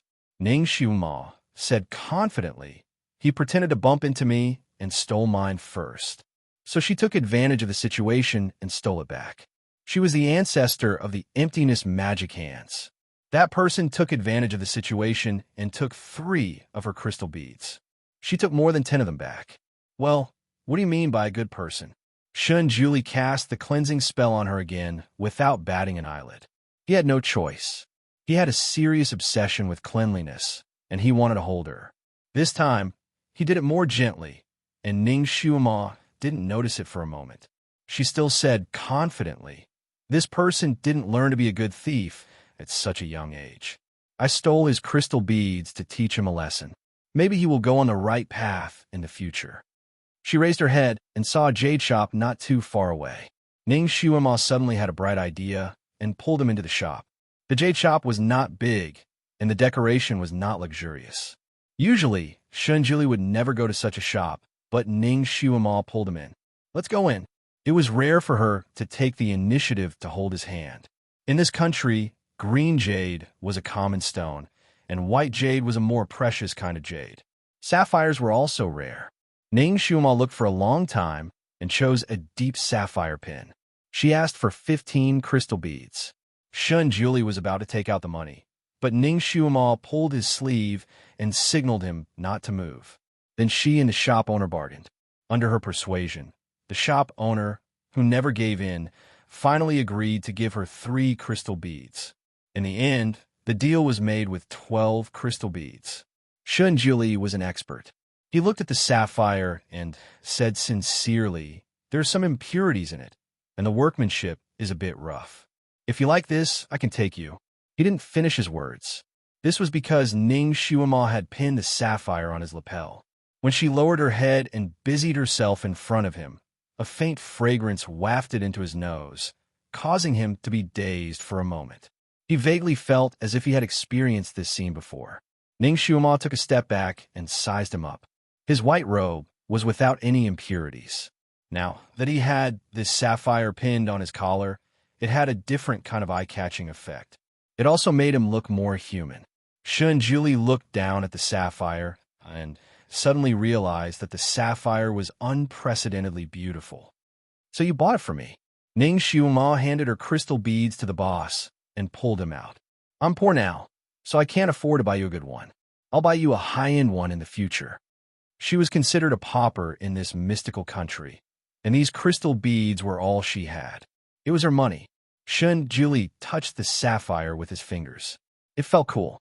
Ning Xiuema knew that he had always pursued perfection. He didn't even accept disciples or grand disciples with average looks. This showed how picky he was. This sapphire pinned on her lapel probably wouldn't be good enough for him. Thinking about it, he casually gave her a cloak that cost more than 1,000 crystal beads. Her crystal beads were indeed not worth it. He probably didn't want to wear it, right? Ning Xiuema sighed. "Forget it if you don't like it." She was about to say that if he didn't like it, he could just take it off. Unexpectedly, Shun Julie pinned the sapphire on his lapel and adjusted it. He even covered it with a faint layer of psychokinesis, making it impossible for her to take it off. "No, I like it." Chapter 907. Although Shun Julie's voice was still faint, there was a kind of gentleness in it. Ning Xiuema's heart skipped a beat. She had bought this for him on a whim. She wanted to give him something that she had bought with her own money. Later, she realized that it was a little inappropriate. She probably stepped on the bottom line of the D-Zune's items. Seeing him like this, her heart was slightly warm. She was still holding Shun Julie's hand. His hand was slightly cold, but Ning Xiuema felt as if there was a warm current passing through his fingers and directly into her heart. It was originally an ordinary sapphire, but because it was worn on the great god's lapel, and because he had used his psychokinesis to protect it, it shone with a blue light. In an instant, it was upgraded by several grades. When the two of them came out of the store, the 2 thieves who had been following them finally couldn't help but make a move. First, they were noisy behind them, and then they started a fight. The one who was beaten up couldn't seem to stop and rushed towards the D-Zune. He took the opportunity to pull the sapphire on the D-Zune's lapel, but before his hand could touch the D-Zune's lapel, his whole body suddenly flew out horizontally. With a bang, he fell on the green jade floor and was disoriented. He didn't even know how he flew out. He wanted to get up, but his hands and feet were soft like noodles. He couldn't move at all. He looked up in horror and stared at Shunjuli. Shunjuli said indifferently, "You won't be able to steal again. Once you break this rule, your hands and feet will be broken, and you will never be able to recover." He pulled Ning Shuima's hand again and ignored the two thieves. "Let's go." He held Ning Shuima's hand and left hand in hand. The thief's companion originally wanted to rush over and argue, but seeing this, he decisively stopped. After Shunjuli and Yi Futian left, he walked over to help his friend up. Strangely, after Shunjuli left, the thief's hands and feet could move again. He moved around on the spot, and after confirming that his hands and feet were fine and there was no discomfort, he was overjoyed. He immediately pulled his companion away. Let's go somewhere else and steal again." His companion was still worried. "But that person just now said that if you steal again, your limbs will be broken. How could there be such a thing? He was just bluffing. Do you think I'm a pushover?" The man didn't care at all and dragged his companion away. 2 hours later, he was lying in an alley, screaming miserably. His limbs had completely turned soft and slender, and he could no longer move. Of course, Ning Shuima did not see these subsequent developments. At this moment, she was standing in front of a weapon shop, holding a pair of Immerse piercers, unwilling to let go. He didn't know what material the pair of Immerse piercers were made of, but the whole body was shining with a soft moonlight. The style of the handle was very ancient and elegant, and it felt very good to the touch. It was surprisingly suitable. The shop owner next to them was a cool young man. He was a man of few words. When Ning Shuima was fiddling with the pair of Immerse piercers, he just watched from the side. He only said one sentence to the ancestor: "I'll cast this blade on time. Your Excellency can pay the bill now." Ning Shuima's expression changed. These Immerse piercers were specially made for her by the great god. The blade looked as thin and brittle as colored glass. It was indeed exquisite, but could it be just an ornament that was only good for looking at, but useless? Ning Shuima carefully flicked the blade. She didn't dare to use too much strength, for fear that her finger would break it. Her careful appearance probably stimulated the cool swordsmith. He suddenly stretched out his hand to Ning Shuima. "Give it to me." Chapter 908. What did one to do? Ning Shuima casually handed one of them to the blacksmith. The blacksmith took it, and without even looking at it, he stabbed it into a large piece of green jade on the side. The Immerse piercer went in as easily as piercing tofu. It didn't even make a sound. Ning Shuima's heart skipped a beat. She deliberately went forward to touch the green jade. The green jade was extremely hard and had the highest hardness. She then pulled out the Immerse piercer and easily pulled it out. It didn't take much effort at all. It really was a treasure blade. If it could pierce green jade so easily, it could definitely cut through gold and iron. She pulled out a strand of hair and blew it at the blade. Before the hair touched the blade, it was cut in half. The blacksmith proudly said, "It's made of 1,000-year-old moonlight iron. It can cut through any weapon. It can pierce through any cultivation body." It was this powerful. Not only was it a divine weapon, it was also a magical tool. Although Ning Shuima didn't know what this moonlight iron was, from the sharpness of this treasure and the blacksmith's serious attitude, she knew that this metal was definitely not ordinary. Moonlight iron is like moonlight. It comes from Moonlight Mountain. A piece the size of a fingernail is already priceless. The moonlight iron used to make this weapon weighs several kilograms. There is only one piece in the world. Its value is immeasurable. The blacksmith saw that Ning Shuima didn't seem to know the origin of the moonlight iron and couldn't help but explain. His voice was still cool. "In Bulow City, only this one dares to take this job." Ning Shuima's heart skipped a beat.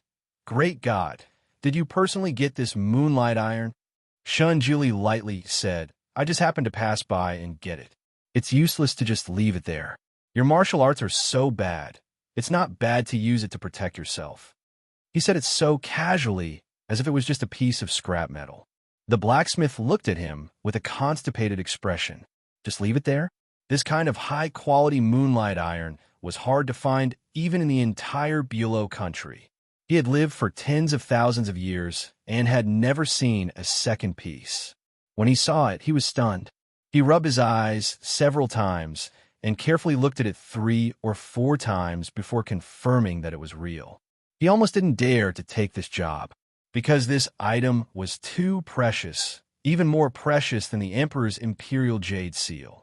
Once someone saw it, it would cause a huge commotion in Bulow City. Countless people would covet it and fight over it. Even the monarch of Bulow City would miss it. That was why he didn't dare to let anyone know about it after he took on the job. A special workshop was specially built for it. There are no windows, only a small sealed door that could only allow one person to enter. The interior was decorated with extremely strong, soundproofing materials. He dared not work during the day and took other jobs as usual.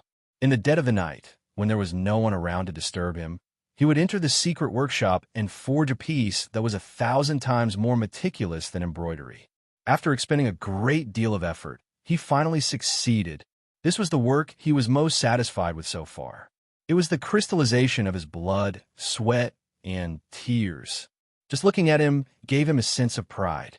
Ning Xiaoma didn't know about the swordsmith's hard work. She was holding it in her hands and admiring it. With a slight wave of his hand, it was as if he had waved a circle of moonlight, shining brilliantly. She looked at the workmanship again. The proportions were perfect, and it was neither light nor heavy. It was perfect from the big parts to the small carvings on it. The workmanship was ridiculously fine. She was moved. "Boss, how long did you take to forge this weapon?" It seemed that this kind of workmanship wasn't done in a day. Chapter 909. Ning Xiaoma felt that it would take at least 3 to 5 years to complete the Immerse piercer. The blacksmith said proudly, 30 years, 30 years. Ning Xiaoma's heart skipped a beat. She had only known the Almighty for a few months. It seemed like this one-of-a-kind divine weapon was not specially made for her.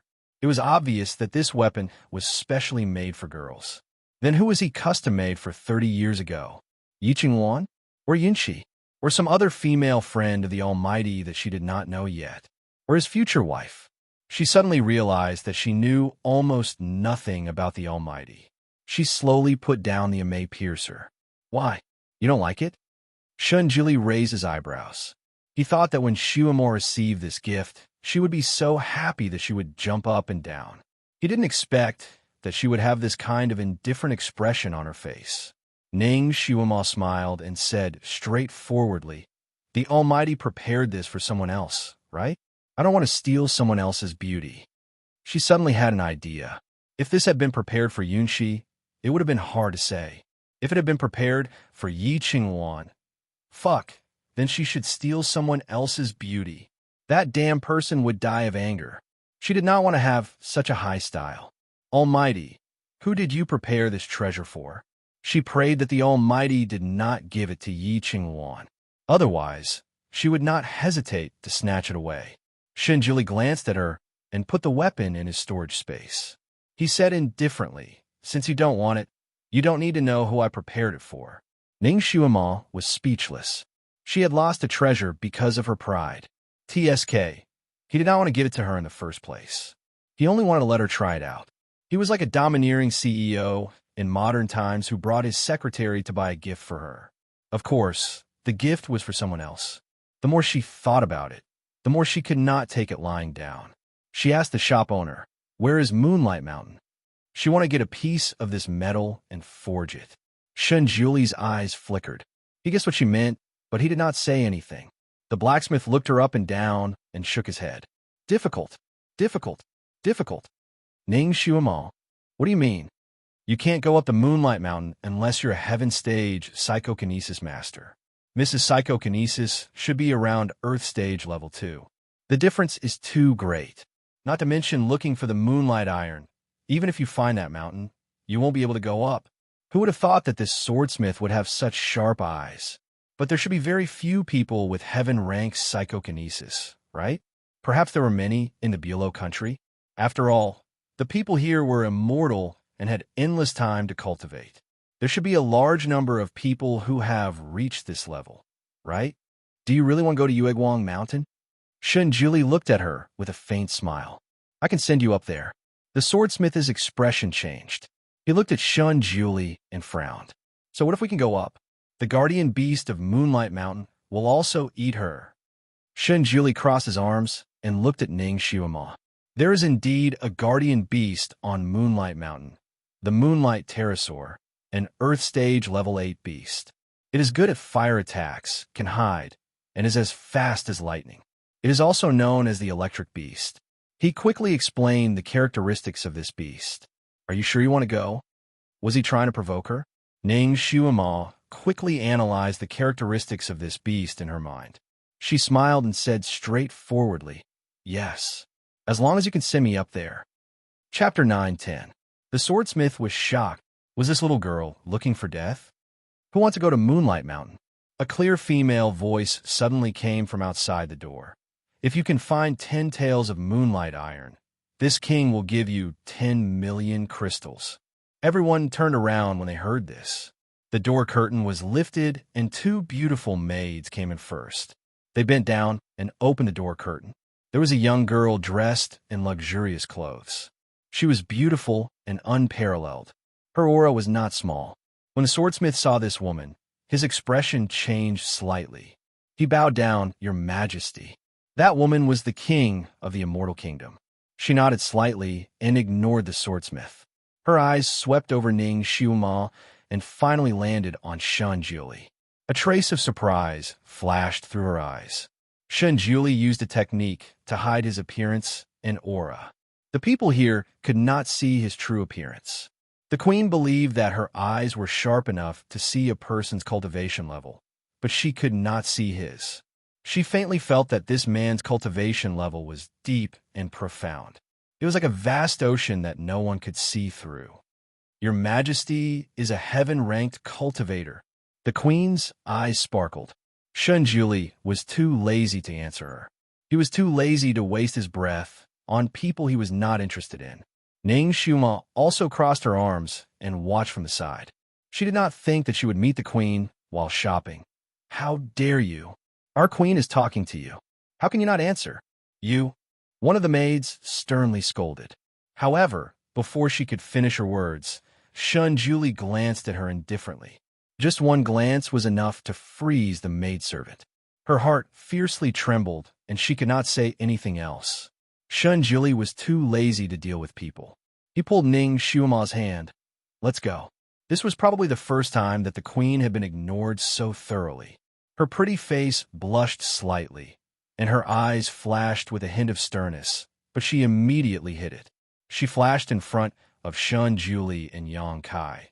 If the two of you can obtain more than 10 taels of moonlight iron, this queen will give you 20 million crystal stones.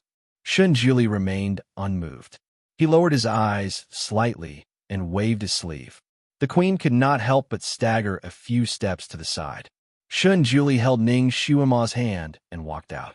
Queen, the two maids' pretty faces were filled with shock. The queen's kung fu was the strongest in the Immortal Kingdom, but she didn't expect the man in front of her to be able to force her to take a few steps back so easily. Who was this man? This skill was simply heaven-defying. The queen was clearly shocked as well, but her eyes were filled with joy. She took a few steps forward and said, Please wait. This queen is in urgent need of moonlight iron. If the two of you can bring the iron this queen needs, I am willing to give you 30 million crystal stones. This number was simply a sky-high price. The blacksmith had spent 30 years to make the Immerse piercer for the ancestor, and the cost was only 100,000 crystal stones. The queen was willing to take out 30 million crystal stones. It was clear that she had invested a lot. It seemed like she was determined to obtain this moonlight iron. Ning Xiuma's footsteps stopped. She simply said, 40 million. 40 million crystal stones. We will find it for you. 10 taels of moonlight iron was only half a caddy. In other words, a piece the size of a pigeon egg would be enough. It shouldn't be too hard. Should she find it? She was going to Moonlight Mountain to find iron anyways. Finding a piece for the queen to make a fortune wasn't a bad idea. She didn't want to be a pauper here. She wanted to use her own hands to grab her first bucket of gold. If she could obtain 40 million crystal stones, Ning Shumal would become a rich woman here.